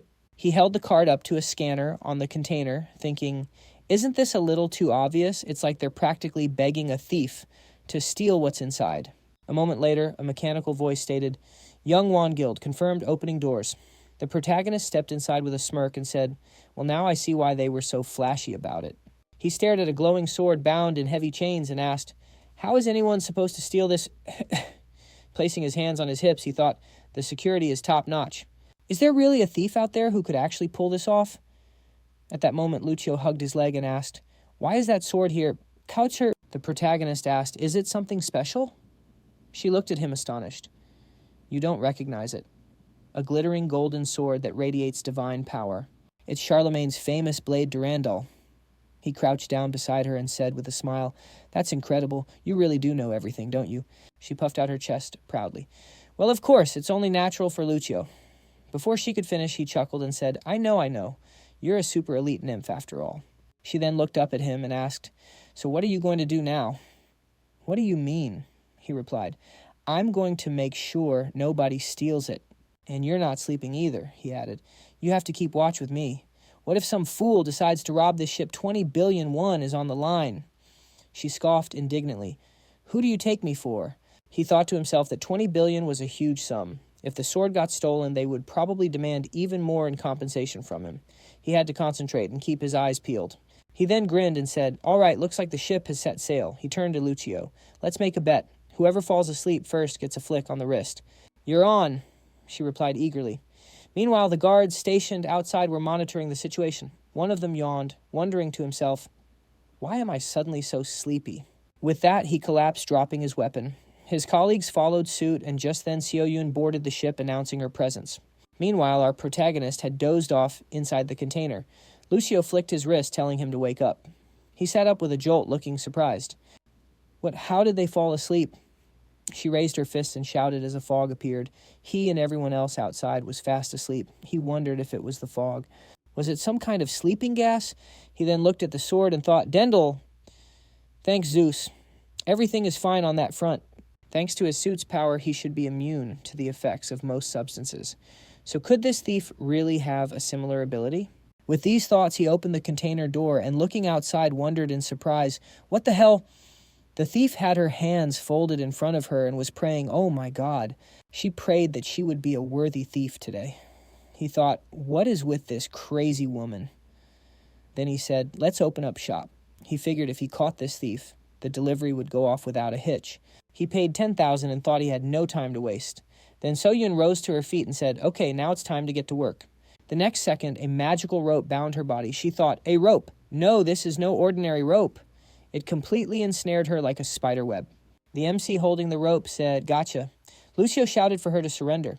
She thought in surprise, Wait, are some of these people still awake? At that moment, the protagonist was holding the Arachne rope, a magical rope woven from the threads of the weaver Arachne who defeated Athena in a contest. No matter the opponent, the rope immediately binds them. The more the enemy resists, the tighter the knots become. The rope can only be broken if the enemy is overwhelmingly stronger than him.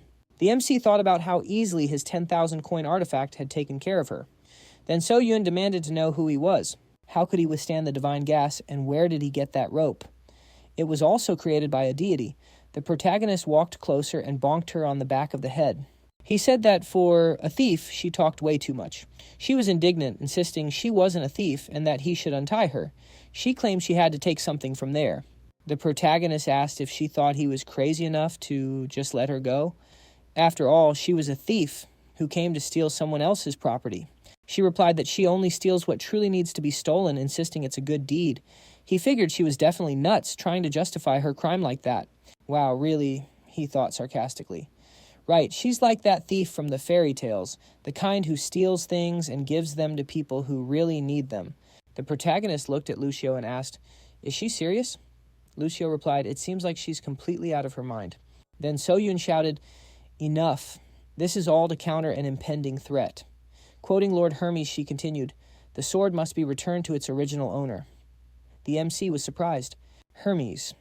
Lucio said to Hajun, Does that mean this girl is a messenger from the god Hermes? The protagonist thought so this thief was sent here by Hermes. He told her to wait and asked about the threat she mentioned, realizing she had already leaked too much information. She muttered that she wasn't supposed to use it in a situation like this. Just then, a small pill appeared between her teeth, and she added that she would make him regret what he did today. With those words, she bit down on the pill, causing a powerful explosion.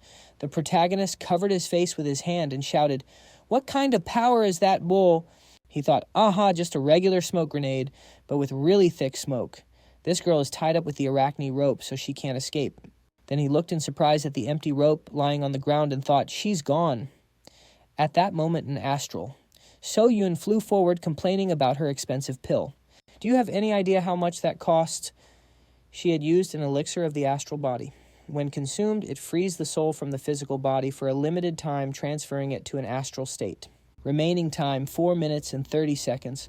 She declared she would never forgive a pervert like him for doing who knows what here. Hermes' hunter sown. Then she flew off. Sighing, she later said, "I barely escaped. The effect of the elixir of the astral body wore off. She thought her plan had almost failed because she ran into that strange guy. What kind of pervert was that, looking like he walked right out of a superhero movie?" Then she looked in surprise at the system window that popped up, which said, "The constellation Cunning Messenger asks if everything went according to plan." She replied, "Ah, Mr. Hermes, there was a small problem, but I stole the item you asked for." Then the Hiju ring appeared in her hand. She realized it was an item from the story of King Arthur belonging to the Lady of the Lake, who gave the king the sword Excalibur. She couldn't believe a ring from legend could actually exist. Then the system window said, "The constellation Cunning Messenger asks in a confused voice about the problem." She hesitantly answered, "Ah, well, I'm sure I used the gas correctly, but someone still woke up." The system window replied, "The constellation Cunning Messenger claims the gas should have been 100% effective. The constellation Cunning Messenger asks about that man with a puzzled expression." She said thoughtfully, "He was dressed in a costume like a superhero from the movies, and he had a strange, almost magical rope that he used to tie me up. I could do practically nothing, so I had to use the elixir you gave me." The system reported, "The constellation Cunning Messenger frowns deep in thought." P. Warza Sasinin. The constellation Cunning Messenger in India asked if there was a small child with the man. She answered, "Yes, that's right. A cute little girl with blue hair was with him." She wondered, "How does he know so much? Could that guy really be that famous?" The system window stated, "Estos." The constellation Cunning Messenger, Teyuts, laughs at such an amazing coincidence. It continued, "The constellation Cunning Messenger in Das asks you not to worry, as this is also part of his plan." She sighed and asked with a smile, "Part of the plan, is that so?" She thought, wait, if he said that, does that mean that guy is my... She clenched her fist, thinking that the next time they met, she, as his sunbai, would teach him some manners. Sometime later, the protagonist pulled over on his scooter. His phone pinged that 20 billion won had been deposited. He happily said, "Wow, money." He thought about how the Young One Guild had been in a panic and what a commotion the thief had caused. Then the guards started screaming that the ring was gone. The protagonist just smiled and told them not to worry about it. Lucio asked, "Where's your humanity?" He just thought about how the sword had arrived safely in Japan. He grinned and said, "But now we don't have to worry about our card balance." She smiled and asked, "Does this mean I can eat as much candy as I want every day?" Then she asked, "So why are we going to Jesus?" He explained it was just for the opportunity to meet him in person, mentioning he'd used nearly all the scales the Hydra gave him. A short while later, they pulled up to a house where the protagonist stopped at the door and called out, "Mr. Hephaestus, we're here." Then he wondered aloud where the man had gone, noticing that a light was on inside. Lucio figured they had arrived unannounced and suggested they just go get some fried meat instead of waiting. He playfully asked when her favorite dish stopped being sweet and sour pork. Just then Hephaestus's voice came from inside. "Hajun, is that him?" Our hero smiled and said, "Ah, you're here, Hephaestus." He looked surprised as Hephaestus remarked, "What an incredible coincidence." "Dinen, we were just talking about you," he continued. "This is the very friend I was telling you about." The woman beside him asked, "So this is him. It's nice to meet you, Hajun. My name is Freya." Hephaestus quickly added that Freya is the head goddess of the Norse pantheon, leads the Valkyries, and even taught magic to Odin. Our MC shouted in surprise, "Hephaestus, are you pulling a Zeus or something?" He demanded, "What in the world are you talking about?" He replied, "You're cheating on Aphrodite with her." Hephaestus was outraged. "What nonsense are you spouting? Why would I cheat on her? She's a client and wants to place a delivery order. And please just drop it." Our protagonist thought, "A client." Then Freya laughed and said she'd been told he was very funny. He thought she was having an affair with Hephaestus and awkwardly apologized, then knelt and pressed his head to the ground. He said that she was such a beautiful goddess that he couldn't help but make the mistake. She held out her hand and said, "It's no big deal. If Aphrodite were here, it would have been a disaster. So I'd like you to deliver a letter for me," she said, handing it to him. A system window appeared. "Deliver a letter to Hela, ruler of Helheim, and find out what's happening in Valhalla. Time limit 120 hours. Reward 500,000. He asked Valhalla, "And where is Helheim?" Lucio said fearfully, "Helheim is the world of the dead, like Tartarus. Hajun, this is a very dangerous mission." "Really?" he asked, clearing his throat. He thought that in the past he would have accepted the order without a second thought. But now, he didn't need to risk his life for a delivery. He had a good home and plenty of money. Even if he stopped working, he could support both himself and Lucio. Then Hephaestus added, "Speaking of which, not even I will go to Helheim." After that, the protagonist asked, "Does it have to be delivered right now?" He thought, "I can't just refuse 5 billion won." He laughed and added, "For that price, I'll take any order." Just then, Lucio hit him in the back with a nymph kick and shouted, "Are you really that obsessed with money?" Sometime later in the world of the dead, our MC stopped his scooter, looked around, and said, "Maybe it's because this road leads to the afterlife. But the atmosphere here is really creepy." Lucio said that's why she told him it was dangerous to come here. She hugged him from behind and, sighing, added, "You've really gone crazy. Norse mythology is too ruthless." He glanced back at her and said, "Don't be scared. Why are you saying more and more depressing things every day?" She replied that it was all because of him. "Every time I'm around you, I feel like my life gets shorter." He rode on, commenting that for an elite nymph, she was a bit too timid. He thought that Valhalla was a paradise for warriors who died on the battlefield, while Helheim was the afterlife for those who died of natural causes or illness. He figured that since he'd never heard of Helheim, it probably wasn't that dangerous. Right. Then his device announced that the entrance to Helheim was 10 minutes away. "Okay," he said, driving onto a bridge. "We'll be there once we cross this." Lucio said they would die on the way, but he stepped on the gas. The next second, he was terrified. Why was he suddenly so afraid? His whole body tensed up. The nymph screamed in fear, "Hajun, I can't move." He wondered if she felt the same way. At that moment, they heard a voice. How strange! The living are trying to cross the bridge to Helheim. A huge female head fixed its gaze on them from the side. "I smell life. But has this one died before?" The protagonist asked fearfully, "Is she talking about me?" That day, the rain was pouring down. He knew better than anyone that making deliveries in such weather was dangerous. However, the rent notices kept coming. And of course, that forced him to take the job. At some point, a car cut him off, and he skidded indignantly, shouting, "What the hell?" He stopped and, grabbing his helmet, said, "Who drives like that in this weather? I hope a truck hits him head on." The next second, the protagonist looked back and thought, "The order is ruined. Damn, after the fine, I'll be in the red." Then he looked to the side in surprise and saw a huge truck heading straight for him. In the end, he was hit. Hajun died at 27 killed while delivering food. Back in the present, he shouted, "As if I'd tell you that. Are you really going to kill an innocent man?" She said, "You reek of rot and decay. Are you telling me I'm mistaken?" "Of course you are," he answered. Lucio said, "Hajun, maybe it's because you were recently in Tartarus." "Tartarus?" he asked. She said, "Just as stream nymphs smell of the stream and river nymphs smell of rivers, leaves, and herbs. I am Lucio, a river nymph." She clenched her fists and said that although Tartarus and Helheim are from different myths, the afterlife is the same in both. Maybe that's why she smells death on you. He thought, the smell of death? I don't smell anything. And yet the Hydra did say I smelled like a spirit from hell. Then the woman said, "Wow, I see. I heard of a man who met Hades in Tartarus. So that was you. In that case, you must know who I am, the one who guards this place and this bridge." Our protagonist had no idea who she was, but Lucio said, "Guarding the bridge to Helheim. That job belongs to the captain of the guard for the Dalara Bridge, the path from Midgard to Helheim." The woman who was Lady Maudgood asked, "Clever child, you even know my name. So why do you need to cross the bridge?" Lucio presented the letter, explaining that on Lady Freya's request, they were delivering it to Lady Hel. She inspected it, asking, "A letter from Lady Freya? Ah, so that's what this is about. All right, you can pass." The protagonist was surprised. "What, she's letting us through that easily just because we have a letter from Freya?" Ace, whatever the reason, he was just glad to get through. They had to leave quickly before she changed her mind. As they left, she watched them and said, "So it's them. A difficult journey lies ahead." A moment later, the MC thought, "Looks like we're getting close. We'll be in Helheim soon." Then he shouted, "It's freezing. This place really is hell." Lucio let out a huge sneeze, and the protagonist yelled indignantly, "Hey, don't sneeze on me." He thought, "It's definitely the hell from Norse mythology. The place is like the North Pole. She should have warned us about the climate. That Freya is such a liar, even though she doesn't look like one." Lucio shivered and said, "I think I read about this place in a textbook.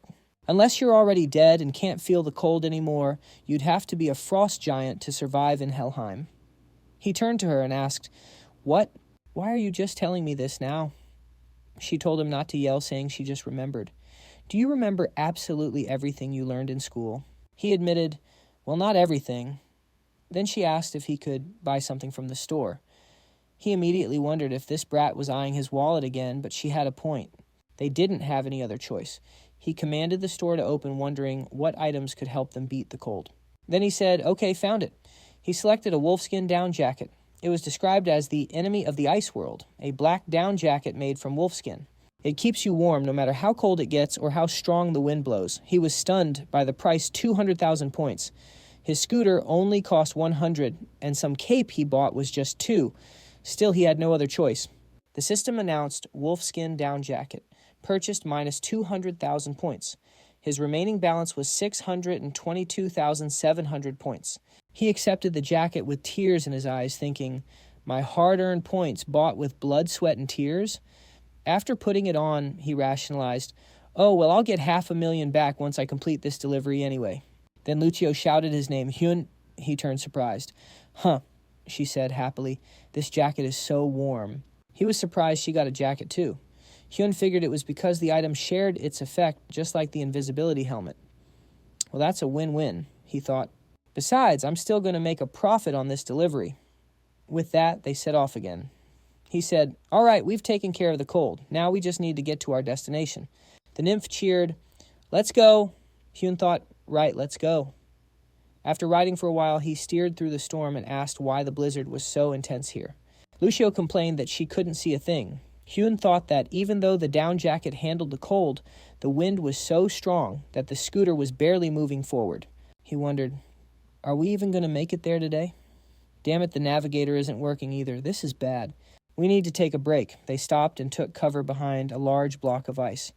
Lucio warned that if they stayed there too long, they'd get buried in the snow. He replied, "I know. I'll just warm up my phone and then we'll get going." She commented, "Some fried meat would be perfect right now." Hyun glanced at his phone. The screen displayed the delivery quest from Freya with the remaining time 41 hours, 17 minutes, and 36 seconds.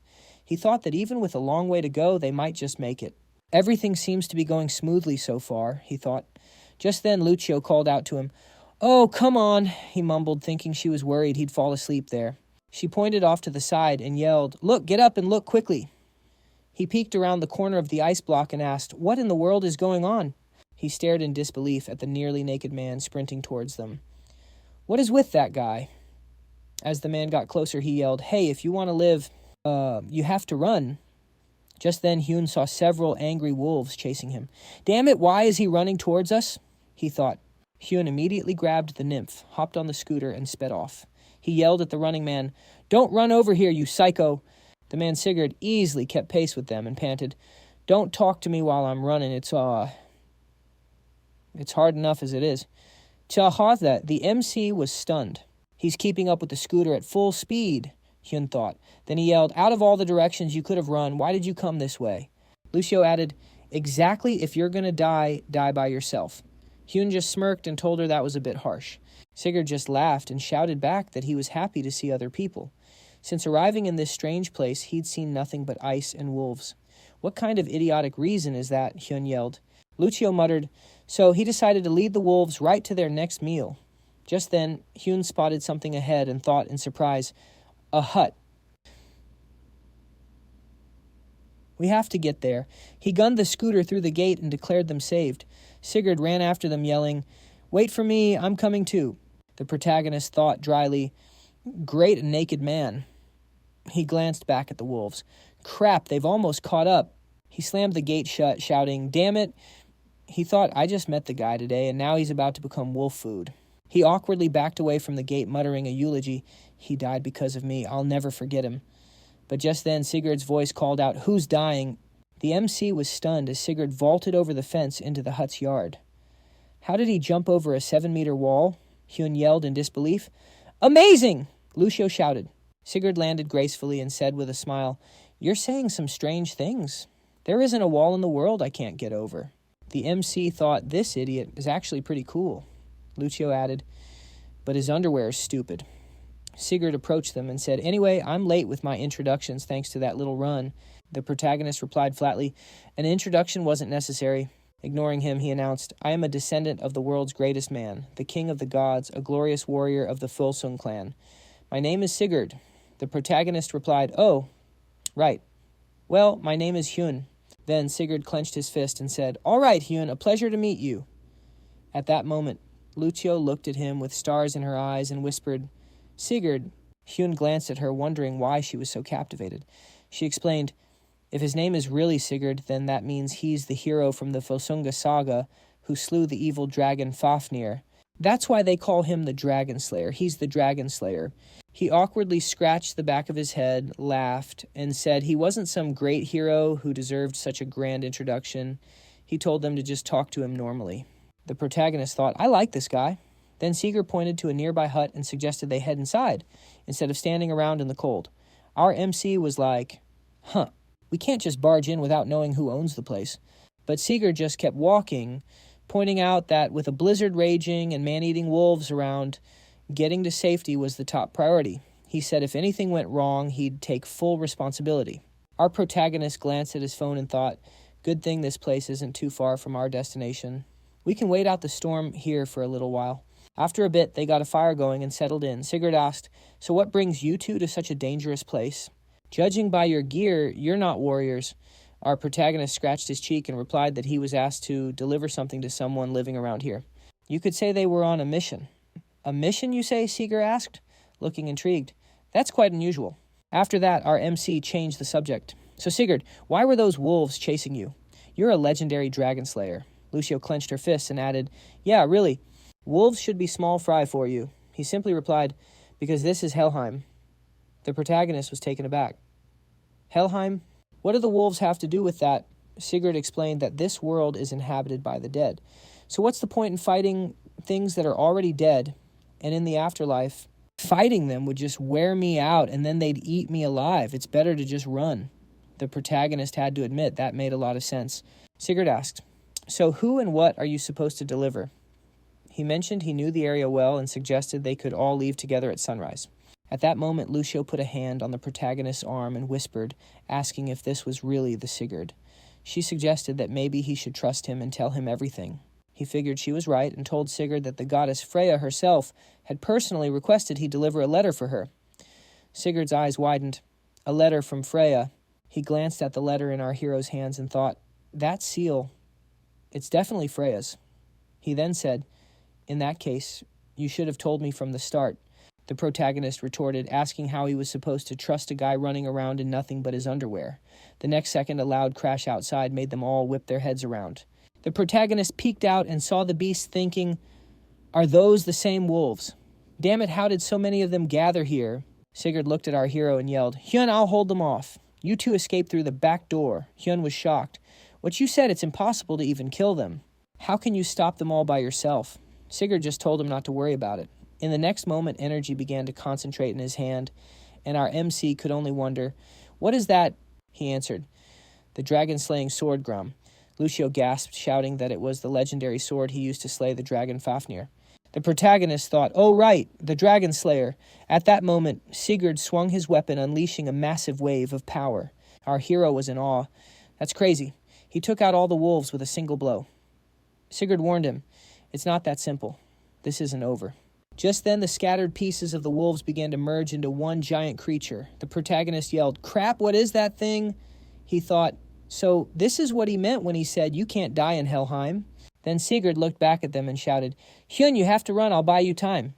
He then leaped forward, muttering, "Damn it, there are 8 of them." He wondered if the nymph and Hyun would manage to escape, thinking it was the right call. But then he looked over in utter surprise to see our MC charging the creature, swinging his club. A system message flashed, "Club power 100%. With a mighty yell, he smashed a huge hole in the giant wolf's head before landing back in the snow. Sigurd, completely stunned, said, "That can't be right. The wolves of Helheim, supposedly immortal beasts, were just completely wiped from existence." The protagonist stared at the club in his hands in shock, and Sigurd thought, just who in the world is this guy? He ran up to him and yelled, "Hey, what did you just do?" The protagonist just looked at him and gave the club a little swing as if to say, "This," Sigurd muttered, "it's unbelievable." Death in Helheim. Not even Hel, the mistress of this realm, has absolute dominion here. The protagonist thought, is he saying I'm just blessed with that much talent? It took a while, but I guess I've finally shown my talent as a hunter. Just then Lucio clenched her fists and said she finally understood everything. Hyun asked, So what's the secret? How did I get to be an S-rank hunter? She answered, pointing to his weapon, the club. It's all thanks to this.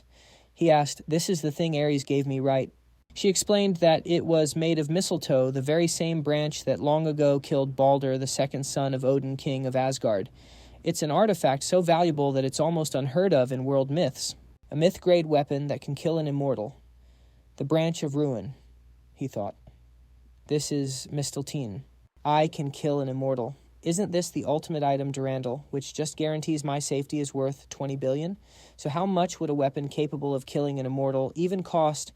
He started waving it around, excitedly shouting, woohoo! He thought it must be worth 10 times more, 20, or maybe even 100 times more.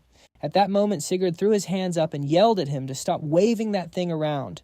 Are you trying to kill me too? Hyun quickly denied it, laughing awkwardly. He mentally apologized to Ares, realizing he'd been treating a legendary weapon like a common club. Then, filled with new confidence, he hopped on his scooter and yelled, all right, let's go straight to hell. Sigurd ran after him, shouting for him to wait, but Hyun just yelled back that they were almost there. As Sigurd chased him, he thought, I can't let this guy charge into hell alone. It's not safe. A little later, our MC stopped at the stairs of a massive building and said, we've arrived. This place is way bigger than I imagined. Lucio added that this was her first time seeing the Tower of Helheim as well. Just then, a panting Sigurd caught up with them and shouted, Hyun, stop!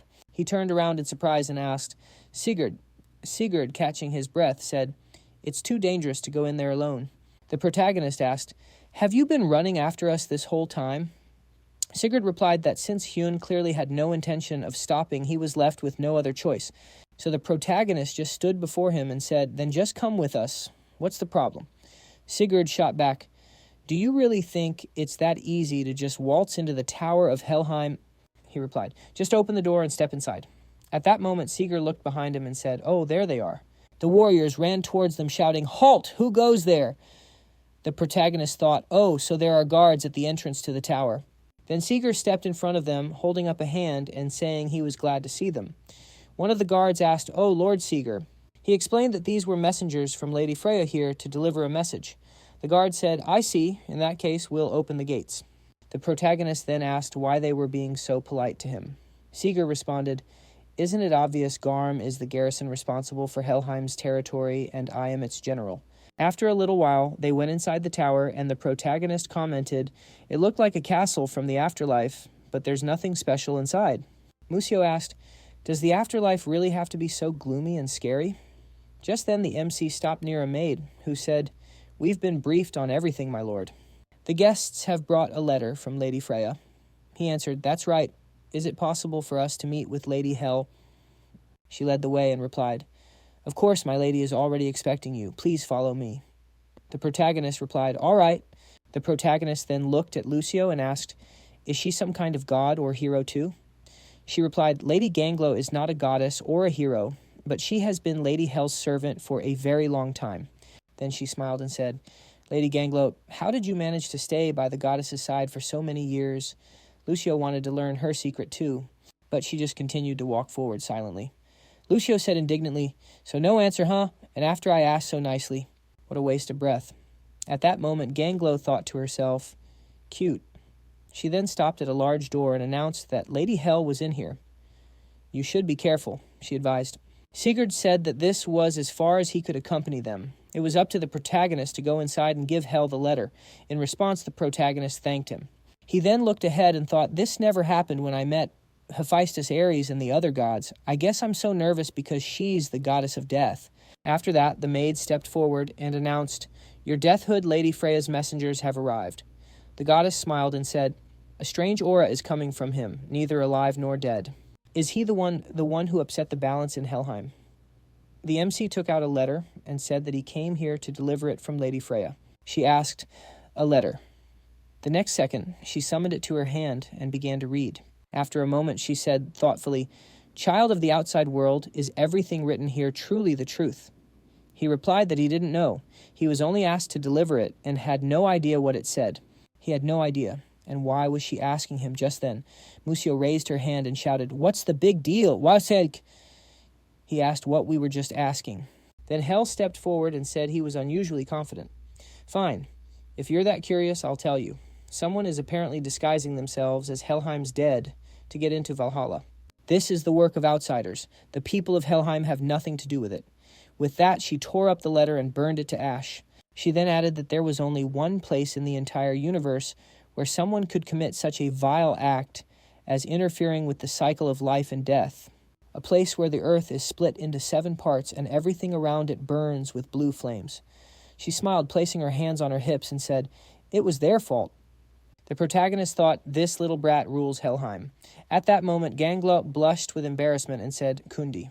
A while later, Hel sat on her throne, resting her head on her fist.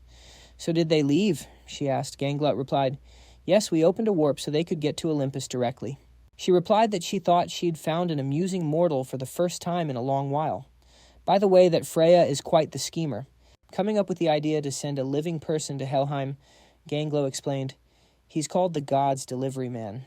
They say he visits various myths and runs errands for the gods in exchange for points."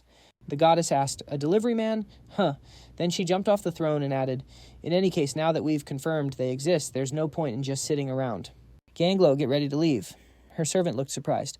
"Really?" She folded her arms across her chest as energy flared around her, declaring that she would personally go to the very epicenter of these events. After a while, Hephaestus asked if he was sure about that. Perhaps he'd misheard. The MC replied that he hadn't, and that he'd heard him correctly. Lucio clenched her fists and added that she was also right there listening very carefully. At that moment, Freya nervously bit her nail and said, "The place where the earth is split into 7 parts and everything around it burns with blue flames." That prophecy sounded so absurd I always thought it was just a fantasy. Then the protagonist wondered, why is everyone so serious? Come to think of it, when I told Hercules about this prophecy, he reacted the exact same way. Then Freya said she had to apologize to Hephaestus. "Unfortunately, I have to go back now. I'll come back for the goods later." He replied, "I understand there's nothing for it. This problem is serious." She thought it would have been better if he didn't know about it. But since he already knew something, she had to tell him. Hasn't anyone noticed that this situation has gone too far? Is someone deliberately turning a blind eye to this? No. This is going to turn into another Ragnarok, and that won't benefit anyone.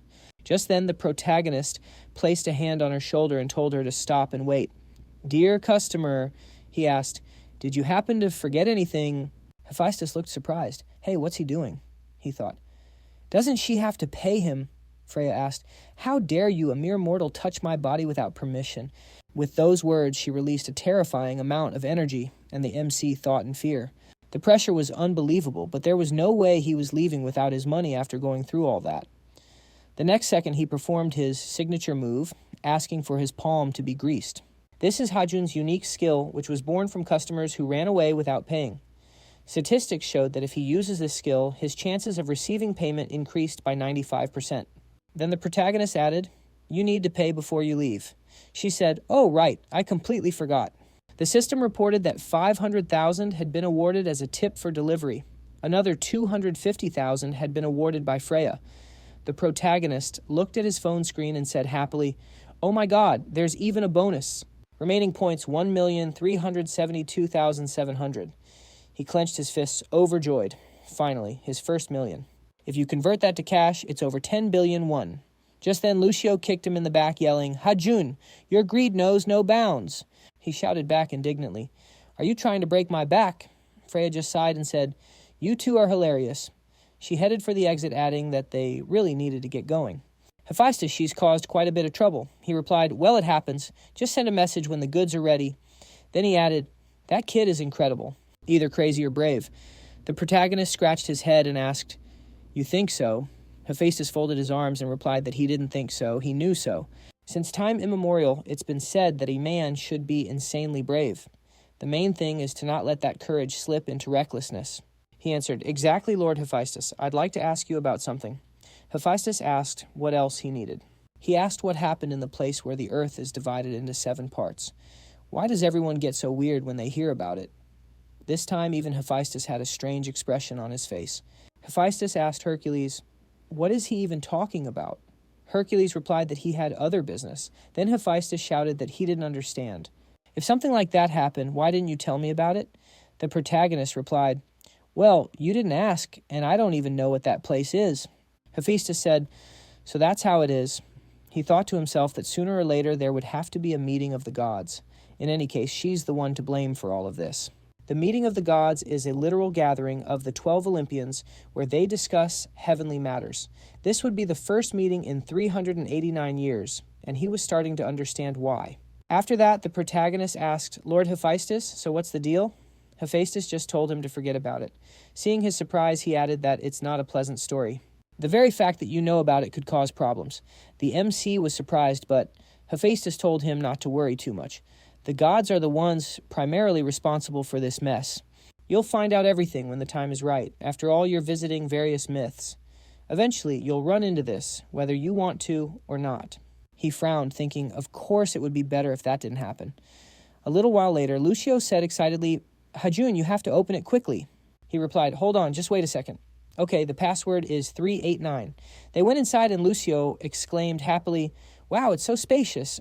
That hovel we were in is nothing compared to this place." He thought that now that the previous tenant's belongings were gone, it finally felt like his own home. If he'd known this would happen, he probably should have stopped by a furniture store on his way to the hunter exam that time. Just then, Lucio shouted that she was claiming this room. The protagonist folded his arms and retorted that she had more nerve than height. "The biggest room should be mine, obviously." She turned to him, wagging her finger, and demanded, "Why's that we should decide fairly?" "Rock, paper, scissors," he suggested. Was she asking for a beatdown? He just picked her up and declared that this room was his anyway. "I was thinking of going furniture shopping. You should come with me." She just shouted, "You're so mean." Then he looked toward the door in surprise, thinking, who could that be? He'd just moved in, so he wasn't expecting any guests. Maybe it's someone from building management. He grabbed the doorknob and called out, "Yeah, come in, Sto." "Who is it?" He was surprised to see Erin at the door. She was holding a pie and said, "Hi." He thought to himself, "Erin, from the Young Ones Guild." He asked in surprise, "Why is she here?" The nymph chimed in, "This girl. We saw her when we delivered Lord Ares' sword."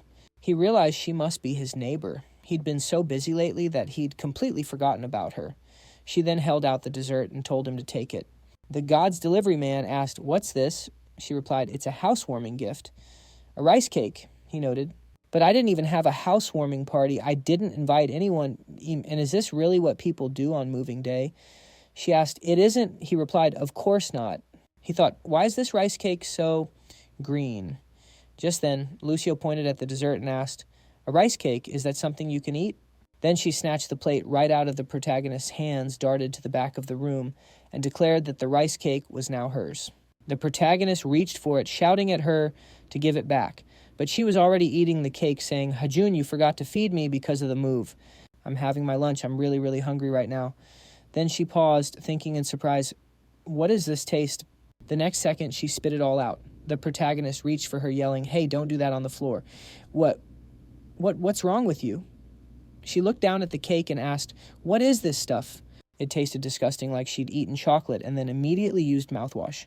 The protagonist grumbled that she's always putting random things in her mouth. Lucio clenched her fists indignantly and shot back, "Do people really eat this? Is it healthy or something?" Erin took a small piece of the cake and said, "It's mint chocolate. It's delicious." The protagonist looked at her surprised and thought, "So it was mint chocolate." Then he asked, "So why did you stop by my place?" She answered, "An assignment, an investigation to be precise." "Sunjun asked you about it." He was surprised. "An investigation?" She explained that Sunjun promised to pay any price and that he should ask the guild leader for the details. The protagonist thought, "Wow, Sunjun again." He folded his arms and added, "You might not know this, but my services are expensive, very expensive." She held up 2 fingers, and he asked, 2 billion es. Well, his rates had gone up recently. She held up 2 more fingers and said, "Twice that." He shouted, 4 billion. After that, he asked, "So where is the generous Mr. Sunjun now?" He thought to himself that it was impossible to turn down that kind of money. A little while later, they were sitting in a car, and Erin announced that they had arrived. The MC thanked her and got out of the car. Lucio stood in front of him and whined, "Hajun, didn't you say we were going furniture shopping today?" He replied that the furniture wasn't going to run away, especially since they didn't have any plans for the evening. She was indignant. "How can you say we don't have plans? We were planning to have a delicious dinner tonight." He pointed out that they could eat whenever they wanted. "But how often do we get a chance to make 4 billion once, sir?" She just called him a liar. Then Erin walked up to them, holding something in her hand, and asked if they wanted to take it. Lucio asked, "What is that?" She replied, "It's a cafeteria coupon. You can eat there after the meeting. The food is delicious." Lucio cheered, "Hooray! That's the best." Lucio felt a bit silly for getting so excited over what looked like mouthwash, but it tasted so good. The protagonist watched her, thinking she was completely obsessed with food. He then glanced at the massive building, realizing it was the country's first Young One Guild headquarters. He never thought he'd set foot in this place again. After a moment, a man named Sunjun smiled and called out, "Hey, I heard you two moved into a new apartment today." He then offered his congratulations. Then he held out a gift for them. "Here," he said. The protagonist interrupted, Okay, thanks for the gift, but we really need to discuss the 4 billion. He felt a sense of urgency having a child with him. Meanwhile, Lucio clutched the coupon, suggesting they hurry up and go to the cafeteria. Sunjun chuckled and said, "All right, let's get straight to business. Please have a seat." Our MC sat down across from him with Lucio in his arms, thinking, "This is making me nervous. Why is he smiling so widely? He's definitely about to give me an impossible task." Just then, Sunjun handed him some documents and said he'd explain the problem first. The protagonist looked at the documents in shock, wondering if the difficulty levels for dungeons had been changed. Sunjun explained, "You probably remember that boss monster from the Hyundai dungeon. Well, just like that one, the difficulty of other dungeons has also risen significantly. If nothing was done, the worst-case scenario was a dungeon break. If that happened, monsters would pour into their world." He folded his arms, adding that this could threaten the very existence of the country, and the consequences beyond that were unimaginable. The protagonist took the document and said, "I get that the situation is dire, but you're not going to ask me to find out why this is happening, are you?" "Not at all," Sunjun replied. "In fact, I have a very easy task for you. Let's move on to the next point." He explained that he simply needed to go to the dungeon specified in the contract and investigate the monster there. The protagonist stared at the document and asked, "Is this a joke?" "He wants me to find a red dragon." A red dragon, he thought, was a level 7 monster, the highest rank in the Republic of Korea. Even if every A-rank hunter in the country teamed up, it wouldn't be enough. He then questioned why the nation's #1 guild was trying to hire a common delivery man for such a mission. Sunjun replied, "Of course we're not asking you to do everything. We'll handle clearing the area. You just need to take care of the red dragon and the lizard king." The protagonist asked, "Who the hell is the lizard king?" Sunjun casually replied, "The monster next to the dragon. Maybe you can take them both out at once." At that, our MC grabbed Sunjun by the collar and shouted, "This is insane. You expect me to do such a dangerous job for 4 billion? "Hold on, let me finish," Sunjun replied. "The 4 billion is just an advance. Once you complete the task, I'll pay you double that amount." He was floored. Double. He immediately slapped Sunjun's arm and said, "You've got a deal. Shake on it." He knew he couldn't resist a sum that large. Meanwhile, elsewhere, Heimdall stood with his arms crossed, looking onward. He saw Alberto approaching and asked why he was so late. Alberto mounted on his horse and, holding a dead monster, replied, "Something came up on the way back." He tossed the monster's corpse to the ground. "Caught this down south. They're starting to appear in northern Europe now, too," Heimdall noted. "They're already here," Heimdall said gravely. "This is happening faster than I expected. It's time for us to act." He'd known the end was coming, but he never imagined it would be this soon. Alberto then announced, "I have other business to attend to. See you later." Heimdall asked in surprise, "Other business? Where are you going?" "Lord Odin reports a problem in Valhalla," Alberto answered. "He's requested a one-time trip to Helheim. I'm already late, so I must leave." "In that case, don't worry too much," Heimdall advised. "I heard Freya was assisted by a hero from the Greek gods. Judging by Sigurd's praise, he did his job well." Alberto asked, "If he's Greek, was it Orpheus or Achilles?" Heimdall replied, "Neither, as it turns out.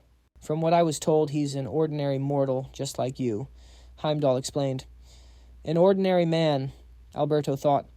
"So there's another mortal delivering things for the gods. And he works for the Greeks. How dare he encroach on my territory?" He seethed internally. "I must see what kind of impudent person this is." Meanwhile, our MC was happily chanting 8 billion. The nymph Lucio joyfully shouted that they were going to eat. Sometime later, at the South Shinchun gate, the protagonist sighed, "I promised myself I'd never set foot here again. And yet here I am, damn it." At that moment, Lucio looked up at him and asked, "Have you been to this dungeon before?" He replied, "Not this one, but I did live for a month in a place far worse than this." She asked, shocked, "You lived for a month in a place worse than a dungeon?" She knew he was no ordinary person. "That's right." Hajun, our protagonist, confirmed grimly. I've been to rock bottom. Then pointing forward with a grin, he said, okay, let's head inside. In the next instant, a scooter materialized before him. It looked like they would be riding a customized scooter. A system window appeared, which read, a Seisher Sakisuru, a very durable scooter, a new product for elite delivery drivers masterfully crafted from new materials.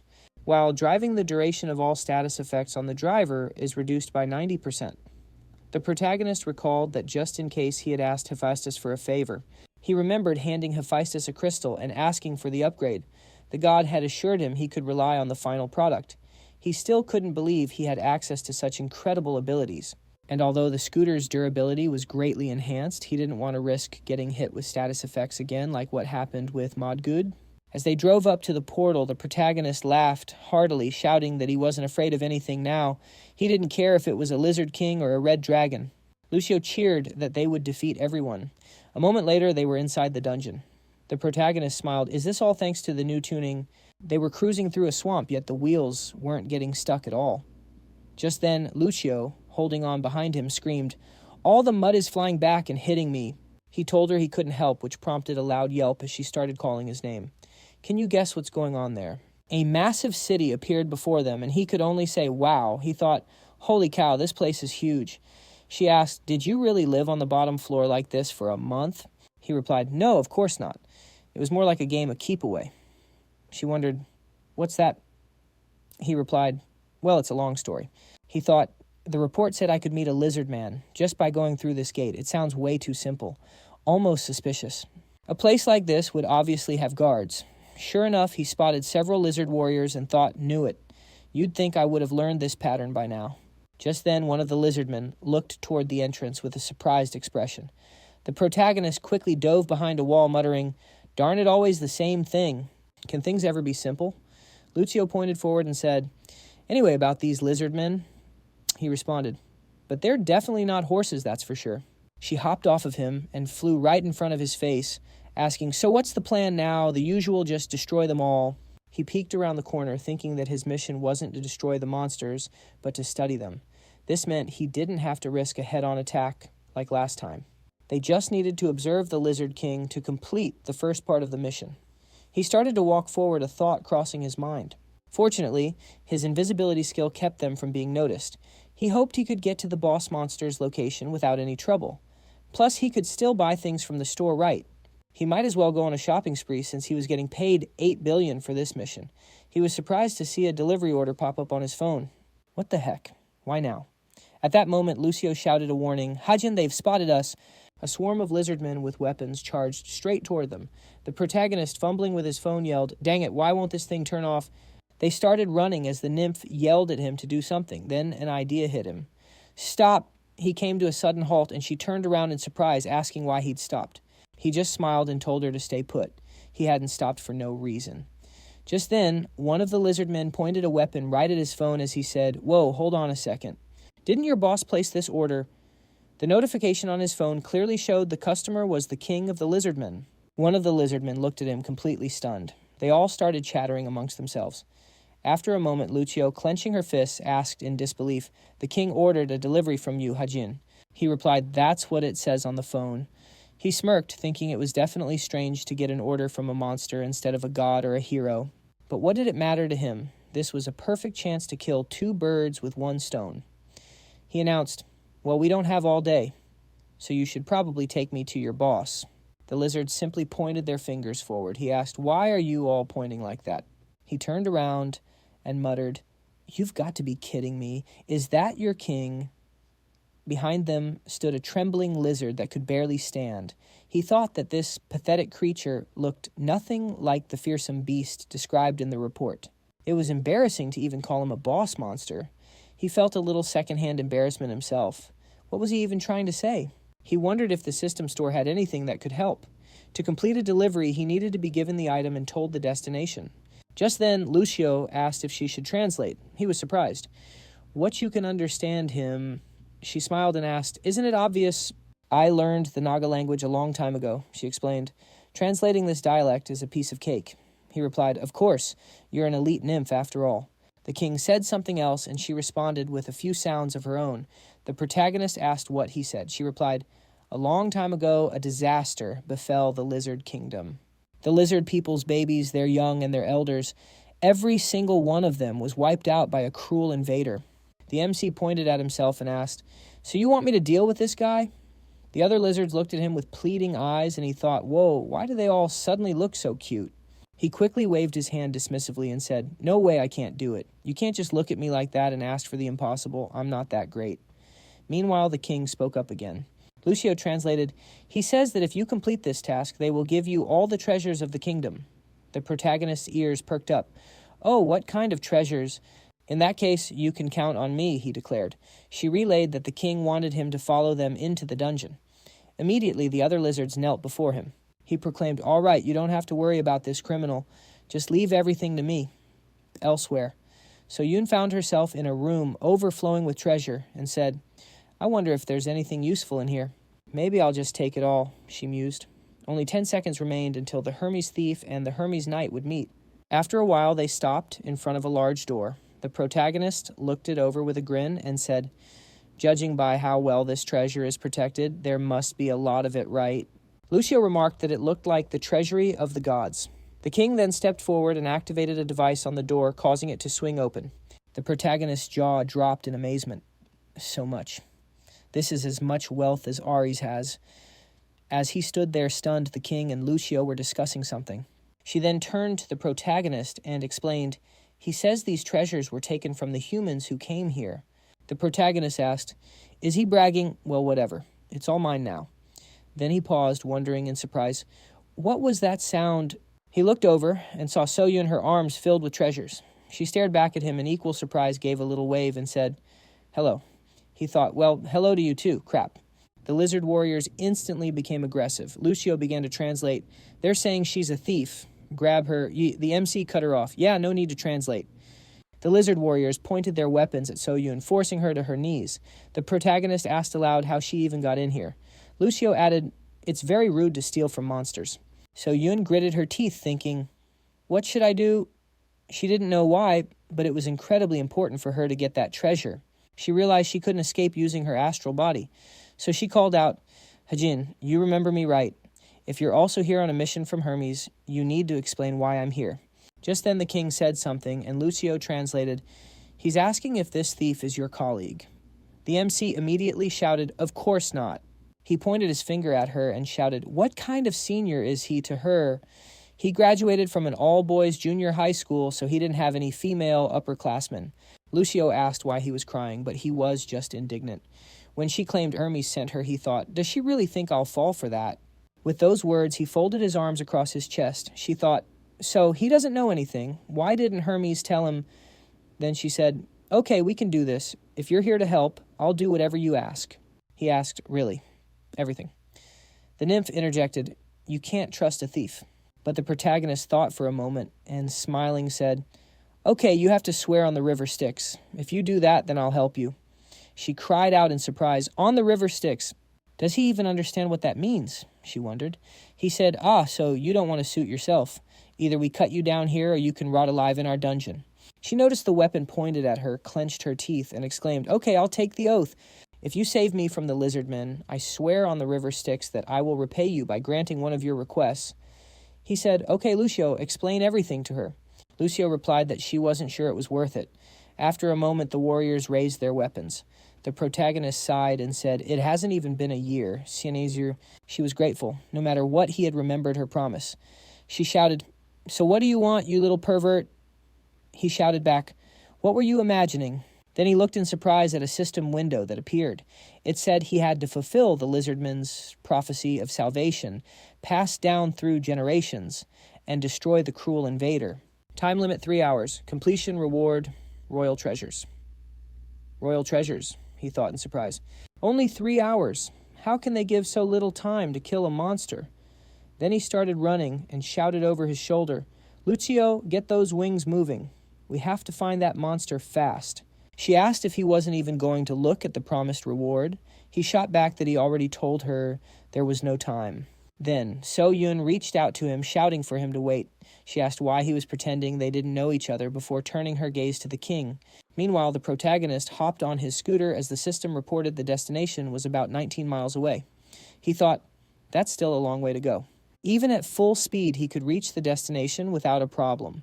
But once he got there, could he defeat a monster he knew nothing about in the time remaining? Just then, Lucio clung to his back and shouted, "Too fast!" He told her to hold on tight, reminding her they were in a hurry. At that moment, So-Yun appeared in front of them and, waving her hand, asked, "Looks like things aren't going so smoothly for you." He shouted, "Where did you come from?" He stopped abruptly and looked at her, asking, "What do you want? Take what you need and get out of here." She winked and asked, "Now how could I just leave like that?" She offered to help solve his problem, but he replied that he wasn't going to let her off the hook for her oath, so she should stop trying something stupid and just leave. Lucio clenched her fist and said, "You heard him, leave!"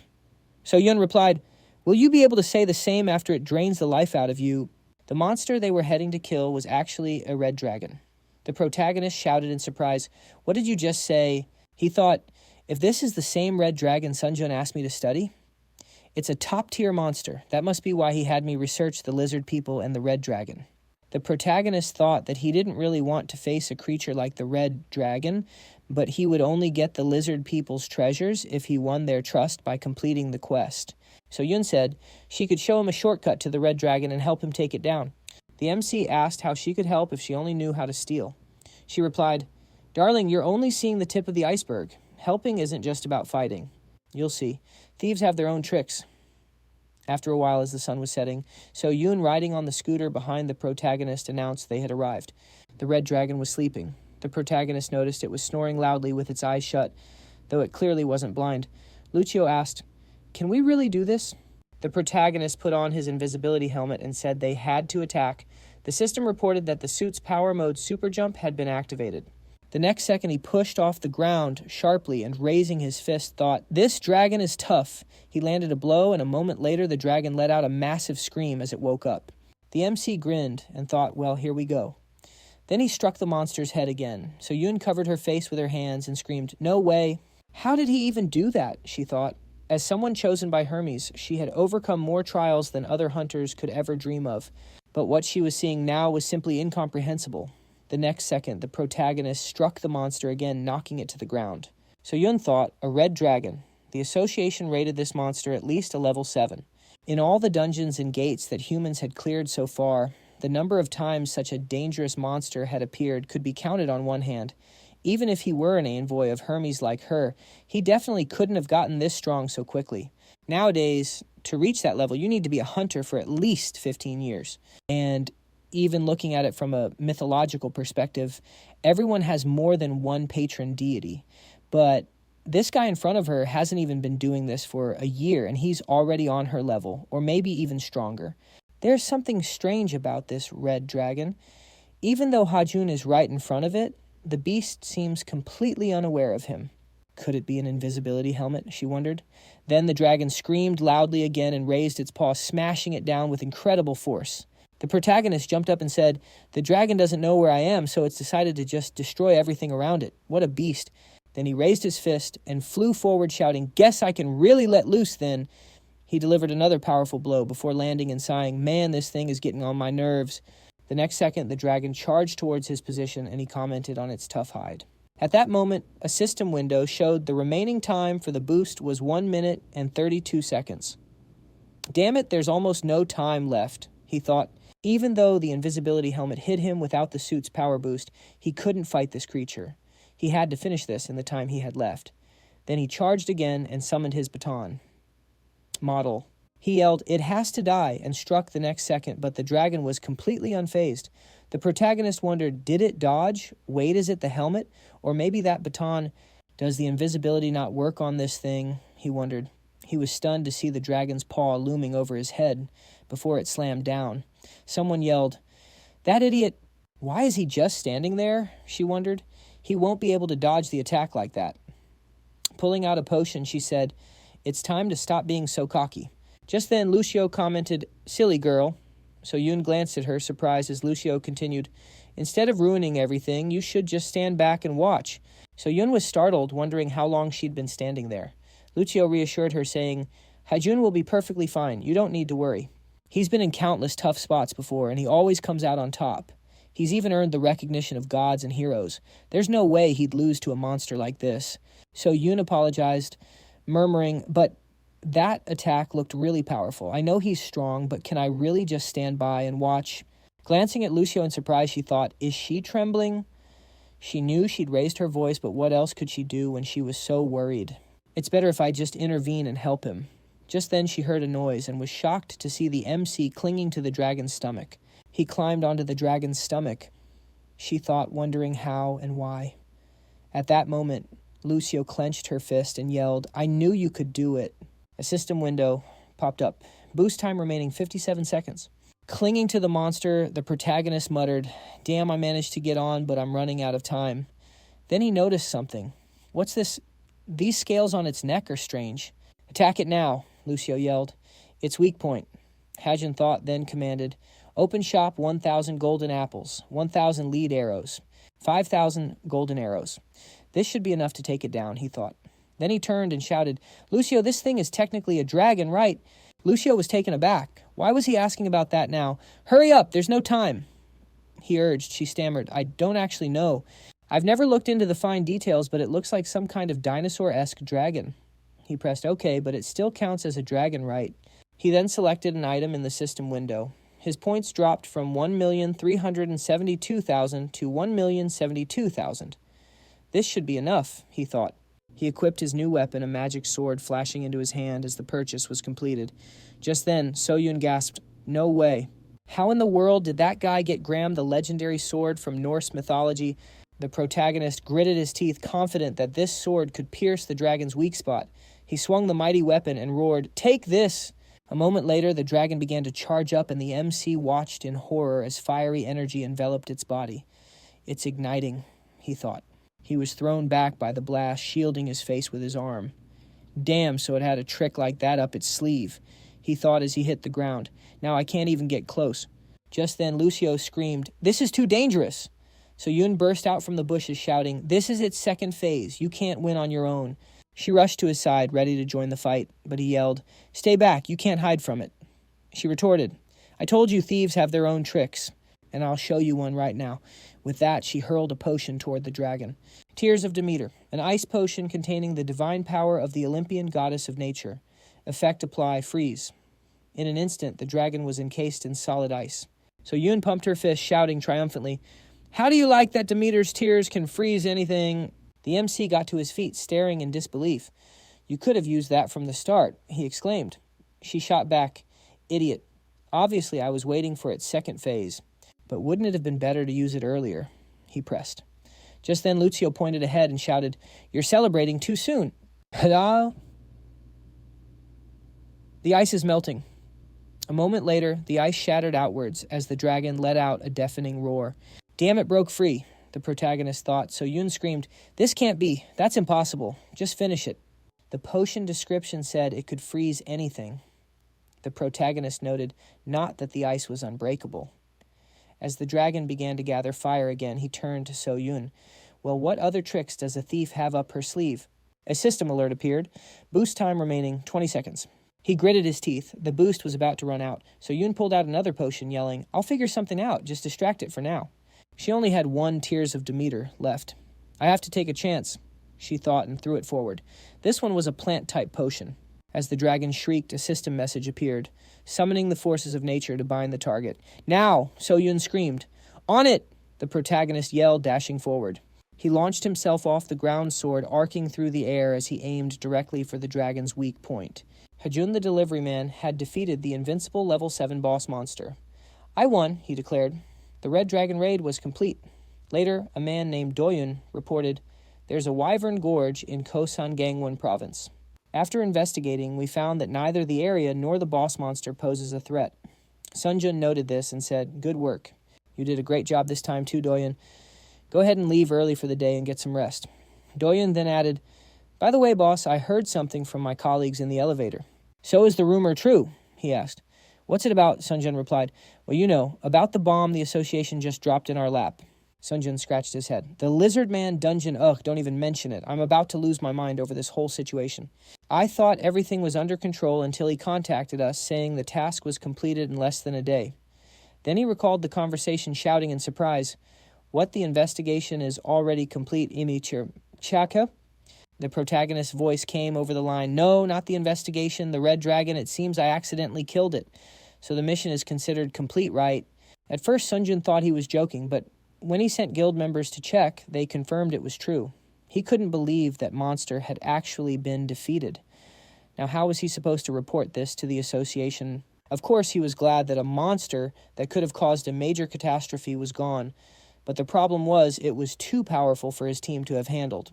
One of their core conditions was keeping the delivery men's identities secret, but after a feat like this, the association was bound to get suspicious of entrusting the assassination of a level 7 monster to an outsider who could actually defeat it. Dune then clenched his fist and muttered, "First it was the giants, and now the red dragon." "Shouldn't everyone else be demoted?" Sunjun then asked. "So would he mind being demoted to rank A?" The protagonist laughed and exclaimed, "That's way too harsh." "He worked hard too, so he should get to keep his rank, right?" Sunjun replied, "That's not what happened." He thought, "Anyway, since the red dragon was defeated, I wonder if the research on the lizardmen is still going on." Meanwhile, the lizardmen warriors knelt, and their king, looking at the protagonist, said they were deeply grateful to him for protecting their kingdom. He replied, "Oh, come on, I didn't do anything special." Then the king knelt before him, and taking his hand, the protagonist said, "It's okay. You can stand up, dear customer. You're the king. You don't have to do this." The king then began to cry. The protagonist then added, "So by the way, when are you giving me that promised reward?" At that, the lizardmen began to murmur amongst themselves. Then one of them opened a chest in front of the protagonist. Looking inside, he thought, "What is this A coin purse?" The king then asked if he liked his gift. The protagonist was indignant. "Like it," he thought. "They made me go through all that for this." Just then, Lucio explained that it was a very special purse. He asked sarcastically, "What is it, some kind of local designer bag?"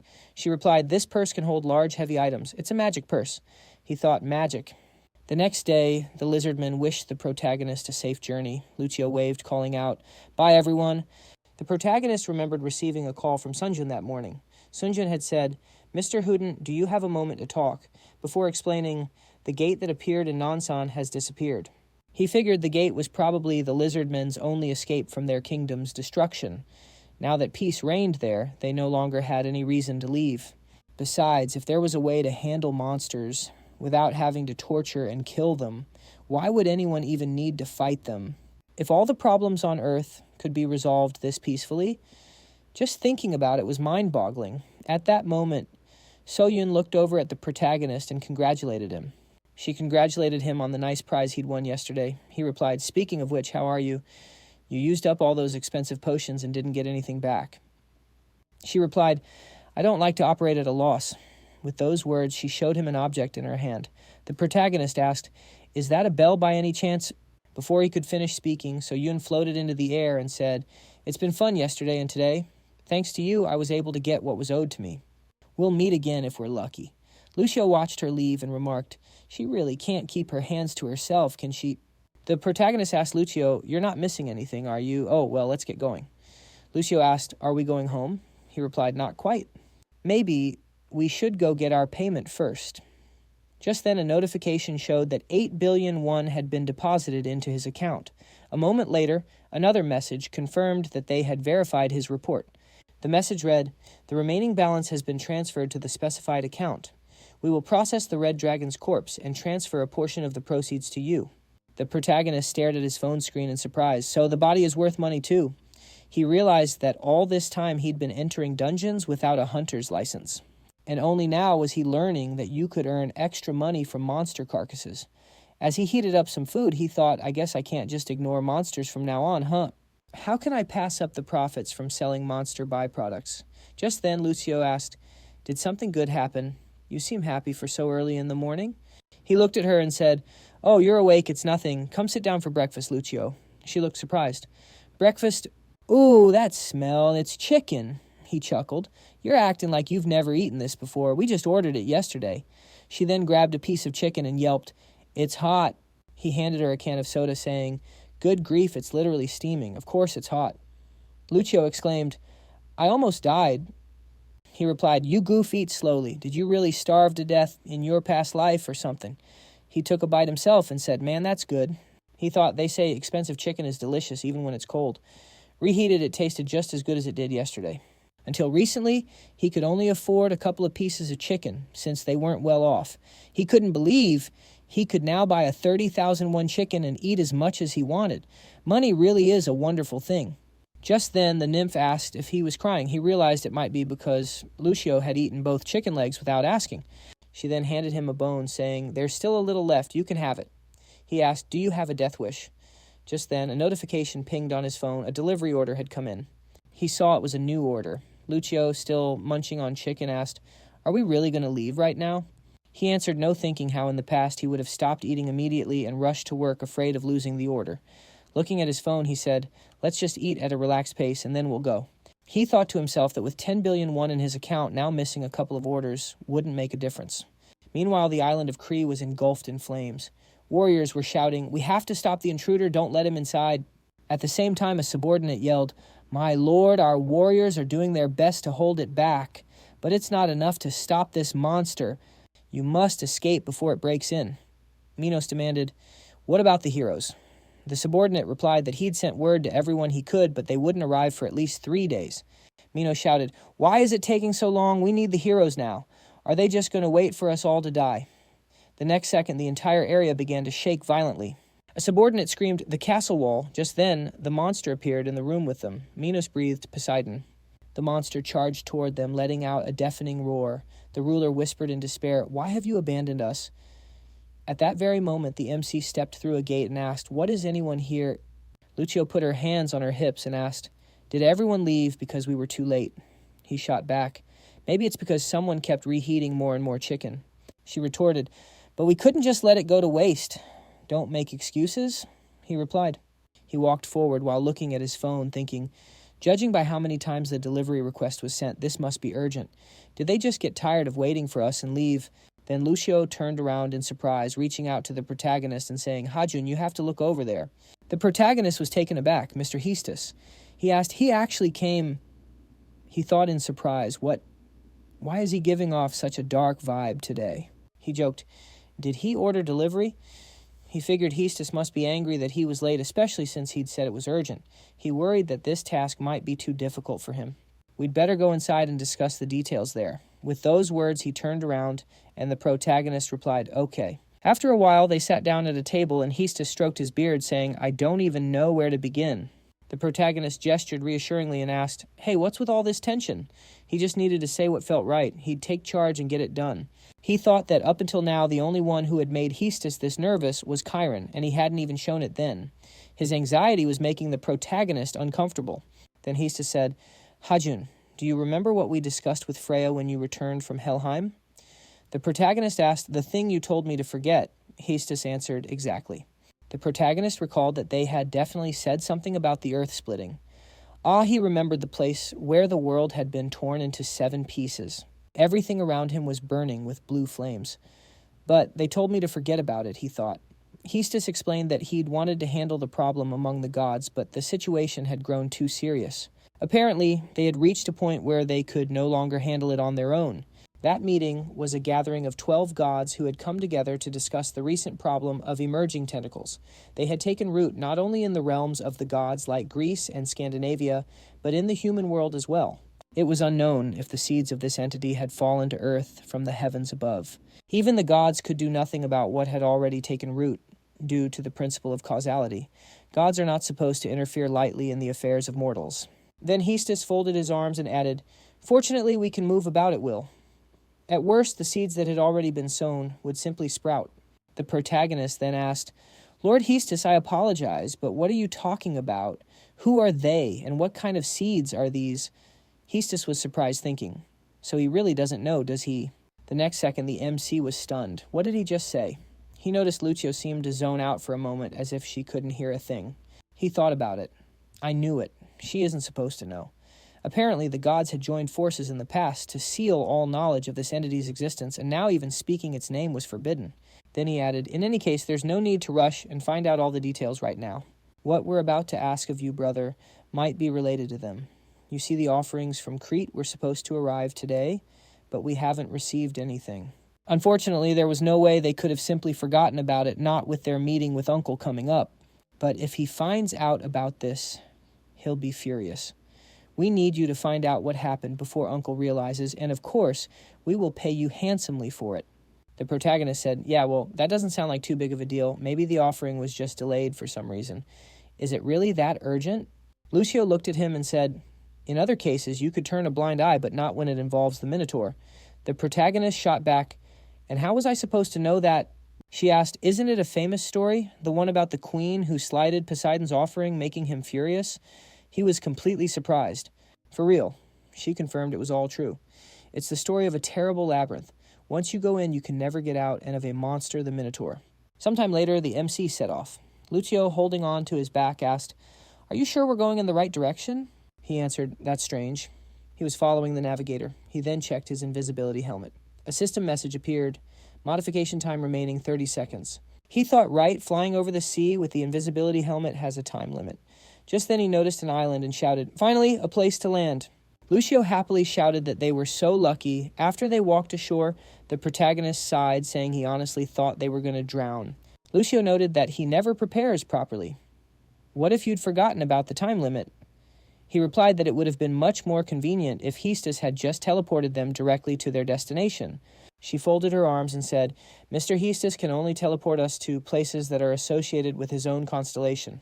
The protagonist then pulled up the system window and said, for starters, I can't even swim. Maybe I should buy something for that. Open shop. The system window displayed Boat 30 million, the Argo 50 million, Noah's Ark 100 million. He thought, damn, those aren't prices. That's a total ripoff. Then Lucio asked, what should we do now? Hajun. He answered, what do you mean we'll have to sell something? He then suggested they explore the area first. Then he took out his pouch saying, I knew something like this would happen, so I brought this with me. He was thinking of the magic pouch he'd gotten from the Lizardman King. He remembered that even after he'd packed everything he needed into it, there was still a lot of empty space left. With that, he took out his binoculars thinking they were definitely worth the effort of taking down the red dragon. He looked through them and said, let's see if I can spot anything from here. Oh, what's that? It looks like there's a village nearby. He thought that all he had to do was go there and ask how to get to Crete. At that moment, he was spotted by a warrior who shouted indignantly, what are you two doing here? The protagonist thought, what? As a group of warriors blocked their path. One of them shouted, you're trespassing on our land. The protagonist thought, well, it looks like we've got trouble. He then held his hands up and told them to calm down.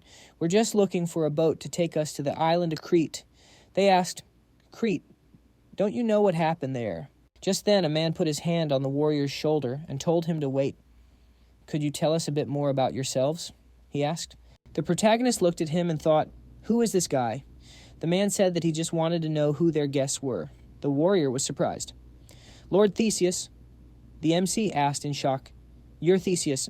Lucio whispered, the famous hero who defeated the Minotaur. Theseus is the legendary hero who defeated the Minotaur and escaped from its labyrinth. He was the king of Athens, renowned for his many great feats which earned him immense respect from both gods and mortals alike. The man asked, judging by that strange outfit, are you the god's delivery man I've heard so much about? The protagonist was surprised. You know me. Of course, the man replied. You're wearing such an interesting outfit, the kind you rarely see. You must be the aspiring hero the captain was talking about. He continued. The protagonist was shocked. The man mentioned that Captain Lucio was probably talking about Jason from the Argo. The protagonist then asked, the one who tasked me with killing the sirens? The protagonist thought to himself that even though the sirens nearly drowned him, he made a fortune from that job. He then asked, but why call me an aspiring hero? He was genuinely surprised. Are you unaware of my reputation? The man listed his feats. He'd exterminated the sirens in their lair and even defeated the Hydra to heal Chiron's leg. On top of that, he'd heard the protagonist had reached Helheim at the request of the Norse gods. You're already famous. I doubt there's anyone who hasn't heard of your achievements, he concluded. The protagonist a bit smugly ran a finger under his nose and said, well, yeah, I've accomplished quite a bit. The nymph Lucio then clenched her fists in anticipation and asked, and what about me? Are they saying anything about Lucio too? He replied that he didn't really know. He seemed to recall hearing something about a nymph who accompanied the novice hero. She dropped to all fours in despair, asking, so I'm just an escort to everyone. The MC smiled down at her and said, oh, come on, you need to cheer up. Then Theseus asked, so you're heading to Crete, huh? In that case, you should read this. The protagonist looked at the piece of paper Theseus handed him and asked, "What is this?" He took the paper and asked, "Lucio, what does this say?" She peered at the text, her eyes widening in surprise. "Wow, it's a warning. It says the monster from the terrible labyrinth on Crete has been resurrected." The MC was shocked. "What, Theseus, didn't you already defeat the Minotaur?" He replied that he hadn't killed it, only locked it up. For some unknown reason, it seemed the Minotaur had been released. "So," he said, "I'm heading out tomorrow morning to capture it again." "Well, messenger of the gods, will you come with me?" The protagonist sighed internally, having hoped he wouldn't have to fight this time. Still, he agreed to go. He thought to himself that, as usual, nothing ever went according to plan. A short time later, the Minotaur had grabbed Minos and was stomping forward with a deafening roar. Later, the protagonist approached the nymph's bed and called out to her. She answered sleepily, "5 more minutes. You have to give me 5 more minutes." He wasn't having it. "What do you mean, minutes?" he asked. "The boat will be here soon, so get up." She sat up, rubbing her eyes, and asked, "Are the sailors really awake already?" "It's still dark outside," she grumbled. He replied, "The captain decides when we set sail. Now stop complaining, go wash up, and start packing." She stepped forward and replied, "Yes, I understand. I'm already done." He cracked open the window and muttered to himself, wondering how she managed to get lazier every single day. He gazed out the window and said, "I wonder if Theseus managed to find us any worthy companions." In a flashback to the previous night, an arms-crossed Theseus told them the boat was leaving at dawn, so they should get some rest while he assembled a crew. The MC replied that he understood, but had a question. "Didn't you already defeat a Minotaur in the past?" he had asked. Theseus lowered his gaze and replied, "Yes, but the princess of Crete Ariadne helped me." "The Minotaur's very existence," he explained, "is a heavenly punishment for an attempt to deceive the gods. It's the shame of Crete's royal family, the fruit of a forbidden relationship so vile it's difficult to even speak of. According to legend, the monster should be dead. So why has it returned to terrorize the island again?" Theseus had said that this was precisely why they were in such a hurry to begin their journey. "If possible," he added, "I'd like to kill it myself." The protagonist was surprised. So there's no need to gather a whole group." Theseus replied, "I thought so too at first, but then I heard from Hercules' messenger." Back in the present, the protagonist folded his arms, pondering what he'd just learned. Perhaps it was related to what Hephaestus had tried to tell him. He recalled talk of something that had split into 7 pieces and sowed seeds of chaos everywhere. He clutched his head, groaning about how tired he was of fighting monsters. He'd unknowingly signed up for another ridiculous quest. Just then, Lucio ran up to him, cheerfully shouting that she'd washed her face. He thought to himself, "What a carefree little thing." Sometime later, crew members were loading boxes onto the ship. The MC spotted Theseus and called out to him. Theseus turned and asked, "Ah, you've arrived." The protagonist was about to follow when the nymph announced that he had overslept. He shot her a death glare and asked, "Are you tired of living?" Theseus then interjected, "We're sailing soon, so you should both board and wait." "You'll be shown to your cabin," Theseus finished. They both replied, "Yes, sir." The protagonist looked at the ship and exclaimed, "Wow, it looked big from a distance, but up close it's absolutely enormous." Lucio added that this was also her first time traveling on a hero's ship. The protagonist thought to himself, "But we were both on the Argo, and this ship looks straight out of an anime." Just then, a voice next to them piped up, "Isn't it obvious whose boat this is?"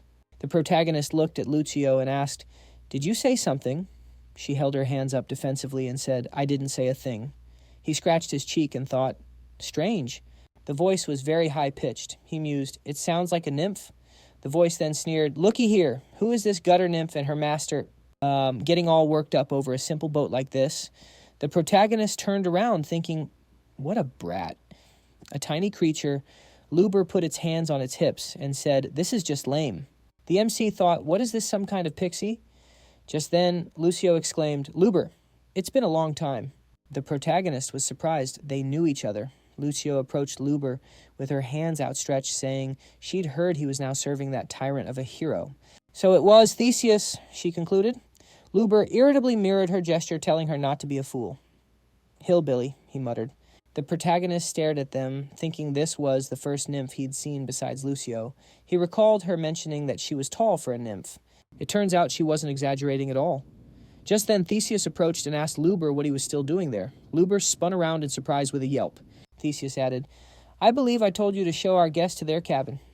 Luber stammered, "Sir, I was just..." but the MC held up his hands and said, "Oh, it's all right." These two seemed to know each other. The MC explained, "So we were just letting them chat." Theseus replied, "Ah, is that so? Well, all right then," and offered an apology for the interruption. Lubor said, "Regardless, they'll be here soon, so you all should get settled in." At that moment, the protagonist looked at Lubor and asked if he could show them to their quarters. Lubor replied, telling them to just follow him. After a short walk, he presented them with a cabin and said, "Here you all can settle in." The protagonist exclaimed in surprise, "Wow, this place is really nice, huh?" The nymph added that the cabin was even better than the rooms they'd stayed in the night before. Then Lubor expressed his gratitude, thanking the protagonist for covering for him in front of Theseus. Our hero simply replied, "Oh, it was nothing. My friend Lucio is like a little brother to me." The nymph flew forward, asking why he would call her friend his little brother. He explained, "Well, it's not like I'm actually older than him anymore." She pointed out that it was the first time they had ever met, asking, "Don't you think calling him your little brother is a bit much?" Just then the other nymph, Lubor, flew over and called out, "Lucio!" He gushed, "You've really met a wonderful hero."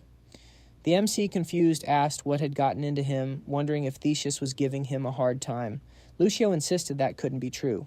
She explained that she'd heard Lord Theseus was kind to everyone. Usually nymphs like them were just treated as helpers, which made the MC a very unusual hero. She resolved to assist him properly. Our protagonist thought to himself, "Of course, the gods and heroes I've met so far have treated them like objects. Greek myths do come from an era when slavery was the norm after all. It's hard for a modern person to really get it." Sometime later, Theseus looked ahead and announced, "We're back at the dreaded labyrinth." They landed on an island and walked into a crumbling city.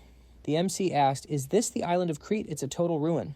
As they walked on, he thought about the horrible deaths the people here must have suffered. What happened? Just then Theseus approached, explaining that the Minotaur was responsible for all the destruction. "We have to find any survivors quickly," he urged. The nymph then pointed ahead and shouted, "Over there! That building is still intact." Theseus identified it, the Temple of Poseidon. "It seems the beast decided not to touch it," he mused. And for good reason. If the Minotaur had destroyed the temple, it wouldn't have gotten off with a simple punishment. As they neared the temple doors, Theseus noted that the bloody footprints stopped right in front of them. He thought, so the Minotaur might be inside. With that in mind, he pushed the doors open to find a large group of people inside, all screaming and praying for salvation. Theseus sighed in relief. "Thank goodness there are survivors." A girl in the crowd looked up in shock, and soon everyone was crying out, "It's Theseus! We're saved! We're going to live!"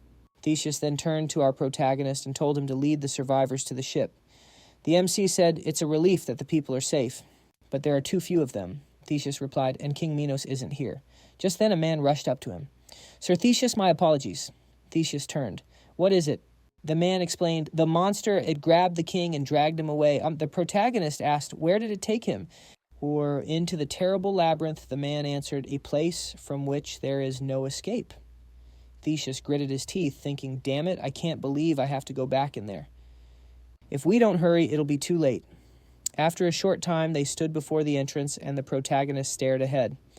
"So this is the labyrinth." Theseus remarked, "I never thought the creature would hide in here again. If I'd known, we wouldn't have come just to rescue the survivors." The Labyrinth of Crete, a mythical maze built by Daedalus for King Minos. Legend says that no one who enters can ever find their way out, earning it the name the Man-Devouring Labyrinth. "What the hell am I even doing here?" our MC wondered. Looking at the massive structure, he said, "This thing is huge." He then glanced at his phone, thinking his only quest was to find out why offerings from the island had stopped. So technically, my task is already complete. But just then, a new notification appeared on his screen. "Follow Theseus into the labyrinth and uncover the truth." He thought, why the hell do I have to investigate? Meanwhile, Theseus announced, "All right, before we go in, we need to tie this to the post." The protagonist was surprised. "Tie what?" Theseus held out a ball of thread. "This. Tie the knot tightly so it doesn't come undone." The protagonist's eyes lit up as he looked at the thread. "Of course I've heard about this. This way we can follow the thread on our way back out." Theseus nodded, looking at the thread. "That's right, otherwise we'll be wandering this labyrinth for the rest of our lives." He thought of Ariadne, the princess of Crete, daughter of King Minos, and once his lover. Though she had left him to marry the god Dionysus, he had never forgotten the secret she taught him for escaping the maze. Now, looking at the ball of thread she had given him, he knew he would have to walk those cursed corridors once again. After some time, they were deep inside, unspooling the thread behind them. Lucio rubbed her arm, shivering. It's so creepy in here. The protagonist thought, that's an understatement. The atmosphere was bone-chilling. Suddenly, Theseus, who was leading with a torch, came to a halt. The MC right behind him asked Mr. Theseus, why did you suddenly stop? Theseus replied, something's wrong. The MC pressed, can you be more specific? I don't remember it being so stuffy in here. Theseus answered. Lucio added, by the way, I've been smelling a strange odor for a while now. It's thicker than the smell of blood. She paused, a sense of familiarity washing over her. I've definitely smelled this somewhere before. She looked up in shock and saw a gigantic creature staring down at her. She let out a piercing scream, making the protagonist jump. Why are you scaring me like that? He yelled. Then he followed her gaze and gritting his teeth. He thought, that creature, it's definitely the same tentacle monster we saw at the gate in Hyundai and at the place where we met Hercules. The monster let out a deafening roar and unleashed a powerful blast of energy directly at them. The protagonist instantly realized this monster's appearance was connected to what Theseus had sensed earlier. At the same time, Theseus drew his sword, demanding, what in the world is this creature? He thought, since when did other monsters inhabit this labyrinth? No matter, I'll destroy it. With that, he launched himself off the ground, leaping up and unleashing a flurry of slashes. Unbelievable. The MC thought he finished it in a single assault. Theseus sheathed his sword and turned to him. Hajun, do you know what this is? He replied, I've run into creatures like this a couple of times already. Some were small, but we've also seen ones that were several meters tall. Theseus's expression grew grim. So more of these might appear in the future, he thought. He then said aloud, we should retreat for now and come back with a better plan. It's too dangerous to push forward like this. Just as he finished speaking, the ground began to tremble violently. They all looked around in shock as the MC shouted, is this an earthquake? The others yelled, damn, it's already started. Just as the protagonist was about to shout, Lucio smacked his shoulder and yelled, Hajun, you need to look ahead. The walls are moving. He thought, so this is what they mean by a man-eating labyrinth. He yelled, Lord Theseus, what should we do? Theseus appeared above them, holding out a hand. There's no time to stand around. You guys get out of here quickly, too. The protagonist thrust his hand forward, shouting, fly like an arrow. Then he glanced at his hand and thought, a shadow. Just then, a wall slammed down right in front of them. He pressed a hand against it, yelling, damn it, Lord Theseus. He realized they had been separated. This place was planning this from the very beginning, he thought. He turned and saw the monster. At that moment, Lucio clenched her fists and asked, what do we do now? He replied, first we need to find Theseus. He glanced back, thinking, it's a labyrinth, sure, but the paths in this one have to intersect, somewhere probably in multiple places. The walls started moving while Theseus was still talking, which must mean that if the walls can shift, there has to be an exit. As long as they had a way to regroup, there was nothing to worry about. Besides, they still had the invisibility helmet and suit. The real problem, however, was Theseus. Not only did he hide the fact that the labyrinth changes, but he also left something else out. The idea that the Minotaur had simply escaped the labyrinth was total nonsense. Just then, Lucio looked at him and asked if it wouldn't be faster to use the scooter. She reasoned that if that goo monster showed up again, they could just run it over. Using his phone as a flashlight, he agreed it would be easier, but explained that the thread would break. Lucio complained, asking if they really had to keep trudging along like this until they found Theseus. He just kept walking and said they had no other choice. They could only hope to run into him soon. Suddenly, a sound made him pause. Is that the wall shifting again? He wondered. He quickly grabbed Lucio, covered her mouth, and pulled them behind a wall. He thought, no, that's not the walls. It's footsteps, heavy ones.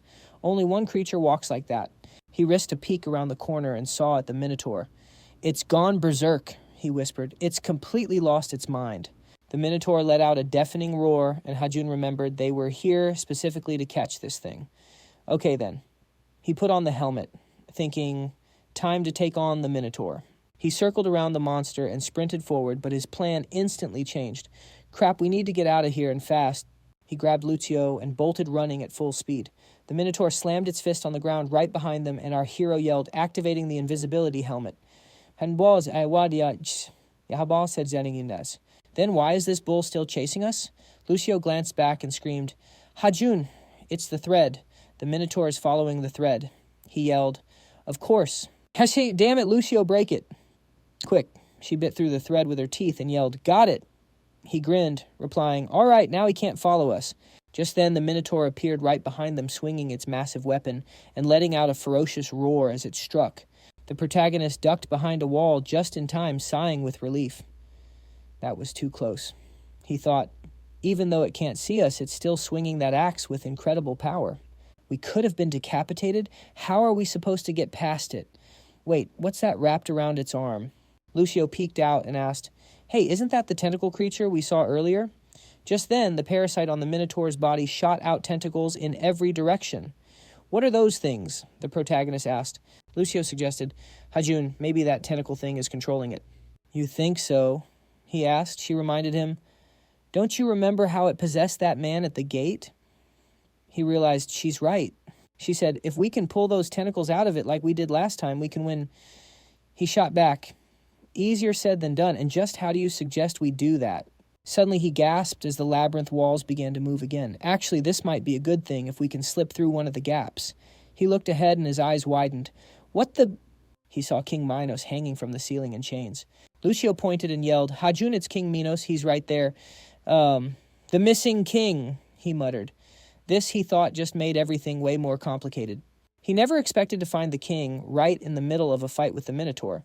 The problem was, the invisibility helmet could only hide two people, him and Lucio. Even if I save the king, the three of us won't be able to escape the horned one, he thought. He decided, "I'm sorry, but we have to save ourselves first." But just as he turned to leave, he stopped in his tracks. What a status window. A quest popped up. He had to save King Minos from the Minotaur and then listen to what the king had to say. "Hajur, great," he grumbled. "I have to listen to the old man too." Lucio asked, "So what's the plan? How are you going to save him now?" He replied, "Good question. And who knows when this labyrinth will shift again." "Does that mean you're going to fight the Minotaur too?" she asked. He waved his hand dismissively. "Nope, I'm just going to get the king to safety." "So you need to distract the bull in the meantime," she said. "But that's the same as fighting it. And if you're busy grabbing its attention, who's going to save the king?" He just smirked and told her to guess. "You, of course, Lucio." She put her hands on her hips, indignant. "What? That's ridiculous. How am I supposed to save a grown man by myself? I'm shorter than his foot," she protested. He teased, "Didn't you tell me you were the tallest of the nymphs?" She clenched her tiny fists. "Fine. But when we get back, I better be rewarded properly for this." He chuckled and said, "You got it." Then he activated his suit. A timer appeared, time remaining 2 minutes and 59 seconds. He launched himself off the floor thinking, "Here goes nothing." With a powerful yell, he grabbed the chain and shattered it. He landed smoothly with the king in his arms. "Here, Lucio," he said. She reached out, saying, "Got him."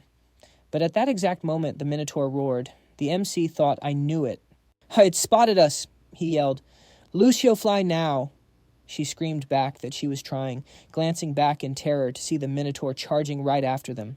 She let out a piercing scream as our protagonist stepped forward, taunting the creature about where it was going and telling it to play with him instead. He punctuated his words by slamming his club into the Minotaur's head, thinking, "Man, why is this idiot's head so hard?" The enraged Minotaur then turned on him, furiously swinging its axe. The protagonist gritted his teeth, wondering, what kind of creature swings straight at you when you're wearing an invisibility helmet? Can it actually see me? He then took a closer look at the monster, thinking, is it because of those tentacle eyes? If I'm right, those tentacles can see me even with this helmet. Crap. I was planning to distract it for a bit and then make a run for it. I guess all that's left is to kill it. Just then, the Minotaur swung its weapon, getting it stuck in the ground. The MC thought, perfect. Taking his chance, the protagonist swung his club with 100% power. He landed the blow, shouting for it to take that. Then he smirked. What? You don't like it, huh? Well, his past victims didn't want to die either. The next second, the Minotaur rose to its hooves, and the protagonist thought in shock, what? It survived, he said. No way. Just then, a monster with a massive eye framed by teeth burst out of the Minotaur's mouth. The protagonist exclaimed, have this many of these things been inside it this whole time? He realized it wasn't the Minotaur controlling its own body, but these tentacled creatures. The tentacles then grabbed him, and he screamed for them to let him go. He thought, are these things really trying to get inside me? At that moment, Theseus shouted, Hajin Duck! With that, he swung his weapon and leaped into the attack. A bright light flashed, sending the MC flying back with a scream. Theseus rushed over to him, shouting, "Hajun, are you hurt?" He answered, "Lord Theseus, sure." Getting to his feet, he asked, "How did you find us?" Theseus replied that he had followed their thread until it snapped and figured he'd arrive just in time. Just then they looked over at the Minotaur, whose body had transformed. The protagonist thought, did the Minotaur's tentacles all merge together? The monster then slammed its fist forward. The protagonist leaped back, noting that it had gotten much faster. Theseus added that this was definitely not the same Minotaur he had faced before. He then pointed his weapon forward and said, "Hajun, you need to get out of here first." He unraveled his ball of thread. "If you follow this, you'll be able to escape," he explained. "But even I can't handle the Minotaur alone. We need to get out of here together and call for reinforcements to defeat it." Hajun turned slightly and said that he'd intended to fight it one-on-one from the very beginning. Theseus was surprised. "What? Why is he so obsessed with the Minotaur?" He replied that it was because of an achievement. Heroes who complete certain achievements can ascend to godhood, and destroying the Minotaur is a rank 1 achievement. He charged forward, adding that he'd already dealt with it once and now had the chance to become a god. The protagonist called out to him, but Theseus was lost in his own thoughts. "If this happens, Ariadne, who abandoned me, will surely..." The protagonist looked at him and thought, wow, all these mythological characters are completely nuts. Why is he so determined to become a god? At that moment, the system announced that the suit's remaining duration was 25 seconds. He thought, crap, the suit is almost out of time, but right now the Minotaur is... Theseus's problem. "My mission is to learn the truth about King Minos." He reached for the thread, thinking he'd already done enough. At that moment, Theseus was busy fighting the monster, striking it again. Just then, the tentacles shot towards him. Did he just parry that attack with his sword? The next second, he jumped to the side and, looking ahead, thought, damn it, his sword. He frowned, thinking, its tentacles are striking from all sides, making it hard to predict their trajectory. I need a better strategy than just attacking head-on. There it is. The next second, the monster shrieked and thrust its tentacles forward. Theseus rushed forward using the speed of Athens, thinking, okay, I just have to keep up with it. The monster then leaped in front of him. Theseus dodged around the Minotaur's side, swung his arm, and as it turned, he quipped that it shouldn't have spun around so quickly. It was completely tangled up in its own hooves. The monster fell, and Theseus, approaching it, taunted, "Did you think that without a sword I couldn't attack you? You were wrong. My body is a weapon." With that, he delivered a powerful punch, creating a huge explosion.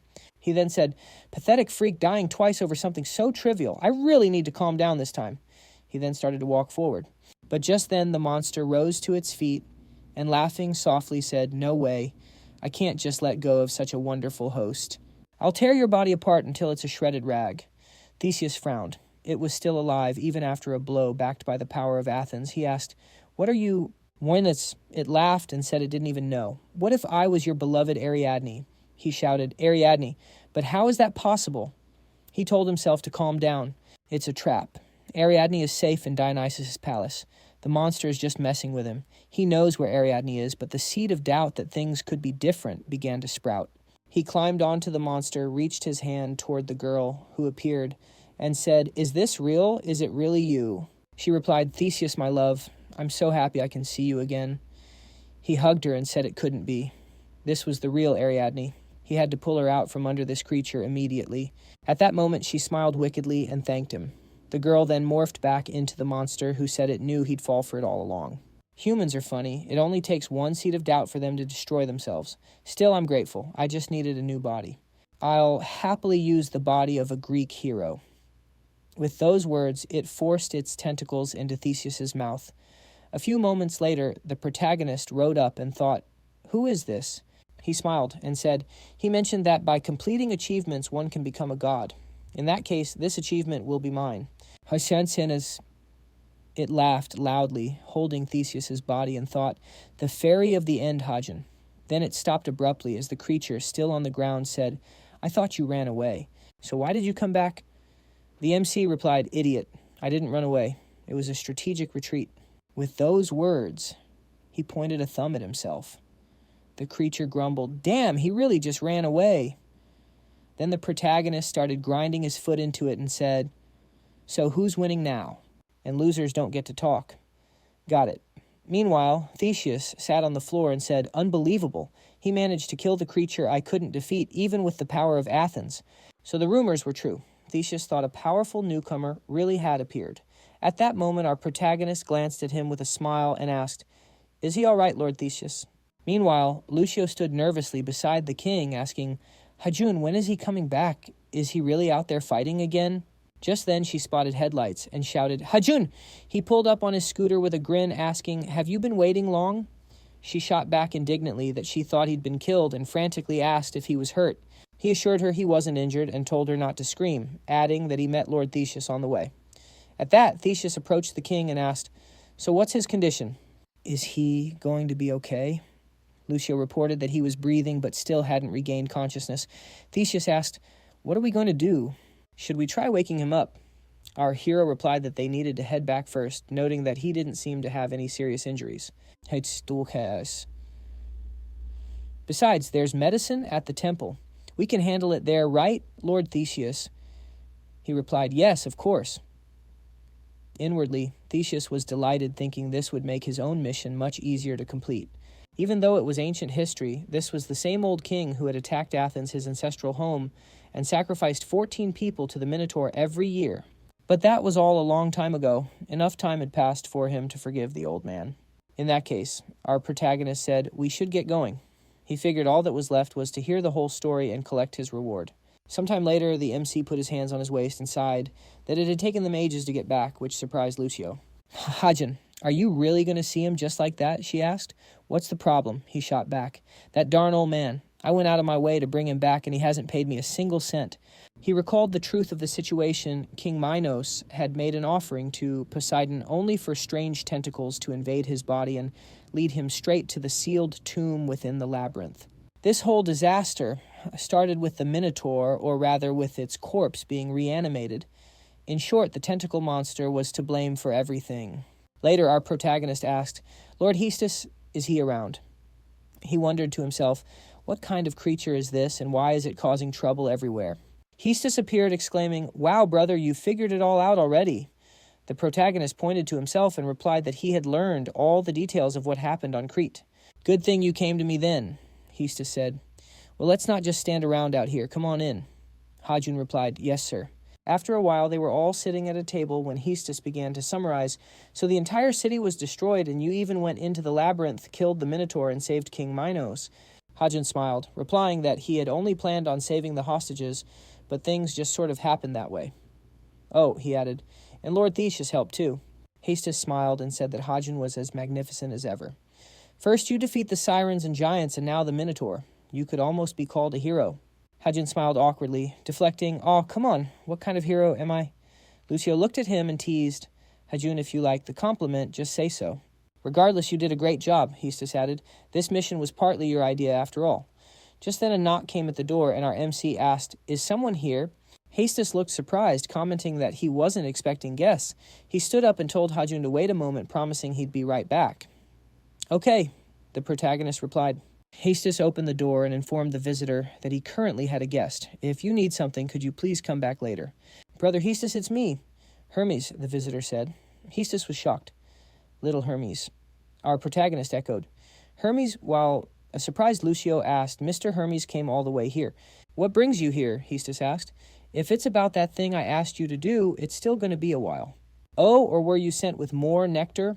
In response, Hermes just laughed, saying that unfortunately he was there for neither of those reasons. Hestus asked, "So you're not here to see me?"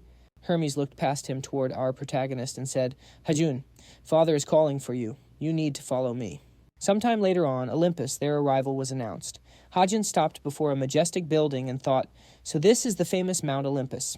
He thought about how he'd seen plenty of tall buildings as a courier, but this was an unreal colossus. And up there sits the father of the Greek gods, because Olympus is the home of Zeus. At that moment, a frightened Lucio asked, "Hajun, what are we going to do? Do I have to go inside too?" He answered, "Of course. We've been working together this whole time," he reminded her. With tears in her eyes, she cried, "But this is completely different. This is Zeus, the current ruler of Olympus. He's the greatest god, the one who won the war against the Titans." The protagonist simply scooped her into his arms and started walking, saying, "Yeah, I know that. Besides," he added, "Hermes told me to bring you with me." She began to wave her arms frantically, asking, "Hey, can't you just say I'm sick?" He replied flatly, "Nope." He then muttered about why the stairs had to be so long. When he finally reached the top, Hermes waved him over. "Hajun, hurry up! They're already waiting." "Lord Hermes." Hajun greeted him. Hermes reassured them. "Don't worry, Father isn't going to scold you. On the contrary, he wants to praise you for your exploits." "There's no need to be so worried." Lucio looked surprised. "Praise..." Hermes then pushed open the grand doors and told them to get ready. The protagonist looked ahead seriously, thinking, "Here we go." As the doors swung open, he instinctively covered his eyes, wondering, what is that blinding light? Lucio squeezed her eyes shut and screamed, "Ow! I'm going to go blind." At that moment, the MC realized that Zeus himself, the king of Olympus, was right there in front of him. The light was so intense he couldn't even see his shape. Hermes announced, "I have brought Hajun." A booming voice replied, "Thank you for your work, Hermes. You may go." Hermes bowed, saying, "Yes, as you command." "We're going in alone?" our protagonist asked nervously. Hermes looked at them and said, "Father only invited you two, so I should be on my way." He then stepped closer and added, "Oh, right, Hajun. I wanted to tell you something. You've done great work this entire time. You've exceeded all my expectations." The protagonist then had to ask, "Were you really the one who installed the delivery app for me?" Hermes laughed and admitted it was true. He said he hoped Hajun would fulfill future orders just as well, adding, "And don't be so hard on this girl. All right, she might not seem like it, but she's actually kind." He retorted, "That girl, are you talking about the thief? How is that kind?" He figured she was about to steal the lizardman's treasure. Is that something a kind person would do? He just couldn't wrap his head around the god's sense of morality. Then Zeus asked, "So are they done with their introductions to Hermes?" The MC hurried over to him and apologized. "I'm so sorry to have kept you waiting, Lord Zeus." He simply replied, "No need." After all, this was their first time meeting Hermes, so he'd let it slide this once. He added, "I've heard a great deal about you, Hajun. You helped Hercules discover the harbingers of disaster, you resolved the issues that arose among the Norse gods, and you even lent a hand to my own negligent successor. That's a difficult task even for those with divine blood. You are truly incredible." Flustered, our hero just smiled, scratching the back of his head as he offered a confused thank you. Zeus then added, "And of course that includes the little nymph beside you, Lucio." She was visibly shocked, thinking to herself, "Lord Zeus, he said my name." She immediately leaped from the protagonist's arms and knelt, exclaiming, "This is a tremendous honor for me. It's an honor for my entire family and for our whole stream." The god then rose from his throne, adding, "You must be tired after just returning from Crete, so I won't keep you long. I've summoned you here to give you a reward." The protagonist's mind started racing. A reward from Zeus himself. Could this be what finally makes me an S-rank hunter? The god extended his hand, concentrating his energy as he explained, "This reward was prepared not only at King Minos' request, but also to aid you in the face of the impending disaster. You must accept it without hesitation." The MC stared at the object that appeared in his hand, utterly bewildered. "Glass marble," he asked. Zeus replied, "I initially considered granting you powers like the others, but I believe this will suit you better." The MC thought in disbelief, "No way. Is this really it?" Zeus simply laughed and told him not to decline. "I have plenty of those, after all." But the protagonist was fuming internally. "No, I want power, not some pretty little trinket." He stewed. "Even Sungjin, under the auspices of Ares, is ranked third. If I received power from my father Zeus, I could climb to second place or maybe even become number one." Then the god gestured forward and said, "Very well. I shall look forward to our next meeting." The MC was completely floored. "Is that all?" he blurted out. "Can I exchange it for cash?" Zeus's response was firm. "No, you may not. Don't even entertain the thought. Now you must go home." Zeus directed a blast of energy at him, and the protagonist felt himself being forcefully teleported. He reached out and yelled, "Wait, why is this happening to me? I just want power." And with that, he vanished. Zeus, covering his face with a hand, burst out laughing, exchanged the reward for money. Hermes certainly found an amusing one. Just then another voice commented, "He reminds me of you when you were young." Zeus turned, asking, "Ra, the sun god, how long have you been here?" Ra replied, "Since Hermes brought that mortal. Can that boy really be the one from the prophecy?" "Perhaps," Zeus mused, "but so far he has followed the path the prophecy laid out." Ra voiced his concern. "I worry if he can handle such a heavy burden. A merciless future awaits him." Zeus folded his arms. There is no other way. We cannot interfere with the law of causality. The only one who can stop what's coming is that child Hajun. Meanwhile, in a ruined tower, several shadowy figures had gathered. One of them complained, "He summons us during such a critical time and then has the nerve to show up late himself.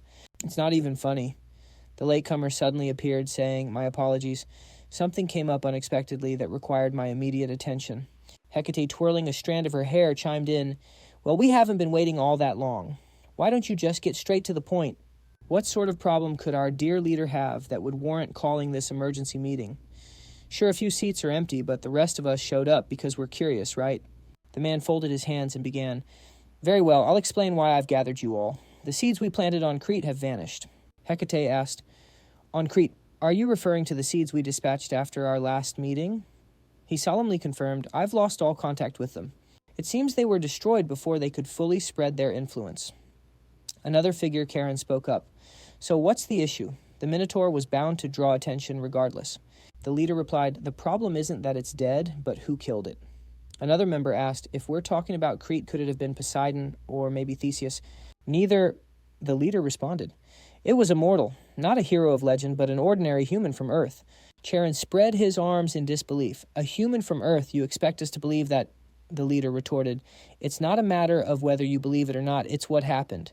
Another figure, Var, asked, "So you want to alter our plans because of one insignificant human?" The leader answered, "Certainly not. I just want you all to keep this variable in mind. Even the small, seemingly insignificant flap of a butterfly's wings can one day return as a mighty typhoon. This concludes our meeting. Now go and play your parts." Later, the protagonist looked at the marble Zeus had given him, sighing. He'd been expecting so much more from the ruler of the gods, not some measly little trinket. He examined the item description, a ball with the spirit of Zeus. It grants complete immunity to lightning and bestows the favor of all spirits. He thought to himself, well, it is an incredible item, isn't it? Just then, Lucio flew up to him. "What are you doing?" "Oh, you haven't eaten it yet." He replied, "I was just about to." He then popped the marble into his mouth. Seeing his contemplative expression, Lucio asked worriedly, "What is it? Is there something wrong with it?" The MC just gave her a big thumbs up and declared, "Delicious!" Lucio stared at him aghast. "Do you have a death wish?" Sometime later at an aquarium, Lucio pressed her hands against the glass, exclaiming with delight, "Wow, Hajun, you have to look over here." "Sto! There are so many fish," she chirped. "Well, yeah," he replied dryly. "It's an aquarium." She then zipped ahead, pointing, "Wow, look at how huge that one is." "Hey, don't run around like that or you'll bump into someone," he called after her, thinking to himself that she had been bugging him endlessly to bring her here. The scene flashes back to the previous night. The MC was watching TV and laughing when Lucio flew up to him. "Hajun," she said, "I've been thinking about something for a while." He glanced over at her. "Pipsqueak, you're blocking the TV? What's up?" She asked, a little disappointed. "Did you really forget? You promised you'd reward me for all my hard work on Crete," she reminded him. He replied, "I already bought you a ton of snacks."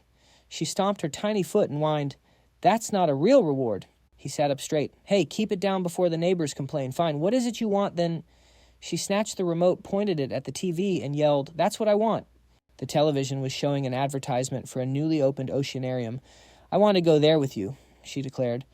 He considered it for a moment and figured that a day out might actually be nice. Lucio looked around in awe and said, "Wow, there are so many different species. I totally didn't expect it to be this big." Hajin remarked that the aquarium definitely lived up to its reputation. "The scale is truly impressive," he thought.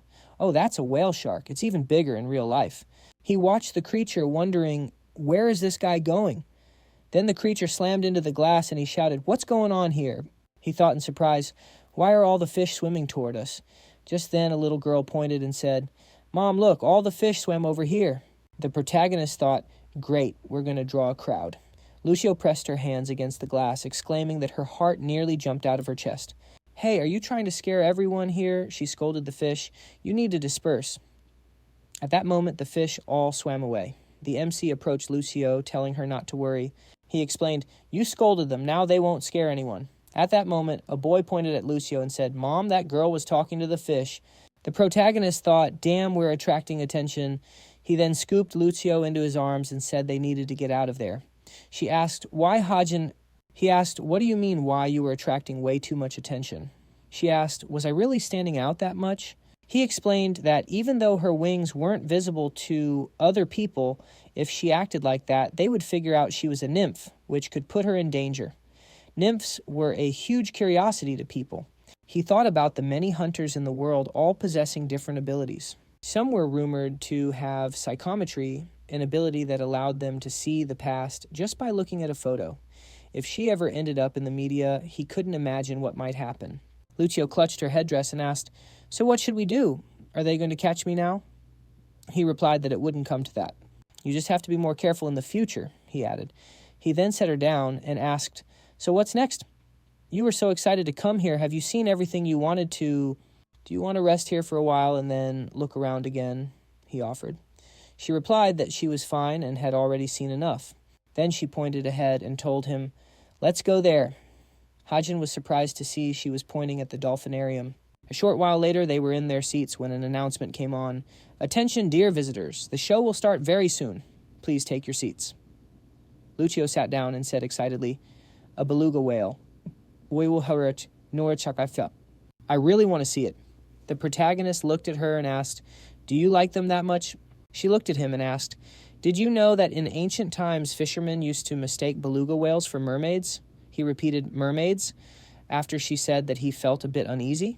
She asked, "Is it because of those sirens? If so, there's nothing to worry about. Although they're similar in some ways, they are completely different creatures." "So that's it," he said. Then the announcer's voice boomed, "And now the moment you've all been waiting for. Dear guests, the show is starting." The protagonist turned to her and said, "Look." Then he saw the performer and thought in surprise, "A girl." So Yoon walked forward and announced, "The pride and symbol of our aquarium. The fantastic beluga whale show starts right now." The protagonist thought, "It's the Hermes thief." Then Lucio pointed forward and asked, "What is she doing here?" The MC scratched his cheek and said he had no idea, guessing this might be her main job. The crowd was shouting, "So Yoon, we've been waiting for you." He thought, "Who are these idiots?" The fans kept screaming, "So Yoon, we love you." The protagonist muttered, "This is a bit much." Then So Yoon winked and thanked everyone for coming. "We promised to give you an ocean of new memories. Now then, friends." She then spotted the protagonist and thought in surprise, "What is he doing here?" He waved his hand, and she thought, "What an idiot." She instinctively covered herself with her hands, thinking how awful this was. She couldn't believe he was seeing her like this. In reality, the costume wasn't much different from her usual getup. "This suit is so tight," she thought. The audience began to murmur amongst themselves, "She looks different today. Maybe she's not feeling well and won't be performing." "When does the show start?" another person wondered aloud. So Yoon thought, "He came here to watch, right? That's right, I have to perform." Just then a beluga whale swam up to her as if to ask, "Are we not performing today?" "Do you want to get fired?" it seemed to say. She replied in shock, "A beluga whale, even you." Then she raised a finger and thought, "It doesn't matter anymore." She shouted, "Let the show begin." With that, the beluga whale burst out of the water. So Yoon dove in with it, and they began performing tricks together. After a moment, she asked, "I hope you're all enjoying the show." Hajin said, "Incredible," while the nymph exclaimed, "So exciting." The audience roared, "So Yoon, we love you." Lucio was surprised. Some people were even crying. The protagonist asked, "Tears of joy, it looks like it." Just then, So Yoon said to the beluga whale, "Shoot a water cannon at those hooligans."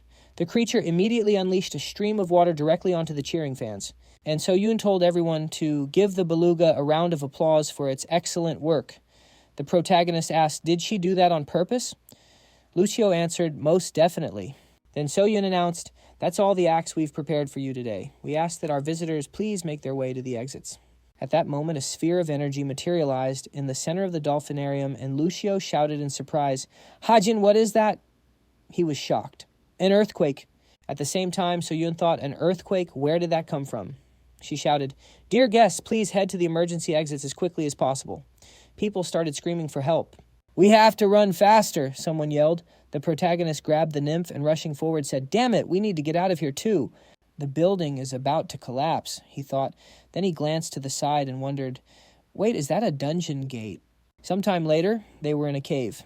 The protagonist put a hand to his head and groaned, "My head." He then looked up and said, "Damn a gate, where did this suddenly come from?" He looked around and shouted, "Lucio, where are you?" He thought, damn it was, she really sent somewhere else. A voice called out, "I'm here." He looked at her and said, "You scared me. Why are you just lying there?" She yelled, "Because you crushed me when we fell."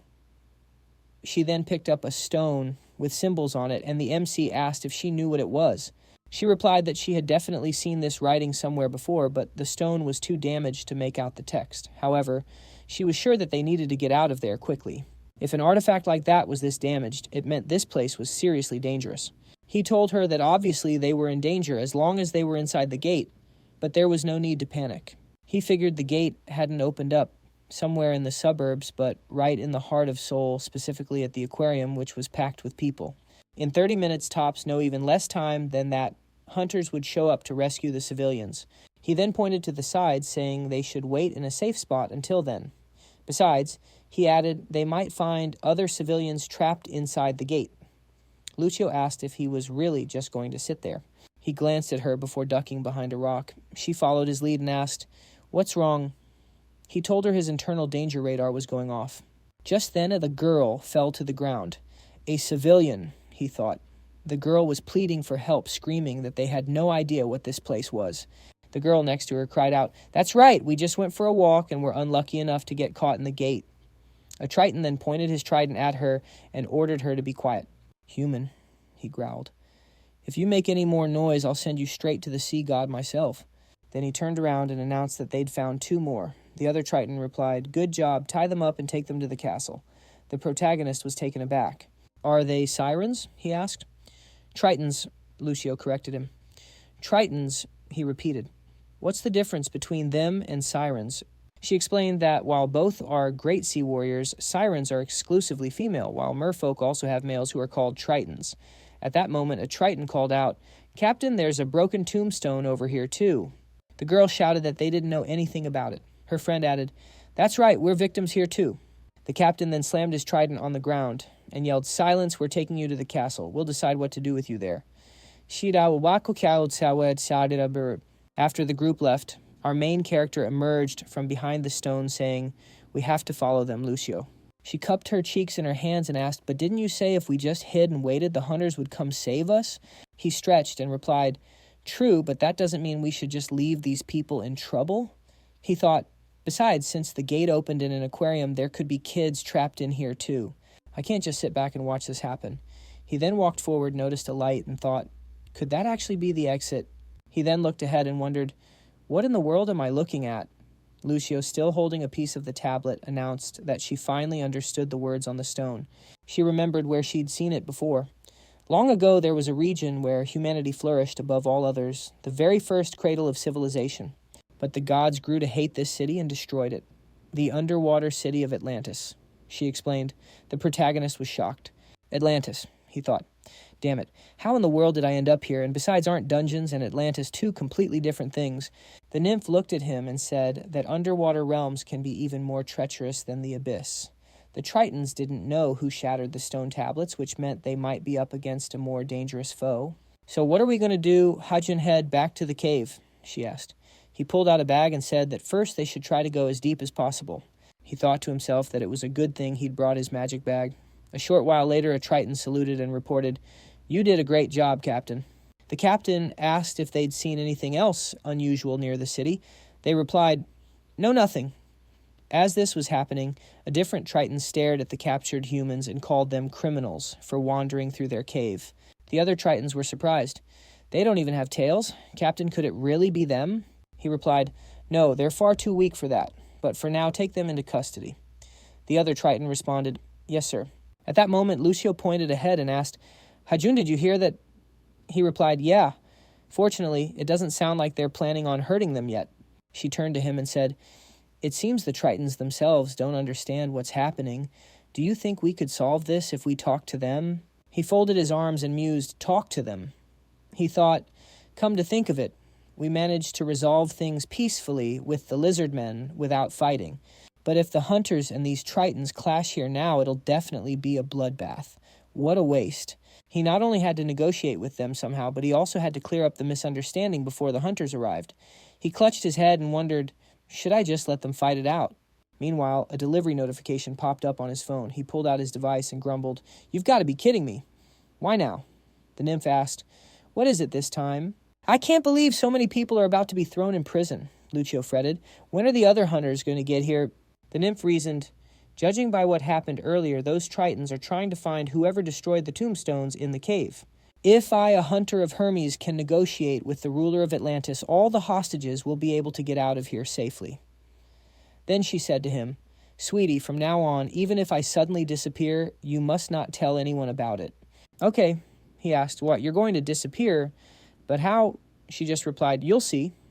With those words, she showed him a sphere and said, "I always have a plan," activating the spirit elixir. A little while later, the ruler of Atlantis sat on his throne as a guard announced, "The captain of the guard Flops is here." "May he come in?" the guard asked. "So it's him," the ruler said. "Let him enter. Did anything strange happen during the patrol?" Flops placed a hand over his chest and reported that they had found unconscious people inside the sacred cave. The ruler was surprised.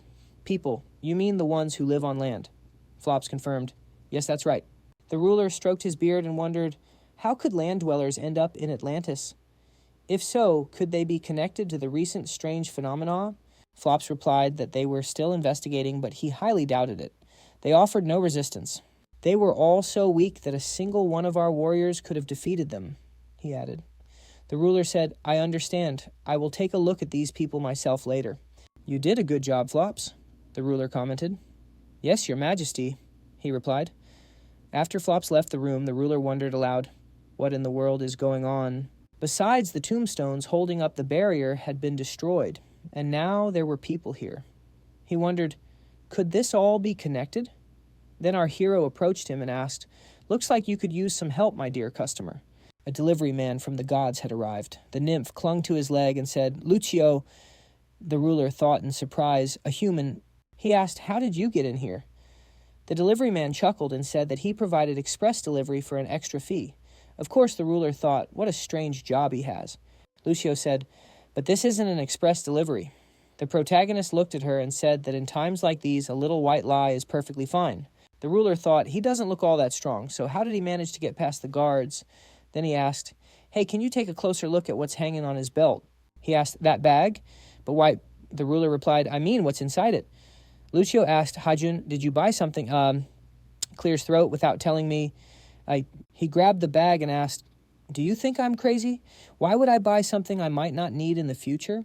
In this bag, he looked at its contents, the scooter, the baton, and bow that Chiron gave him, and the golden apple he received during his meeting with Atlant.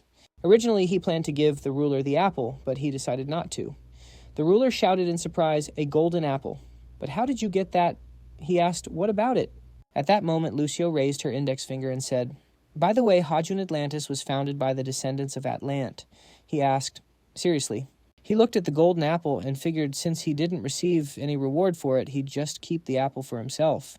So maybe the ruler knows that he was supposed to give it to Atlant. Then the ruler said, "Yuknir." The MC told him to wait, sensing a misunderstanding. Then the ruler walked towards him, and the protagonist screamed in fear. "My liege," the ruler exclaimed. "A humble descendant bows his head before the envoy of his great ancestor." He thought, shouldn't he be the one bowing to me? The ruler then knelt before him and said that he never imagined he would meet someone who had actually seen their ancestor. "Please allow me to bow my head once more on behalf of the people of Atlantis." The protagonist put his hand out in front of him and said, "No, your highness." Why make such an awkward situation? At that moment, Soyun asked, "What is the meaning of this?" The MC recognized that voice. Soyun demanded, "What did you do to make the great ruler of Atlantis kneel before you?" He thought the Hermes hunter. "Soyun, is she in Atlantis too?" She replied, "Now is not the time for this. We need to hurry." At that moment, the door swung open, revealing a bright light. The protagonist thought in surprise, "What? There was a cave in that direction, the one we came through. Could it be?" Soyun put her hands to her chest and warned that the hunters and the Atlanteans would soon run into each other. Meanwhile, Doyun looked at the gate and said that such a massive gate couldn't have just appeared here. Right in the center of Seoul, at an aquarium where many people had gathered, a gate had opened, he thought, and the difficulty level of dungeons had also started to increase rapidly. And why have so many strange things been happening lately? He wondered. Then a worker ran up to him and said, "He's here." "Hunter Doyun." He asked, "What's the situation?" He replied, "We hadn't seen any signs of it before the gate appeared. At least 50 civilians have entered the gate." Doyun asked, 50. What's the expected difficulty level? He replied, according to the sensors, the dungeon is at least level 7. Doyen asked, danger, level 7.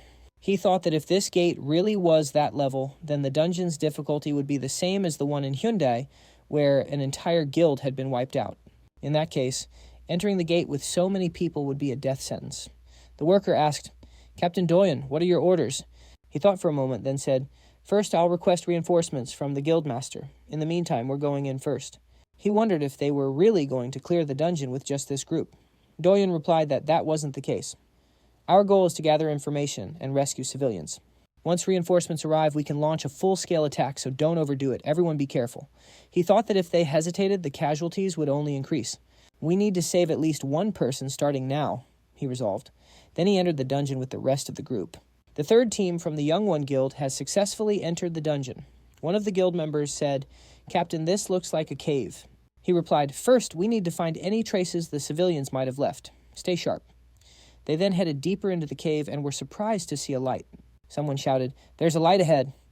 Doyen shielded his eyes and said, something might come out of there. Be ready. He looked ahead and said, what the... He wondered, are we on the seabed? Then how can we breathe? Then he heard a voice, begging for mercy. At that moment, the Triton captain shouted for them to follow him silently. Doyen, though, civilians are those guys some kind of monster. This was the first time he'd seen anything like them. He then ran forward and shouted, all right, everyone, prepare to attack. We have to save the civilians from those monsters. At that moment, the captain noticed him and thrust his fist forward, their fists meeting. Doyen thought he was able to deflect a surprise attack. These are not simple creatures. Then one of the Tritons screamed, what, those people attacked us? The captain told them to be careful. These attackers are different from the prisoners. Doyen wondered if these monsters spoke their language as they repelled his attack. They're strong, he noted. Then he charged and shouted that they must fight with all their might. Suddenly, Doyen wondered in surprise, what is that shadow? At that moment, the ruler appeared right in front of them and said, come on, we must stop fighting. This concerns all of us. The Triton captain shouted, Your Majesty, what are you doing here? A female guild member said, he's huge. Her colleague asked, is that a boss monster? Then the MC said that they didn't need to fight each other. Doyen looked at him in surprise, folded his arms, and suggested they negotiate. He thought in disbelief, a delivery man for the gods. After a while, a girl said, the hunters have come to save us. The girl next to her said, thank you so much. The protagonist watched what was happening and thought, fortunately, the negotiations between the humans and the Atlanteans were successful. The hostages held in the palace were released. Then Lucio looked at him and asked, are you okay? He looked at her, surprised. What do you mean? She asked. Come to think of it, he's the one who saved the humans. So why are they getting all the thanks? He replied, oh, come on. The main thing is that everyone is alive and well. But what's the point of gratitude if there's no money involved? She retorted. Just then, So Yun chimed in, saying it didn't mean they worked for nothing. This was all to prevent a conflict between the NES and humans, right? The protagonist then told her he was grateful.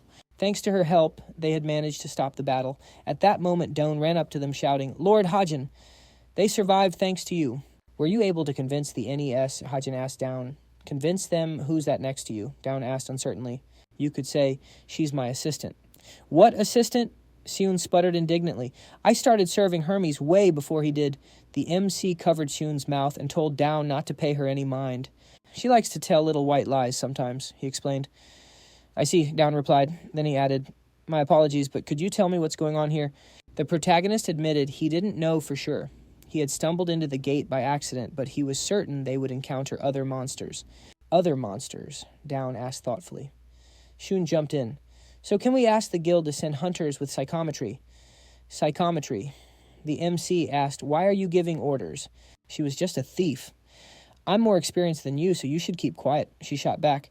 Besides, didn't you see the broken tombstones when you entered the gate?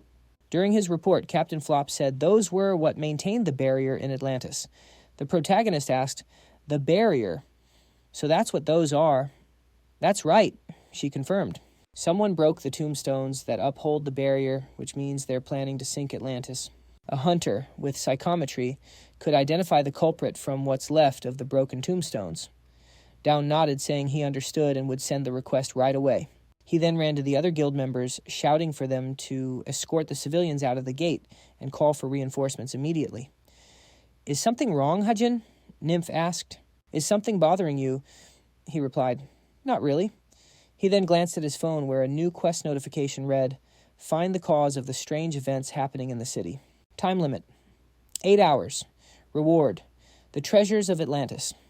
He wondered if the ones who destroyed the tombstones were really behind all this. It didn't quite line up with what the ruler of Atlantis had asked him to investigate. An hour ago, the ruler had folded his arms and said, "As promised, the conflict between humans and the NES has been prevented. Now I need you to complete the task I've entrusted to you. Lately, the NES have become more aggressive. There have been strange incidents where they attack each other for no apparent reason." The protagonist asked, "So those NES are here now?" The ruler answered that at first they'd come to their senses after about half an hour, but now they were turning into monsters, unable to control their rage. The MC noted that this was a huge problem. "Don't you find this behavior strange?" the ruler asked. Come to think of it, even before they started going mad, the NES mentioned hearing an eerie song. A song, the protagonist thought. "I've heard that somewhere before." The ruler then tasked him with finding the root cause of these events. "If you don't hurry, Atlantis will be destroyed," he had warned. Back in the present, Hajin realized the ruler's request to investigate an unknown cause felt different from the tombstone issue.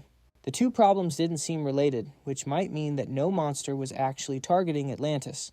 Then Seun approached him, saying she was heading to the cave with the tombstones. "What are you going to do?" she asked. "I want to go with her too," Lucio chimed in. The protagonist stopped her. "I'm going to search another place. I have a few ideas." "Oh, well, okay then," she hesitantly replied. Meanwhile, Sunjin looked at the gate in surprise. "Have all the civilians who entered the gate returned?" he asked. "Yes, sir. I've counted every one of them," a staff member replied. "But didn't they just say they needed reinforcements?" Sunjin asked. The staffer replied, "The captain's report said they needed backup to rescue the civilians." Has the situation really changed that much? Sunjin wondered. This is definitely an unusual situation, especially since they requested backup. "What should we do now?" Aaron asked. He replied that for now, they would proceed as planned. Even if the situation has improved, we don't know what could happen next. According to the reports, this is a level 7 gate, he thought. Fortunately, they've already gotten the civilians out, but a gate of this level could cause a dungeon break if we're not careful. He then shouted, "We're entering the gate now, since it's a level 7. Stay alert and follow instructions. We need to clear this dungeon as quickly as possible," he thought. Stepping forward, he said, "All right, let's move out." Just then, Down appeared from the gate. "We're finally out," he shouted. The guild leader yelled, "Down, what are you doing here? Did you already clear the dungeon?" "Yes, sir," he replied. "Well, the situation is a bit more complicated than that." He wasn't sure how to explain it all, but he started by saying they had met the god's delivery man inside the dungeon. Sunjun was surprised. "The delivery man?" Down quickly recapped what had happened and how everything was resolved. Sunjun folded his arms and said, "I see. Ness, so those mythical creatures really do exist," he thought. Then he said aloud, "But you requested a hunter with psychometry be sent here. For what purpose?" Sunjun asked. Down replied, "There are tombstones that support the dungeon, but they were destroyed. The god's delivery man's assistant requested we summon a hunter with that ability to investigate." Aaron asked, "But why do we have to do that?" Sunjun turned to her. "What are you thinking?" She replied, "If we destroy the rest of the tombstones, the dungeon will be cleared too, right?" "Right," Down thought sarcastically. "Yeah, right." A short time later, the NES were making their way through the cave. "There they are," So-Yun said, "the tombstones that support the Dome of Atlantis." Flop added, "There used to be 4 tombstones in this cave, but now only 1 remains." "Only 1 left?" So-Yun asked in surprise. "Yes," he replied, "and even this one is damaged. We barely managed to protect it from being completely destroyed during the last attack." She asked, "So you haven't figured out who did it?" He turned away and said, "We found some traces. Bring that thing over here." Then one of the NES brought the item over. "Here." "What is it?" So-Yun asked. He replied, "It's a piece of the tentacle that tried to destroy the tombstone." Flop added that they had never seen a monster like this in Atlantis before. "We believe someone intentionally released this creature here." So Yun smiled to herself, thinking, "What in the world is this? I've seen my fair share of mythological worlds, but this is a first.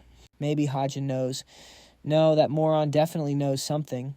He's probably trying to pull a fast one on her even now.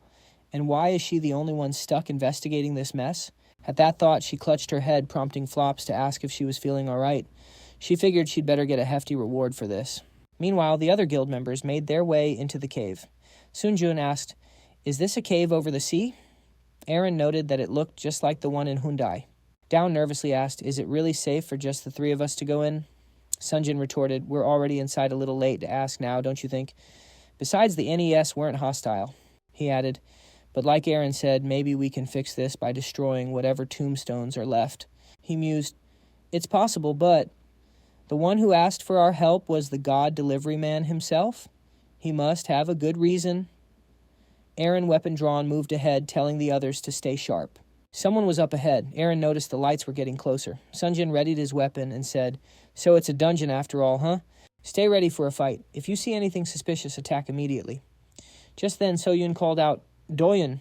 She wondered, are they back already? He thought the god delivery man's assistant. Sunjun glanced at her and asked Doyun, "What, you know her?" Doyun replied, "Sorry, I didn't get a chance to explain. She's the assistant to the god delivery man." Aaron sized her up, wondering if she was really his partner. She didn't look particularly strong. Flops then mentioned they hadn't seen these people before. So Yun stepped forward reassuringly. "Don't worry, they aren't enemies." Sunjun thought to himself, "So the talking mutes are real." Turning to her, he said, "I was briefed on the situation. It's our first time working with another species, but our guild will offer its full support." So Yun stepped forward and said, "Good. So you brought someone with psychometry, then..." The captain replied, "We've sent a request to the association. Someone with that ability should be here shortly." She pressed, "Is that so? But we need them right now." She knew they could only solve this if they figured out who or what this tentacle belonged to. Sunjun then asked, "So you work with the god's delivery man, Hajin, right? But where did he run off to by himself?" She just threw her hands up and said, "Your guess is as good as mine. All I know is what he told me. He went in there alone." Sunjun sighed. What an unpredictable guy. Then his eyes went wide as he shouted, "Where did you get that?" So Yun clarified, "Are you talking about this piece of the creature that destroyed the tombstone? This is exactly why we need a psychometrist to find whoever sicked this thing on us." Aaron asked, "Is this what I think it is?" Sunjun confirmed, "That's right. It's a creature from the Hyundai Gate." Elsewhere, Lucio shouted indignantly, "Hajin, where are you going? This is the district where the aggressive merfolk live, isn't it?" He replied, "Yep, it's definitely creepy here." She retorted, "Creepy doesn't even begin to cover it." "Hey," she yelled, "the way they're staring is freaking me out." He observed, "They probably think we're here to cause trouble."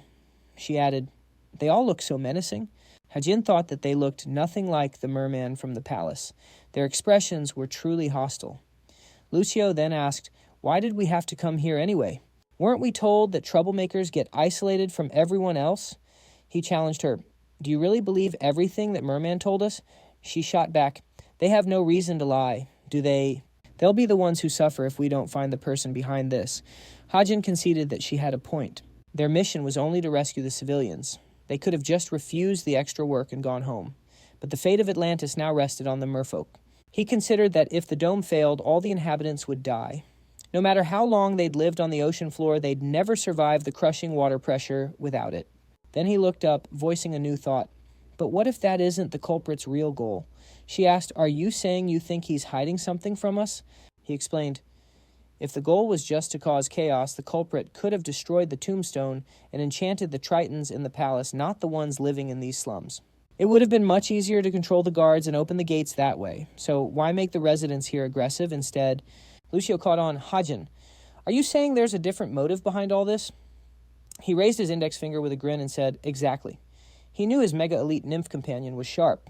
She crossed her arms. "But what can we do with just a hunch? We need hard evidence." Just then she paused, thinking, "What's that sound?" "Hajin, what is that?" she asked. Suddenly a powerful explosion erupted ahead of them. Villagers started screaming, "It's a riot! Call the guards!" "Everyone run for your lives." Hajin realized this meant the NES were heading straight for them. Lucio clenched her fists and said, "Hajin, it looks like you were right." "About what?" he asked. She urged, "Didn't you hear it, that strange singing?" He recalled the ruler's words. "We've had reports of young mermaids and NES hearing an eerie song." Exactly, he thought. He said aloud, "A song that only children like Lucio can hear." He asked her, "This song, do you know where it's coming from?" She swam ahead decisively. Over there. She pointed her finger at a large door. The sound is coming from inside. Hajin looked at the door. An underground prison. Are you sure this is the place? She replied with certainty. I'm positive. My Nai Dar is pointing this way. The next moment, they ducked behind a wall as guards rushed past. Hajin muttered, Damn it, they're rioting again. We have to stop them. Won't the NES target us? Lucio said confidently, I already told you, don't worry. You've got me. He retorted, What kind of nonsense is that? Just then, a merman behind bars screamed, Let me out of here. It wasn't my fault. He spotted Hajin and shouted, You're a human. How did a human get in here? Hajin looked around, thinking that this prison was far worse than the holding area for the civilians from Earth. Now he understood why the people of Atlantis were trying to escape. Pressing forward, Lucio confirmed that the singing was definitely coming from up ahead. He noted that they'd reached a dead end. He placed a hand on the wall, wondering, Can I use my suit to break this down? To his surprise, the wall began to slide open on its own. He asked what it looks like a secret door. Gazing ahead in confusion, he wondered, What in the world is that? Inside, Ariel was chained up begging for death. Meanwhile, in the Norse afterlife, even Helheim celebrates Christmas. Hel hung a skull on the tree and announced, There we go. The Christmas tree is ready, all thanks to one person's persistence. She then said, Ganglo, you must see how beautiful this tree is. Santa will come and be absolutely delighted by its beauty. Ganglo eyed the tree and remarked that she thought he would be more shocked than delighted. These decorations were terrible in true Helheim style, but Ganglo placed a hand over her heart and said, This tree is truly perfect, Lady Hel. Of course, if I tidy it up a bit, I think it will be even more beautiful. A new voice added. Hel jumped for joy, exclaiming, Exactly, it's perfect for Helheim. Santa has to come. Then Ganglot placed a hand on her chest and asked, My apologies, Lady Hel, but can Santa really reach a place like this? This is the world of the dead after all, she continued. But Hel retorted, Santa said he never neglects any child. I've been good, so I deserve a present, too. Ganglot thought her master was quite adorable when she was being so earnest. Then Hel declared, Santa is definitely coming this year. Let's go. Her subordinates exchanged glances. Later, standing in the hallway, Ganglot asked her partner thoughtfully, What should we do?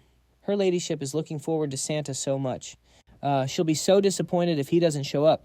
Her partner replied, Then we should just be honest and tell her Santa isn't real. Ganglot shot back, Are you completely insane? He asked, What other options do we have? She thought for a moment before suggesting, Let's make a Santa ourselves. He was stunned. You can't just make a Santa. How are you proposing we do that? He asked. She replied, There are plenty of different people here in Helheim. Maybe one of them would be suitable for the role. He remained skeptical. Sometime later in the Helheim gym, Sigurd was working out when he asked, I hear you're looking for someone to play Santa Claus. Ganglo confirmed, That's right. We think your dignified presence makes you the perfect candidate. He lowered the weights, pointed to himself, and mused, How interesting. All right, I'll be Santa. And so their first candidate was Sigurd. But Ganglo added, There are a few conditions, though. You can't be Santa in just your underwear. What's wrong with it? My muscles look best this way, he argued. She replied, But you're nearly naked. Santa Claus traditionally wears a red suit. She pointed to the suit her partner was holding and insisted, Please just try it on. Sigurd complained, I can't believe I have to wear such a huge fur coat. The butler held out the suit, saying, Mr. Sigurd, please stop making excuses and put it on. After getting dressed, Sigurd posed and asked, Well, how do I look? Does it suit me? Ganglo asked her partner. Does he look believable enough? Sigurd just laughed and boasted, With a body like mine, anything looks perfect. Excellent, let's go. I'll go surprise Lady Hel right now, he declared. Ganglo quickly held up her hands to stop him, saying, Please, calm down first. He struck a pose, and with a loud rip, the suit tore apart. He laughed heartily and exclaimed, My apologies. My muscles just love to breathe. Ganglo decided this candidate was a bust. Next, they approached Modgud, who was surprised by the offer. Become Santa. Their second candidate was Modgud. She said, I'd certainly like to help, but will you be able to get a suit in my size? The butler noted that while a suit could be made, Modgud didn't look anything like Santa. Ganglo had to agree.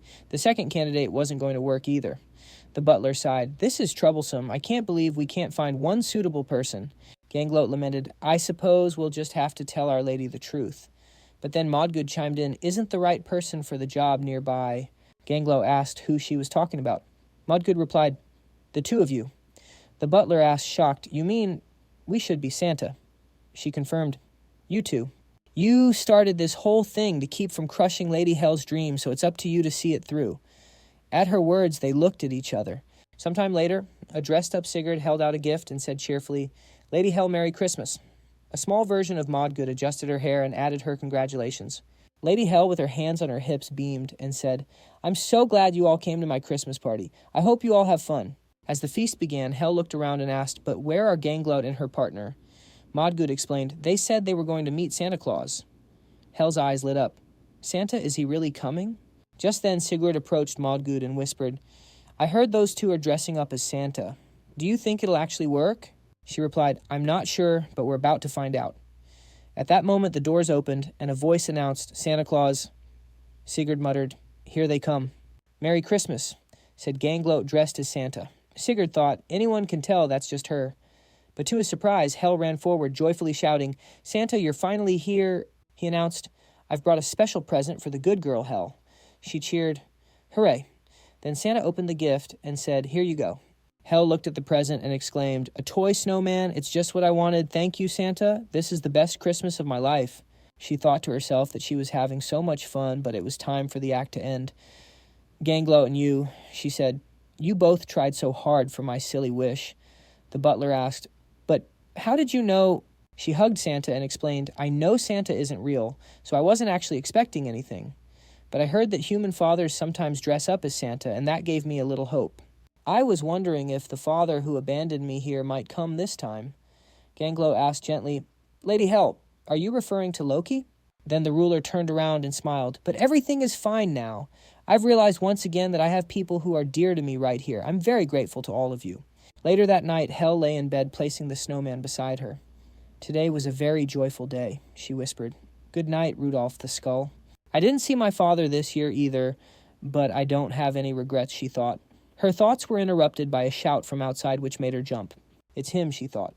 "Santa Claus." The source of the noise was our main character dressed in a Santa suit and riding a scooter shouting, "I can't believe I'm back in Helheim." What in the world is this ridiculous outfit? Lucio wondered. What was that Loki guy thinking, and why did he insist on delivering the presents in secret? But then he saw Mrs. Hell's expression. She looked like she truly believed Santa and Rudolph had just paid her a visit. He couldn't help but smile. After all, he enjoyed seeing her happy. It was the first time he'd ever seen such a bright smile on Hell's face. To think the ruler of the underworld could look so fragile. "Really," he thought. Hell joyfully cradled the creature and cooed, "Daddy, look, he's so silly." The protagonist was taken aback, his mind reeling as he wondered who could have committed such a terrible act. Just then, a notification popped up on his phone. The source of the anomaly had been located. He was instructed to return to the palace for his reward. The source of the anomaly, he thought. Does that mean this woman is the one the ruler of Atlantis has been searching for? So what was his next move? A pop-up window was urging him to head back to the palace. But what if he used his suit to break the woman's chains? There was no telling what kind of disaster that might unleash. Just then, Lucio called out, "Hajudin, I think there's something over here." "What is it?" he asked. His gaze fell upon a book on the table. "Someone left this behind," he mused. "What does it say?" Lucio carefully turned a page. "It's an ancient language," she explained. "It'll be tough to decipher, but I'll give it a shot." Their exploration of the cave eventually led them to a startling discovery: the long-lost youngest princess. She was gravely injured and in a horrific state, yet miraculously she hadn't aged a day. It was as if time had stood still for her. On the journey back to the palace, the princess briefly regained consciousness, her words slurred and her voice sounding strange. But just as they arrived, she was struck by a sudden seizure and collapsed. His first instinct was to report his findings to the ruler immediately. But on second thought, he instructed the prison guards to secure the princess in a hidden room for the time being. He couldn't bear to imagine the ruler's reaction. The king had fallen ill for days from the shock of her disappearance. Seeing his daughter return in this condition might just break him. However, reality proved to be far crueler than he anticipated. His plan to present the princess to the ruler once she recovered was shattered when she slit her own vocal cords. Her condition only deteriorated as she continued to harm herself. Ultimately, he was left with no other option but to chain the princess like a common criminal. Her strange behavior mirrored a disturbing trend that had begun among mermaids in the poorer districts. What began with only a few afflicted mermaids had now spread to more than 20. They seemed to move as if enchanted by some unheard song, with some even trying to end their own lives. The source was a cursed gift, passed down through the royal family for generations. He knew the princess was the cause of the madness, but he couldn't bring himself to kill her, because he had fallen in love with her. And that was why he decided to write everything down, hoping a hero would one day arrive to right his wrongs. Lucio looked up from the book, expressing her hope that Hajuden would be the one to finally free the princess from her suffering. Signed, Flops, Captain of the Guard. Lucio closed the book and looked at the main character. "What do you think?" she asked. He could only mutter, What a sad story." He glanced over at Ariel, and it all clicked into place. So this is why she kept begging me to kill her, he realized. She blames herself for all of this. Just then a new quest notification flashed on his screen. Objective: grant eternal peace to the Princess of Atlantis. Time limit: 3 minutes. Reward: the complete trust of Flops, the Captain of the Guard. A dire warning followed. Refusing this quest will result in disaster for Atlantis. He scoffed, waving a dismissive hand. What nonsense is this? It's completely ridiculous. Come on, Lucio. We're leaving. Are we really just going to leave? She asked, confused. The situation is tough, he admitted, but we can't just stand here and expect someone else to clean up this mess. He declared he was going to find Flop, smack him on the back of the head, and give him a piece of his mind. If you truly love someone, you either save them or put them out of their misery yourself. He was faced with a choice. Meanwhile, a woman named Hanji approached the gate, a sense of unease washing over her. What is this ominous energy? She wondered. I sense so many unknown minds here. This is no ordinary dungeon, she concluded. Just then, a young man named Sunjun ran up, calling out, Yeji, you're here? She recognized him. Aren't you from the Youngwon Guild? Yes, that's right, he confirmed. Hey, I'm really sorry to call you in on your day off, he apologized, but we need your psychometry skills to clear this gate. She just smiled, placing a hand over her heart. It's no problem at all. I heard you rescued the civilians who were trapped inside, she said warmly. Of course I wanted to help. Her eyes then widened as she glanced behind him. But who are they? He replied, Oh, that's Flops, the captain of the Triton Guard, and I believe that's the God Delivery Man's colleague, Iezin. Lucio quickly averted her gaze. They called in a psychometrist, she thought nervously. I completely forgot they could read me too, but as long as she doesn't touch me, it should be fine, right? But then Yeji's eyes lit up as she activated her ability. Incredible. It's all so clear now. She said, looking at Lucio, you're a divine representative too, aren't you? Lucio was stunned. How could she possibly know that without even touching me? Yeji explained, you're surrounded by a divine aura. It's so potent I can practically see it with my own eyes. Sunjun added, I had a feeling you and the God Delivery Man were summoned by the constellation. So who are you really? Lucio simply crossed her arms and replied, if you want to know, you'll have to ask him yourself. Shouldn't we focus on figuring out who sent these tentacles? Yeji interjected. Clearing this gate as quickly as possible should be our top priority. Yes, of course, Sunjun agreed. We'd be grateful for your help. Flops then stepped forward, holding out a piece of a tentacle. These are what destroyed the sacred tombstones that protected our kingdom. Understood, she replied, her expression turning serious. Just give me a moment. As she activated her ability, she noted, these tentacles, they're similar to the ones from that gate in Hindi. Doyu then asked, so if we just destroy these tentacles, will that solve the problem? She closed her eyes, concentrating. It's not that simple, she murmured. There are some key differences from the ones at that other gate. She realized she'd have to delve deeper into the object's memories. Suddenly, her consciousness was pulled into another place entirely. Where am I? She gasped. A booming voice echoed around her. How dare a mortal trespass here? Ha! I see you possess a remarkable ability, the voice continued. Yeji spun around and came face to face with a pair of colossal eyes. The voice then added menacingly, but it will do you no good. You will die here all the same. A jolt of recognition shot through her. This presence, it's the same one I felt back in the cave, she thought frantically. So this is the true cause behind everything. I have to get back and warn the others. Just as she tried to pull away, shadowy tentacles shot out and ensnared her. And where do you think you're going? The entity sneered. For a foolish moment, she hoped it might let her go. She began to struggle, screaming, Who are you? What are you planning? He chuckled, a sound that chilled her to the bone. What am I? Your mortal mind is incapable of comprehending my true essence. Just know that soon this entire world will be mine. And for my first conquest, I have chosen Atlantis." Yeji's eyes widened in realization. "Is that why you destroyed the tombstones?" she demanded. "To weaken the kingdom's barrier so you could take it over?" The demon wondered, weaken the barrier. Did the mermaids tell her that they're the ones hiding the kingdom's dark past, so there's no way they'd tell the truth? "What does that mean?" she asked. He replied, "The tombstones are what protect the barrier. It's a monster, a weapon the gods themselves once wielded against humanity. If all the tombstones are destroyed and its shackles break, it will drag Atlantis into the abyss for good." She gasped, "What in the world is that?" Just then, the tentacles constricted around her, squeezing tighter until she cried out in agony. Suddenly, the creature transformed into a man. "I didn't expect you to make it this far," he said coolly. "Everything is already in place so you can die peacefully now."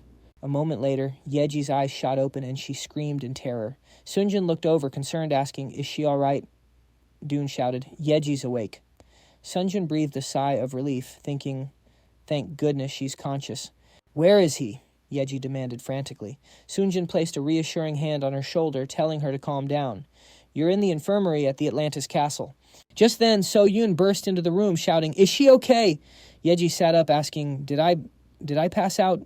Sunjin explained, "While you were using psychometry on the tentacles, you suddenly started shaking and then passed out." So Yun immediately asked, "What did you see? What did the psychometry show?" Yeji trembled with fear again. "A man with goat horns and so many tentacles," she stammered. "He told me something. The tombstones aren't supporting the barrier. They're containing a monster, a weapon. If that monster gets out, it's over for all of us and this entire city." So Yoon processed this, asking, "So the monster sealed in Atlantis is actually a weapon?" Aaron looked at her. "Sound familiar to you?" So Yoon hesitated. "I'm not positive, but something comes to mind. A long time ago, Atlantis attacked Athens, a city that was under the protection of Olympus. Legend says that's what brought down the wrath of the Olympian gods, causing the entire city to sink beneath the waves just as it is now. In their defiance, the Atlanteans planned to rebel against the gods by unleashing a giant monster. Its name was the Kraken. Everyone else just stared at her, completely baffled, until Down finally yelled, "The Kraken! You mean that giant octopus monster from the legends is real?" So Yun quickly clarified, "Not necessarily. I'm not certain. It's just an old legend that's been passed down for generations." Right on cue. Flops entered the room, warning them, "Do not speak that name so lightly." He then leveled a weapon at the group, declaring, "You've learned far too much." Sunjin was shocked. Flops continued, "So you've managed to uncover our kingdom's hidden past. I knew we should never have allowed outsiders in here." Yeji spoke up. "Mr. Flops, what about the tombstones?"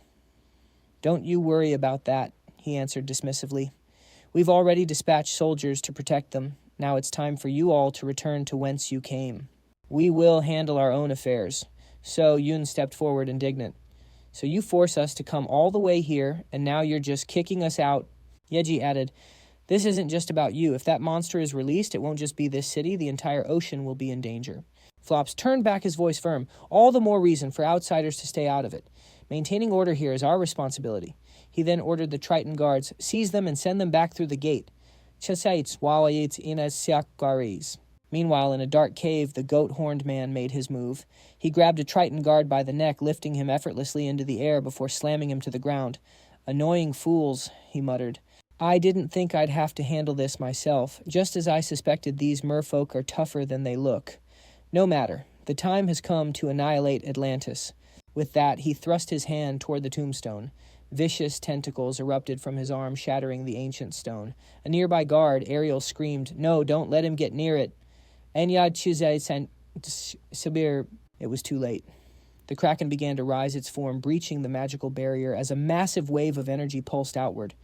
Elsewhere, our protagonist Hajin was just walking along when he suddenly stopped. Why did it suddenly get so cold? A notification pinged on his phone. He glanced at the screen, puzzled. A delivery notification? But why are there so many of them? The message read, "Delivery failed. A disaster-level event is imminent in Atlantis." Hajin froze. "Oh, right. They did say there'd be a disaster if I refused the delivery." The ground began to shake violently, and he yelled in alarm, "An earthquake!" Lucio pointed frantically towards the sky, screaming, "Hajin, look up!" He did, and his jaw dropped at the sight of the Kraken's enormous tentacles writhing above them. He thought to himself, This isn't just a disaster, this is a full-blown horror show. At that moment, the ruler of Atlantis floated onto his balcony, whispering in despair, "Oh, great God of the sea." So the irreparable tragedy has come at last, the fall of Atlantis. Meanwhile, the monster's tentacles relentlessly hammered against the barrier until cracks began to form, and finally, one massive tentacle smashed its way through. Lucio screamed, "Hajin, we have to run." Hajin was still frozen in shock when a system window popped up in front of him. Danger detected. Evasive action is required. Just then, several tentacles slammed down right where they were standing. Hajin instinctively dodged out of the way. "Whoa, almost got me. This suit is incredible," he exclaimed. That's when he heard cries for help. The Tritons were screaming in terror. He saw a small child, shaking an unconscious woman, crying, "Mom, please wake up, Mom." Hajin looked at the chaos around him and muttered, "Damn it, what a nightmare. I never imagined it would be this bad." He thought, his eyes wide. What even is this giant octopus monster? There's no way I can fight something like that. That's when Lucio yelled, "It's the Kraken! The Kraken-like, from the movies," Hajin exclaimed, hopping onto his delivery scooter. "Look, I tried to do the delivery, but this is total chaos now. We need to get to the gate fast." But Lucio pleaded, "Hajin, if we leave now, everyone in Atlantis will die. Are you really just going to abandon them?"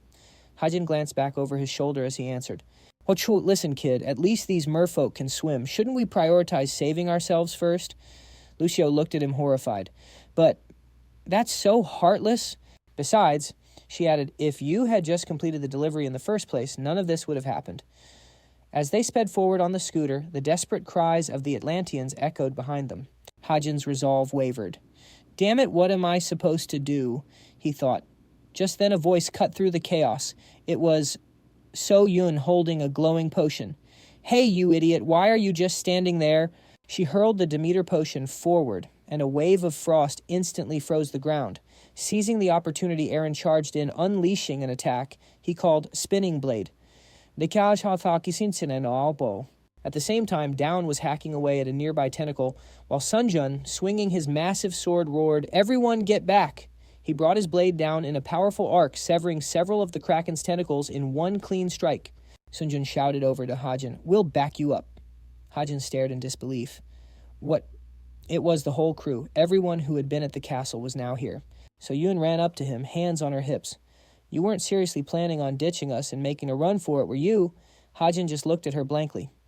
"Well, yeah. Generally, when you see a monster that big running is the smart play." Sunjun cut in, "You two can bicker later. Right now, we need to stop that thing." So Yun pressed on, "You're the gods' delivery man, aren't you? Didn't you try to find a way to fix this?" Hajin thought I was supposed to find a way. But the quest was impossible. He finally said aloud, "Look, let me put it this way. I couldn't do it, okay? That's why I'm saying the best option right now is for all of us to get out of here through the gate." Yeji shook her head firmly. "No. If we don't defeat the Kraken right here, our world on the other side of the gate will be destroyed too." Down then asked, "But if Atlantis falls, won't the gate just close?" Just then, Ji stepped forward and introduced herself. Using her powers, she confronted the mastermind behind the whole affair. He announced his plan to attack other dimensions, starting with Atlantis. When he trailed off, So Yun finished his thought for him.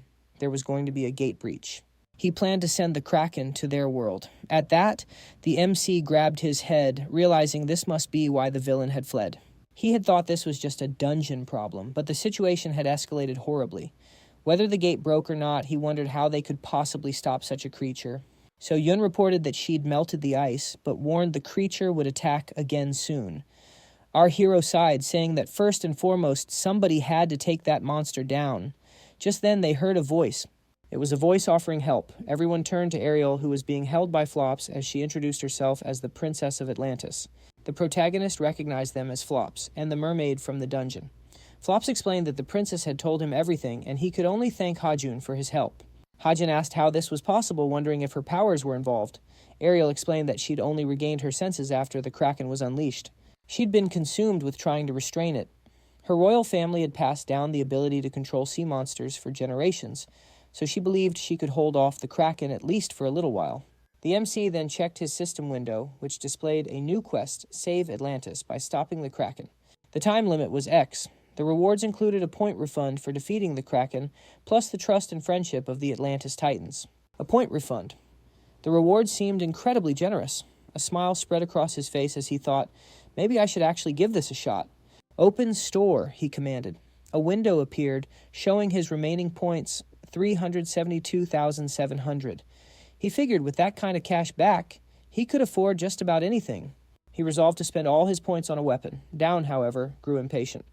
We don't have time for this. What's with the arm waving? Aaron chimed in, is he a mime or something? Ignoring them, the protagonist pointed at the shop interface and said, found it. The system reported his remaining points were now 72,700. He had bought Zeus's lightning spear. The item description warned that the weapon was so dangerous it could turn even its wielder to ash. The others stared in shock, but Hajun simply grasped the weapon, smiling to himself. The power of the thunder god should do the trick, he thought, unleashing arcs of lightning in every direction. Eiji watched in awe, thinking, what is this weapon? It's overflowing with divine power. Lucio screamed, Hajun, that's Zeus's lightning. It's incredibly dangerous, so get back, Hajun warned. This thing is pretty hard to control. He could only handle it thanks to the glass spirit bead Zeus had given him. The bead granted him immunity to electricity, but even so, he doubted he could fully control Zeus's divine power. He then turned to So Yun. He asked if she remembered the oath she'd made on the river Styx. She confirmed, asking if he meant her promise to grant one of his wishes. The MC affirmed that it was time to cash in that favor. He told So Yun to take charge and lead everyone out of the gate. What about you? She asked fearfully. Sunjun protested. Hajun, you can't do this. The Young One Guild will stay and fight to the very end. How can we just leave him behind? Down demanded. Aaron screamed in agreement. I never abandon my comrades, she yelled. The MC retorted, can't you see what I'm holding? If you don't want to get zapped by stray lightning, you better get out of here fast. Since this is his wish, I have no choice. So Yun conceded. She spread her hands, activating the power of Hermes. A surprising wave of mana washed over everyone. Sunjun felt his body become as light as a feather. What kind of skill is this? So Yun apologized, asking them to follow her calmly. She explained that, because of her oath on the river Styx, she had to honor his wish, no matter how reckless it seemed. Everything's riding on you now, so you'd better win, she told him. And if you die, I'll find you in the underworld and kill you again myself. The MC just grinned, saying everything would be fine. I'm unkillable, he thought with a smirk. As So-Yun led the others toward the exit, Hajun noticed someone had stayed behind. Lucio cried out, Hajun, I'm staying with you. Child, why didn't you leave? The MC asked. Lucio is a nymph who serves Hajun. I can't possibly leave, she replied. Just then the colossal monster let out a deafening roar. Yikes, Hajun thought. No more time to waste. He turned to the princess and said, Princess, in that case, may I ask you for a favor? Yes, of course, she replied. The MC activated his suit. A system window showed the time remaining 2 minutes and 59 seconds. Hajun took a massive leap into the air as the princess released her mana. The kraken roared as the MC closed in, screaming, Tentacle head, gun, thine eye. Eat this. A massive bolt of lightning shot toward the monster, followed by a piercing shriek. The electric charge tore through its body as the princess asked, Flops, is what I'm seeing real? Yes, princess. The kraken is dead, he answered.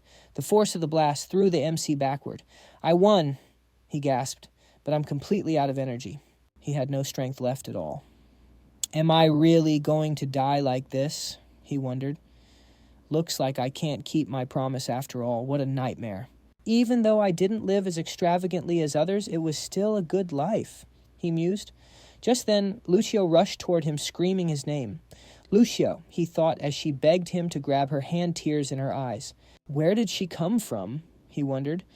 I've got you, Lucio said happily, grabbing his hand. Lucio, it's dangerous here. Why did you come back? Hajun asked. Why do you always rush into battle so recklessly? She asked. You always take on the hardest jobs all by yourself. If I hadn't come back for you... The MC simply smiled and said, Thank you. Thank you very much. He thought to himself, That's right. I have a reason why I can't die. Hajun, are you okay? The princess and Flop shouted. At that moment, a mysterious man observed from afar, The kraken is dead. Did someone under the protection of a constellation interfere? He wondered. No. I would have definitely noticed if someone like that were here, especially if the constellation's owner wasn't in their own territory. That would surely affect the law of causality. So was it really that group that just arrived? He peered into the cracked dome and thought, "This is the first time I've seen that man with the nymph." "By the way, Hajun, that was incredible," Lucio exclaimed. "You reminded me of a young Zeus." The MC laughed. "You're just a kid.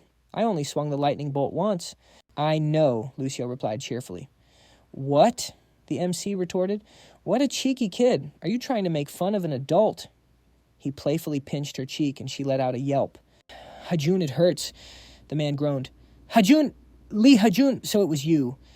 So that was who had been plaguing him for so long. He swore he'd kill him the next time they met. A short while later, a news anchor came on with a breaking story. The massive gate that appeared near the Jamsil Aquarium had vanished. It was confirmed to be the result of a successful raid by the Young One Guild. Despite many civilians being trapped inside the guild, managed to save every single one. Our MC was the one who actually closed the gate, but Young One got all the credit. Oh well, what can you do? It wasn't like he could reveal his true identity to the world anyway. Besides, he received plenty of rewards. Not long ago, the ruler of Atlantis had called him a hero sent by the ancestors. "Thanks to your bravery, peace has returned to the kingdom. I don't know how to possibly thank you." Hajun just laughed, saying, "Well, I was just lucky."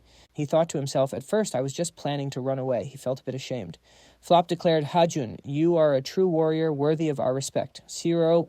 The princess added, "Thanks to you I have regained my freedom. I thank you from the bottom of my heart." Our MC chuckled and said he was just doing what had to be done.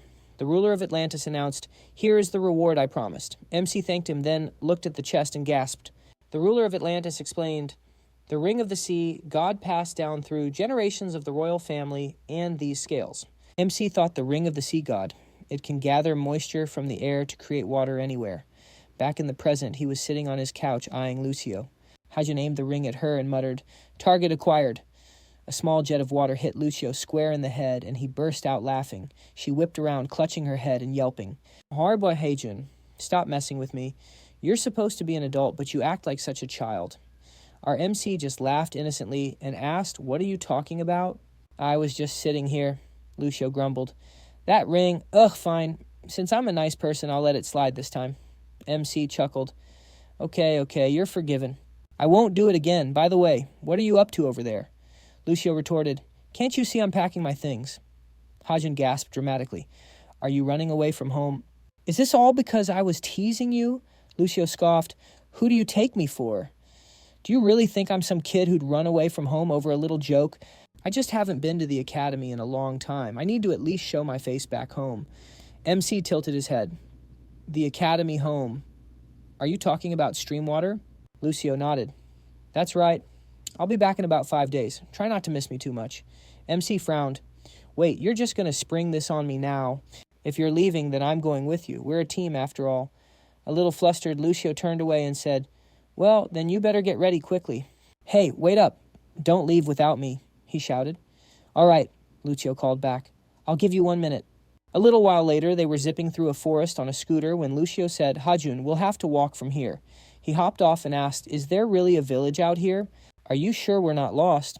Lucio shot back, "We're not lost, so just be quiet." To be fair, she hadn't been here in several years, so she was a little turned around herself. She reached into a bush, mumbling thoughtfully, "I think it's somewhere around here," and finally found it. MC looked up ahead and asked, "Is that a fence?" At that very moment, a group of nymphs was peeking through a gap in the fence watching them. One nymph whispered fearfully, "What should we do? Our perfect camouflage is blown. The humans are already here."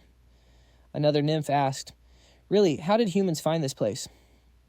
The first one hissed, "Don't you dare open the gate. They'll eat us." MC asked Lucio, "Can you hear them?" Lucio shouted towards the gate, "Guys, open up. It's me, Lucio. I'm back." The gate opened a crack, and a nymph peeked out. "Lucio, are you the Lucio? The one who was top of her class, skipped 2 years at Ditchwater, and went straight to Streamwater?" Lucio beamed. "That's me." The nymphs swarmed out to greet her, shouting joyfully, "It really is Lucio. It's been so long." Hajun chuckled to himself, thinking, wow, these guys really are tiny. The main gate swung open, and our MC looked around in surprise. Lucio announced, "Welcome, Hajun. This is my homeland vigil." A moment later, the nymphs crowded around him. A human, a real human. Is he really the amazing hero? Hajun tried to calm them down, but one of the guys just cried out with excitement. "I heard you and Lucio took down the Hydra, the Sirens, the Minotaur, and even the Kraken. You're really, really cool." Another nymph asked, "So he's kind of like Hercules. A different one replied, nah, he's not as cool as Hercules. Our MC thought this is a total nightmare. A whole crowd of tiny people with Lucio's energy level. My ears are ringing. Lucio finally frowned. Okay, that's enough. You're bothering Hajun. The nymphs apologized. MC thought she's amazing. Go on, Lucio, show them how a senior handles things. Lucio then shouted, and how dare you compare Hajun to Hercules? Do you really think our hero is some weakling from Olympus? The nymphs started whispering among themselves. Oh, I get it now. She's saying he's not like Hercules because even Hercules couldn't kill the Kraken. MC just wanted to go home. Suddenly an older woman emerged and ordered Lucio to stop. And you, Orbis Phalis Virgo, stop it right now. Is this any way to treat a guest? Hajun looked at her, wondering who she was. Lucio and the other nymphs quickly apologized. Wow, they're completely unruly, huh, MC thought. The woman approached them and said, I am Matrina, the director of this orphanage. It's a pleasure to meet you, MC replied. Likewise, my name is Lee Hagen, so this is an orphanage. Matrina smiled warmly. Would you like to come inside for a bit? Matrina turned to Lucio. Keep an eye on these ones. Lucio nodded firmly. I'll watch them very closely. You two can go ahead. MC scratched his ear and said, All right, let's go inside. They entered her office and Hajun looked around in surprise. He thought, man, why is this room in such bad shape? He wondered how the director's office could be so run down when the building and hallway looked perfectly fine from the outside. Matrina smiled and asked, Why don't you have a seat? Oh, right, our MC said, quickly sitting down. Matrina began, First of all, I'd like to thank you, Mr. Hajun. Thanks to your hard work, our children no longer have to go hungry. MC pointed at himself in confusion. Thanks to me, what did I do? Matrina looked surprised. Oh, so you don't know. When a hero works with a nymph, the nymph receives a portion of the earnings. It's been a tremendous help to our orphanage. MC's eyes widened. So every time I hit the jackpot, Lucio got a cut too, and she's been sending money to the orphanage this whole time. But if that's the case, why, Lucio Matrina mentioned she was thrilled that a hero like him had taken Lucio on. Hajun asked, What do you mean, taking her on? We're just helping each other out, but why does Lucio donate money to the orphanage? Matrina frowned and replied, More than 20 years ago, a young nymph came here with a baby in her arms. Her face was so pale, she looked like she could pass out at any moment. She asked me to take care of the child. I still remember taking the baby into my arms. The little one, just like her mother, had sky blue hair. She fought with her little hands because a stranger was holding her. That was my first time meeting Lucio. She's been growing up here in the orphanage ever since. The MC asked, So the young nymph who brought Lucio here was really her mother? Matrina answered, Yes, her mother was a famous nymph in our village. Even Lord Zeus himself summoned her to serve him. She wanted to go with him, but her body was too frail, so she had to refuse. Several years passed, and then she appeared here holding Lucio in her arms. So where is her mother now? As Matrina was about to answer, there was a knock on the office door and a voice called out. It's me, Lucio. May I come in? Matrina told her to enter. Lucio opened the door and explained she'd come to say goodbye as it was time for her to leave. Matrina asked, Leaving already? Can't you at least stay for the night? Lucio replied, It's urgent. I need to hurry. The MC looked at her and asked, You're leaving? I thought you were visiting here, he said. Lucio replied, But I told you I needed to go to the university. Hajun knew he could get another order at any moment, so they really did need to hurry. He thought to himself, Right, she did say she had to stop by the university first, not the village. Matrina said, Well, it can't be helped. We'll just have to finish our talk next time. Hajun agreed, Yes, let's do that. As he rose from his chair, he sighed, And here I thought I could finally take a break. Lucio replied, You can rest as much as you want. Besides, outsiders can't just enter the university by the stream anyway. Even a hero or a god would need to get permission from the rector in advance. Hajun wondered what kind of university held that much power. Lucio said, So Hajun, please stay here until I get back. The MC blurted out, What? She wanted to leave him alone with these restless little bandits. He pictured the laughing nymphs and thought, No way, I'd rather go for a walk and meditate somewhere. Lucio added, And one more thing. Hajin, if you have some spare time, could you do something for me? He turned and gave her a questioning look. Lucio smiled. A short while later, the joyful cries of nymphs echoed through the forest. Another walk, one cheered. If we could go outside the village every day, I'd have nothing else to wish for. I wonder if we'll see the squirrel again today, another exclaimed. The MC shouted after them, Hey, walk a little slower and quieter. He thought, Good grief, where do they get all this energy? 4 days had already passed since he'd arrived at the village by the stream. While Lucio was away, he'd been staying at the orphanage. And this entire time he'd been playing babysitter to these energetic little monsters. One of them, Orbis asked Hajin, "Why are you so sluggish?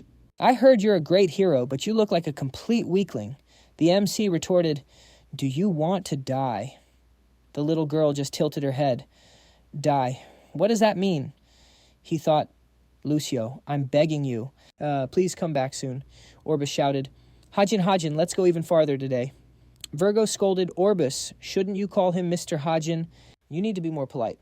Orbis shot back, "But Lucio just calls him Hajin." Virgo replied, "That's because Lucio is an elite nymph." The MC sat down beside them and said, all right, that's enough. "We can figure out titles later," he suggested. "Let's decide on a location first. Orbis, do you have any ideas?" Orbis answered thoughtfully, "Come to think of it, I heard there's a really beautiful flower field hidden somewhere near the village." Virgo exclaimed with excitement. She'd heard that story too. Phelis added that the headmistress had told her about it as well. The MC thought, "A flower field, huh?" That reminded him. Lucio had a request for him, didn't she? He remembered her asking him to find a specific flower. It was a rare one with yellow petals that only blooms at night. Lucio had been searching for it since she was a child, but had never found it. "For some reason, I think you'll definitely succeed," she'd said, pleading with him. Before she left, Lucio had asked him to find at least one. The MC said, "All right then." He proposed a challenge. "Let's make it a contest to see who can find the rarest flower." Orbis declared, "In that case, I'll find a super rare one." Virgo chimed in, "Me too, I won't lose to anyone." Phelis stepped forward and announced, "Then let's go immediately." Hajin was just happy he had a clear goal now. He could tire out the kids and find the flower at the same time. Classic automatic farming. A while later, as the sun began to set, Orbis shouted, "Flower field, show yourself already." Virgo complained, "I can't see anything through all these leaves." The MC hurried after them, calling out, "Guys, don't fly too high, it's dangerous." Orbis turned and yelled back, "We got it." Hajin thought, "The sun's already setting, and there's still no sign of that flower field." He thought, maybe we should head back before it gets too dark. Just then his eyes widened in surprise as he finally spotted a huge flower field ahead. Orbis cheered with joy, and Virgo gasped, "It's so beautiful." Hajin walked forward thinking, so many flowers. The one Lucio is looking for must be here somewhere. The MC looked around and muttered, "All right, let's have a look." He searched thinking, not this one either. It doesn't seem to be in this section at all. Desu? Lucio said the flower only blooms at night, he remembered. Maybe it hasn't appeared yet since the sun isn't all the way down. Suddenly Orbis ran up to him shouting, Hajin, look at this." It's a 4-leaf clover. Virgo then showed off her find, and I found this giant flower. The MC praised them. "Wow, you two are doing great. By the way, have either of you seen a yellow flower that blooms at night?" He paused, then asked, "And speaking of which, where's Phelis?" They pointed deeper into the field. "Phelis, she was right over there a second ago." They quickly flew over, only to cry out, "She's gone, but she was right here." Virgo shouted frantically, "Phelis, where are you?" Horror washed over the MC. He'd been so focused on the flower Lucio asked him to find that he hadn't kept a close eye on Phelis. There was a forest nearby, and it was most likely full of dangerous wild animals. He started running, telling the others, "Wait here. I'll find her and be right back." Orbis shouted, "No, I'm going to look for her too." Virgo flew after him, adding, "Me too." Hajin relented. "All right, but you both have to stay close to me. Understand?" They both shouted in agreement, assuring him he could count on them. MC wondered, are all nymphs this stubborn? I really hope nothing goes wrong. Meanwhile, at the university stream, a man asked, "Is something the matter?" "He's grading papers right now, so have them come back later." Just then, Lucio walked into the office and said, "Professor, it's been a long time." The professor exclaimed joyfully, "Lucio, it really has been a while, hasn't it?" He'd thought that after Cupid chose her, he would never see her again. So have you finally decided to enroll in graduate school?" Chegi, Lucio thought, is he serious? The professor chuckled, Just kidding. He'd already heard the rumors, of course. They said she had been given the honor of accompanying a legendary hero. So what brought her all the way here? Lucio explained that she needed access to the academic archive. "The department archive?" the professor asked, surprised. "Are there really gaps in your knowledge, Lucio?" "Yes," she answered. "This time even I can't find the answers. I'm looking for things the gods themselves wanted to be forgotten. I need to study the records of the forbidden books." Meanwhile, the MC was running through the forest calling out for Pellis. "Where is she?" Virgo asked. "She needs to answer." Suddenly, a loud scream pierced the air. "That sound," the MC said. Virgo pointed and shouted, "Over there!" A huge bear swung its paw, but Pellis managed to dodge and beg for her life. "I'm not tasty," she cried. The bear roared back, "Nymphs are insanely delicious." Hajun shot off the ground and rushed toward the creature as it brought its paw down on Pellis. Pellis looked up in surprise to see the MC holding back the bear, exclaiming, "Wow, what a sturdy back," she screamed. "Master Hajun, what's happening?" The bear shrieked. The MC lifted the monster into the air and shouted joyfully, "The perfect specimen of a wild bear. Let's see how well you fly." What an exit for a rampaging bear. Hajun threw the beast laughed and commented, "The flight path looks clear." He then crouched down and asked, "Pellis, are you okay? Are you hurt?" She rushed to him, crying, "I was so scared I thought that big bear was going to eat me." Orbis exclaimed, "Amazing." Another nymph corrected him, "No, it's Master Hajun." "He's so strong," Virgo added. "Of course he is. It's just like Sister Lucio said. He's a great hero of the highest rank, accompanied by nymphs." "I want to follow someone like him," Orbis declared. The MC then said, "All right, Mr. Bear is gone for good. Now it's time for us to head back to the village." He froze, thinking, "Isn't that a yellow flower?" He walked closer and asked, "Is this the flower Lucio was talking about?" Pellis confirmed, "That's the one." Hajun asked, "Do you know what kind of flower this is?" Pellis answered, "It's a precious flower to us nymphs. It's said to bloom only on a very special night. Well, it's called a donkey's nest." Meanwhile, back at the academy, Lucio sat at a table muttering, so many books on forgotten Greek myths and the parts of Olympus's history they tried to erase. And nothing out of the ordinary, she thought. But judging by the professor's reaction, there's definitely something he's hiding. A short while earlier, the professor had asked, "The forbidden books, Lucio. Why would you possibly need those? They're called forbidden for a reason." "Don't you know that," Lucio had replied, "the earth divided into 7 parts where blue tongues of flame flicker?" The professor clamped his hand over her mouth and hissed, "Quiet. Where did you hear that?" He removed his hand, and Lucio answered, "From Lord Atlas." The professor paled. "The titan who holds up the sky as his punishment." "That's right," Lucio confirmed.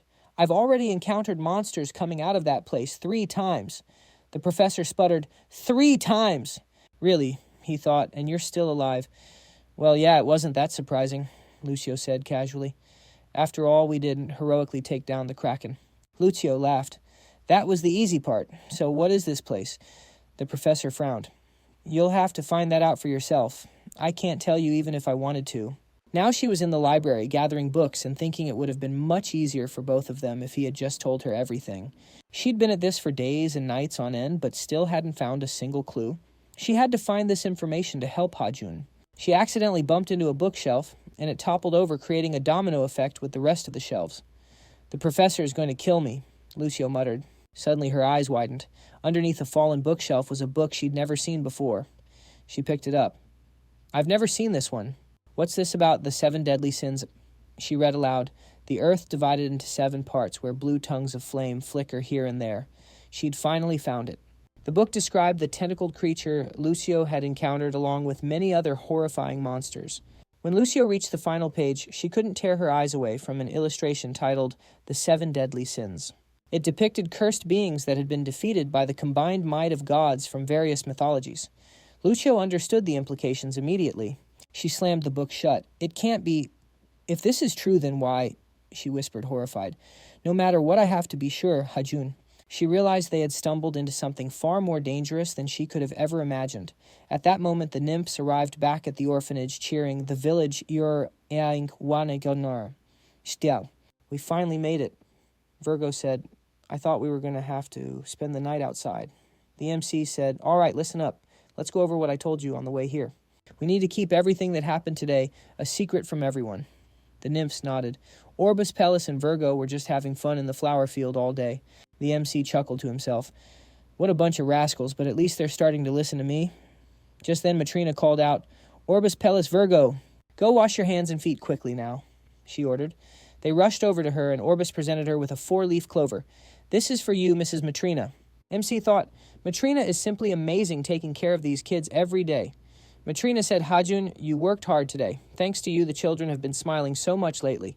"I do it because I enjoy it," the MC replied. By the way, has Lucio returned yet? Matrina turned and said, she has. The MC looked over and saw Lucio sitting near a tree gazing at the moon. After a moment, he called out, Lucio. She turned around thinking, Hajun, he knows. She wondered, how am I going to tell him what I learned at the academy? Just then, the MC cupped her face in his hands and said, you little troublemaker. Do you have any idea how long I've been waiting for you? Lucio yelped. Hajun, that hurts. Let go. Hajun pouted.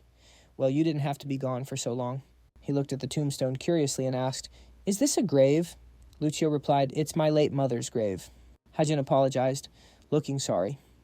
But Lucio just said, don't worry about it. A lot of time has passed. She added, besides, I never really knew her. She was a nymph famous from the Sacred War. Thanks to her, Lord Zeus himself once visited our village, but she was always very frail. I heard that after I was born, her health got much worse. Hajun thought to himself, so this is what Lady Matrina was talking about. Lucio confessed that if she'd never been born, the village might be better off now. She clarified that she's still grateful to the gods for what her mother did, though. Sometimes she'd catch people she didn't even know giving her hateful looks. For a while, it got so bad that she even hated the mother who died giving birth to her. That's why Lucio decided to become a top-tier nymph so famous that no one could compare to her serving a truly great god. From the smallest ditch to the endless sea, there won't be a single nymph who doesn't know the name Lucio. For the last 20 years, she's been pushing herself to achieve her goals, to fulfill the dreams her mother couldn't, and to carry on her memory. Hajun asked if she really needed to stay by his side with a dream that big. Before he could finish, Lucio cut him off, saying it wasn't like that. It's precisely because of this dream that I want to be by your side, Hajun. At his slightly embarrassed reaction, she got flustered, waving her hands and telling him not to get the wrong idea. Or, instead of serving gods who are already famous, I want to turn an ordinary person into a hero. Hajun thought, she's unbelievably earnest. Why is she so embarrassed? Anyone would think it's just normal affection. He reached into his pocket and pulled out a flower. Here, he said. Isn't this what you asked me to find? Lucio stared in surprise before taking it. Hajin, this... But he cut her off, explaining, I had some extra downtime while looking after the guys more than I expected. He looked at Lucio, who was just standing there. Well, go on, put the flower down, he prompted. Look at it, it's already wilting. It was almost insulting how wilted it was. Lucio placed the flower on the tombstone and thanked him. For what? Hajin asked. I just made a delivery. It's no big deal. By the way, why this specific flower? Is it because it blooms at night? Lucio shook her head. No, it's because there's a legend about it. A legend, he asked. Lucio began, a long time ago among the star-loving nymphs, there was an odd one who only loved the moon. She believed that if all the stars in the sky vanished, she could see the moon every single day. Naturally, this angered Zeus, and she was punished for it. But later, Zeus realized his punishment was too cruel and turned her soul into an evening primrose flower. Lucio paused, then waved her hands dismissively. Anyway, they were just my mom's favorite flowers. Hajin pressed. Is that all? Lucio just smiled. Well, she also liked its meaning in the language of flowers. All right, we should get going. Time to rest, Hajin said. So, what's the meaning? He asked, not letting it go. Lucio just shrugged. I don't remember. What? Hajin exclaimed in frustration. You're just messing with me. What's the big deal? Just tell me. Lucio teased. If you're that interested, you can find out for yourself. Later, back at the apartment, Hajin was blissfully eating pizza. This is perfect. It's sweet, salty, greasy, and cheesy. Lucio exclaimed in agreement. Compared to this, the food back home is totally bland. It was a peaceful evening, with Lucio's task complete and both of them home safe. Hajin took another bite, tears of joy in his eyes. So good. Back in the village, all they ate was grass and fish, without a single grain of salt. He thought he was going to die after eating nothing but that for 4 whole days. Lucio smiled. Hajin, this fruit on pizza is something else. The combination of rich cheese and sweet fruit is surprisingly delicious. Hajin explained, it's called Hawaiian pizza. It's kind of a revolution in the pizza world, though a lot of people would call it a crime against pizza. Lucio cheered. From now on, this is my favorite food. Hajin pointed out, hey, 2 slices at once. That's cheating. After a while, Hajin took a sip of his soda. So to put it simply, the 7 deadly sins want to destroy the world, right? Lucio confirmed with a serious nod, exactly. All this time, their enemies have been the 7 deadly sins, which are the embodiment of the most terrible vices. Pride, greed, envy, wrath, lust, gluttony, and sloth. One day, the constellations combined their powers and created the earth divided into 7 parts with blue flames flickering across it. In other words, they managed to lock the 7 sins away in hell. Whether that story is true or not doesn't really matter. What matters is that now they're starting to appear one by one. Fortunately, it seems like only their weaker tentacles can get through for now, but we're running out of time and stronger monsters could show up soon. Hajin interrupted. Wait, tentacles are supposed to be limbs, right? Lucio nodded. Well, that's what the book says, and considering they were scattered all over the place where Hercules was, it doesn't seem that far-fetched. Hajin asked. But what about the gods? If these powerful beings are on the move, why are the gods just sitting back and watching? Lucio admitted she didn't understand it either. Based on what Hephaestus said, the gods are supposed to be responsible for this, she said. Besides, unlike us, they at least know where it's all happening.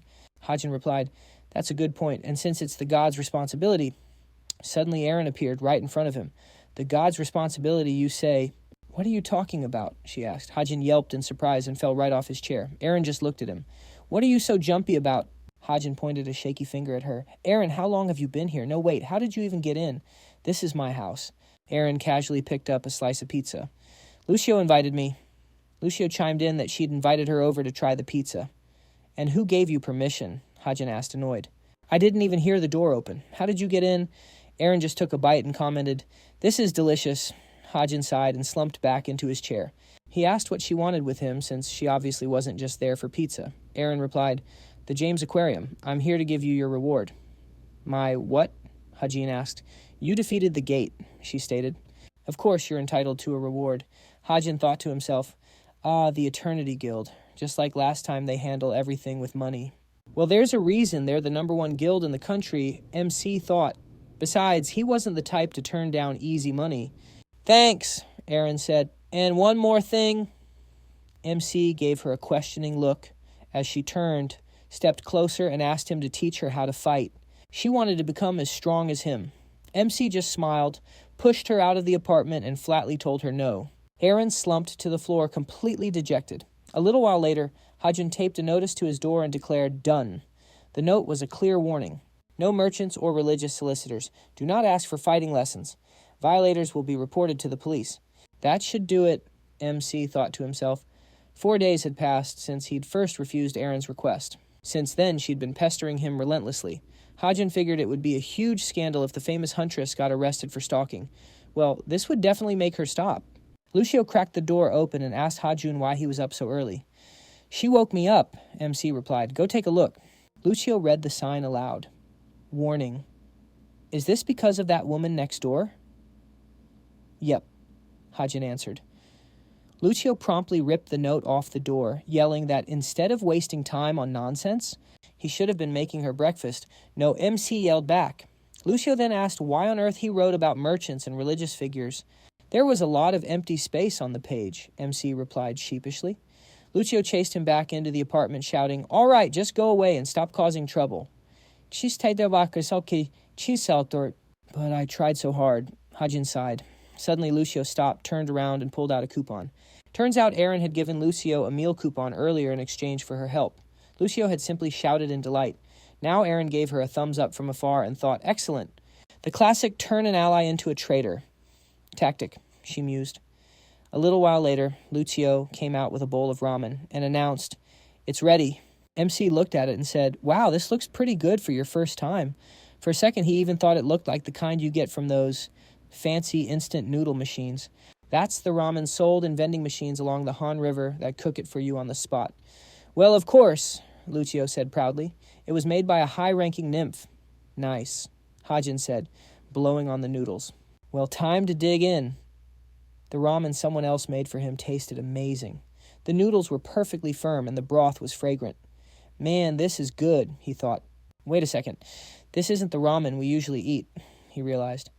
Just then, Lucio started flailing her arms and yelled, Hajin, why is this so spicy? Yep, this is way too spicy for a kid, he thought. MC poured some milk into a glass. You dummy, you should have made the mild ramen we usually eat. Lucio pouted, but I'm so tired of that one. He handed her the glass and told her to drink up. Lucio sighed in relief and thanked him.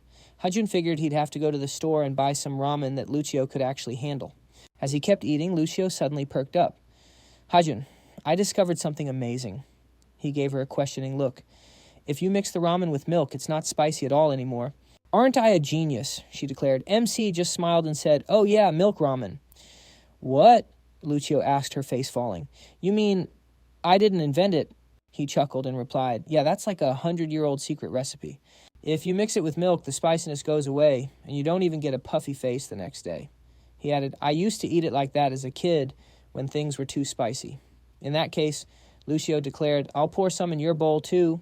No, stop, I haven't eaten it that way in ages. MC yelled. He gave her a light bop on the head, telling her to respect other people's tastes. You ruined my perfectly good ramen with milk. Lucio just shot back, I'll eat it all, so don't worry about it. Did you do that on purpose? MC grumbled. Suddenly, a notification pinged on his phone. It was a delivery request. MC looked at the screen and thought, an order from Hephaestus. For a few days of work. Normally, I'd accept this without a second thought. But things were different now. Soon they would have to face the creatures Lucio had warned him about, the 7 deadly sins. He couldn't just sit back and do nothing, not when a disaster like what happened in Atlantis could occur again. After all, they're trying to invade our home, he thought. What are you going to do? Lucio asked. While she watched him questioningly, he decisively hit the accept button. Is there even a choice? He asked with a grin. Can't keep a client waiting. The god's delivery man is ready to roll. The scene shifts to the human world, Midgard, in a small coastal port town. A man was screaming, run, everyone, run. There's a monster. Get out of the village. Run as far as you can, he shrieked. A girl peeked out of her house. What's all the commotion? Meanwhile, another man scoffed, a monster. What kind of nonsense is he shouting? Those idiots love waking up the whole village. A monster. Please, we don't even have rabbits around here. Ma, hey dad abkad. The panicked man sprinted past, yelling, run! You have to run before it gets here. Hurry! The skeptical man muttered, what's wrong with them? His daughter asked. Dad wasn't that Dwish and Shell. Why, those complete idiots, he grumbled. I'll give them a piece of my mind tomorrow. He waved to his companions. All right, let's all head our separate ways. We've got a busy day tomorrow. But as they moved, the moon began to be shrouded in an ominous dark manna. We've all got a lot to do tomorrow. As they started to leave, the moon began to be covered by a dark, ominous manna. The man looked up puzzled. It suddenly got dark. Someone else agreed. Yeah, that's weird. His daughter tugged on his arm, crying out, Dad, the stars are gone. What is this? He asked, his voice trembling. People began to murmur in fear. How is this possible? The sky is completely black. A colossal shadow fell over all of Midgard, and so the disaster began. A single massive eye gazed down upon the terrified people as they tried to flee. At that same moment, MC arrived at Hephaestus's forge. Well, it's been a while. Lucio gave him a stern look. Hajun, I know I've told you this before, but I'll say it again. Do not bring up the 7 deadly sins. He'll probably be furious if he finds out we know about that taboo subject, so, she finished. Okay, I'll keep that in mind, MC replied. Once again, Hephaestus was nowhere to be seen. He's probably out, Lucio guessed. Well, let's go wait for him inside, Hajun suggested. Just as they were about to enter, a girl's voice called out. It had been a while. The MC turned around, recognizing the voice that called his name. It was Freya smiling as she admitted she was the one who had called for him today. She was counting on him, the divine hero. The MC recalled that Freya was the goddess of fertility. He asked if she had summoned him since Lord Hestus was listed as the client. Freya explained that she thought it would be most convenient to meet here, so she'd asked Lord Hestus to place the order. I see, the MC replied. So did Lord Hestus go somewhere? He asked. No, he's just late, Freya replied, probably tied up with his own affairs. She then walked closer to Hajun, mentioning she'd heard rumors of his great deeds. My deeds? The MC asked. Freya listed them off. You captured the infamous Red Dragon and the Minotaur, and you recently defeated the Kraken in Atlantis, didn't you? There isn't a single god in all of Northern Europe who hasn't heard of you, Hajun. The MC chuckled. All right, what's this all about? You're just flattering me, but all this praise won't get you a discount. Freya insisted it wasn't flattery, but he wasn't buying it. Why is she being so forward, he wondered. Last time, she practically blew a gasket when I just touched her shoulder. Does she have a split personality or something? Shouldn't we get down to business about the delivery? He pressed, Isn't it urgent? I'd rather get the job and get out of here before this whole situation blows up. Freya looped her arm through his. Oh, come now, what's the big hurry? She purred. This is going to be a long story, so we might as well discuss it over some tea. The MC frowned about to object, but she cut him off. And if tea isn't to your liking, we could have something a little stronger. Or would that be too reckless? Just then Hestus appeared behind her. We don't have time for this, do we? He said flatly. Freya spun around. Hestus, what are you doing here? That should be my line, he retorted. Didn't you suggest meeting on Olympus? I got tired of waiting, so I came here. She clicked her tongue in annoyance. Well, you should have just waited a little longer. I heard everything, Hestus said. Let me explain. This matter may be far more urgent than anything you've handled before. This is going to be a pain, the MC thought. I'll be the one to explain, Freya cut in. It concerns Northern Europe, after all. Lately, entire cities have been vanishing from Midgard, particularly those along the coastline. The MC was confused. Midgard waddle. It's the human world in Norse mythology, Lucio helpfully explained. Think of it like the island of Crete where we fought the Minotaur. Hajun clarified, so entire cities are just disappearing one after another every night.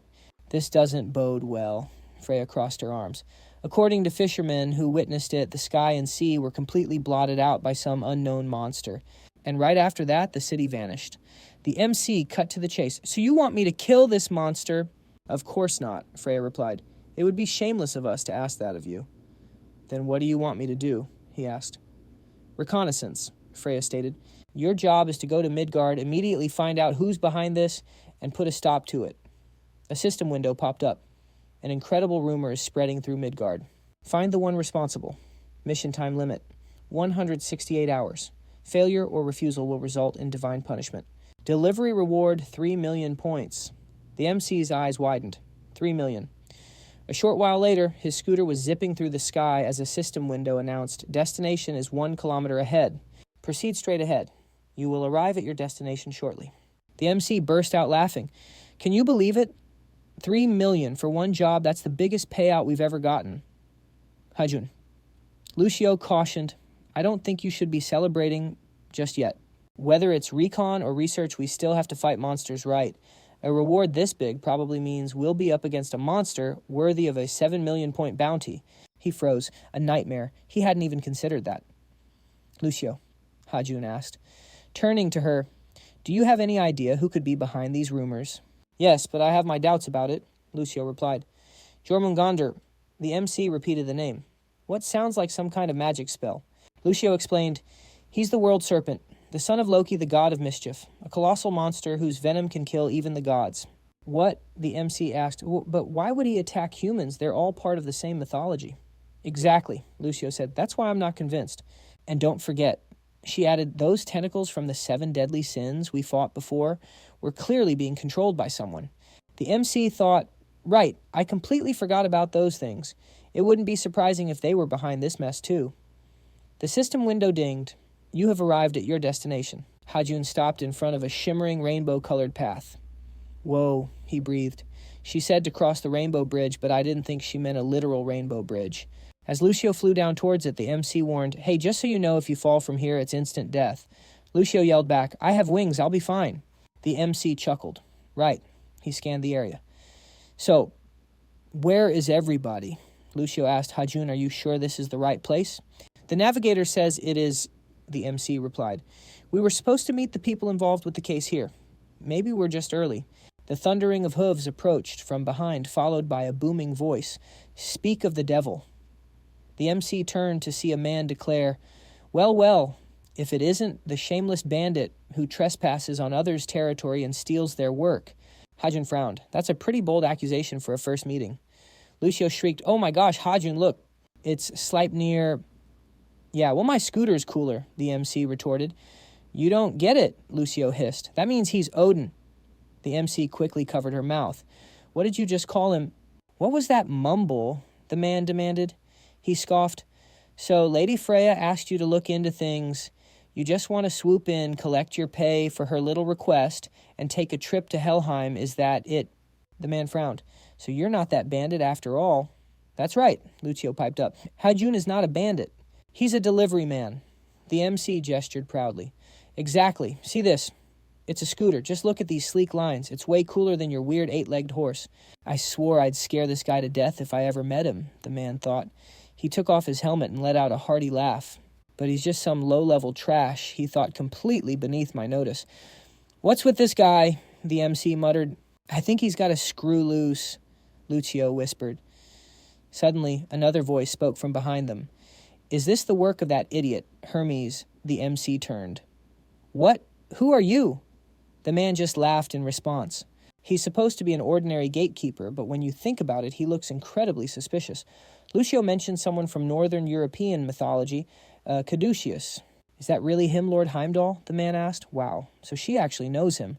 Heimdall, the keeper of the Bifrost, the rainbow bridge that connects Asgard and Midgard. He's the master of the Gjallarhorn, the horn that announces the start of the final war, Ragnarok. He was one of the most revered gods in Northern European mythology.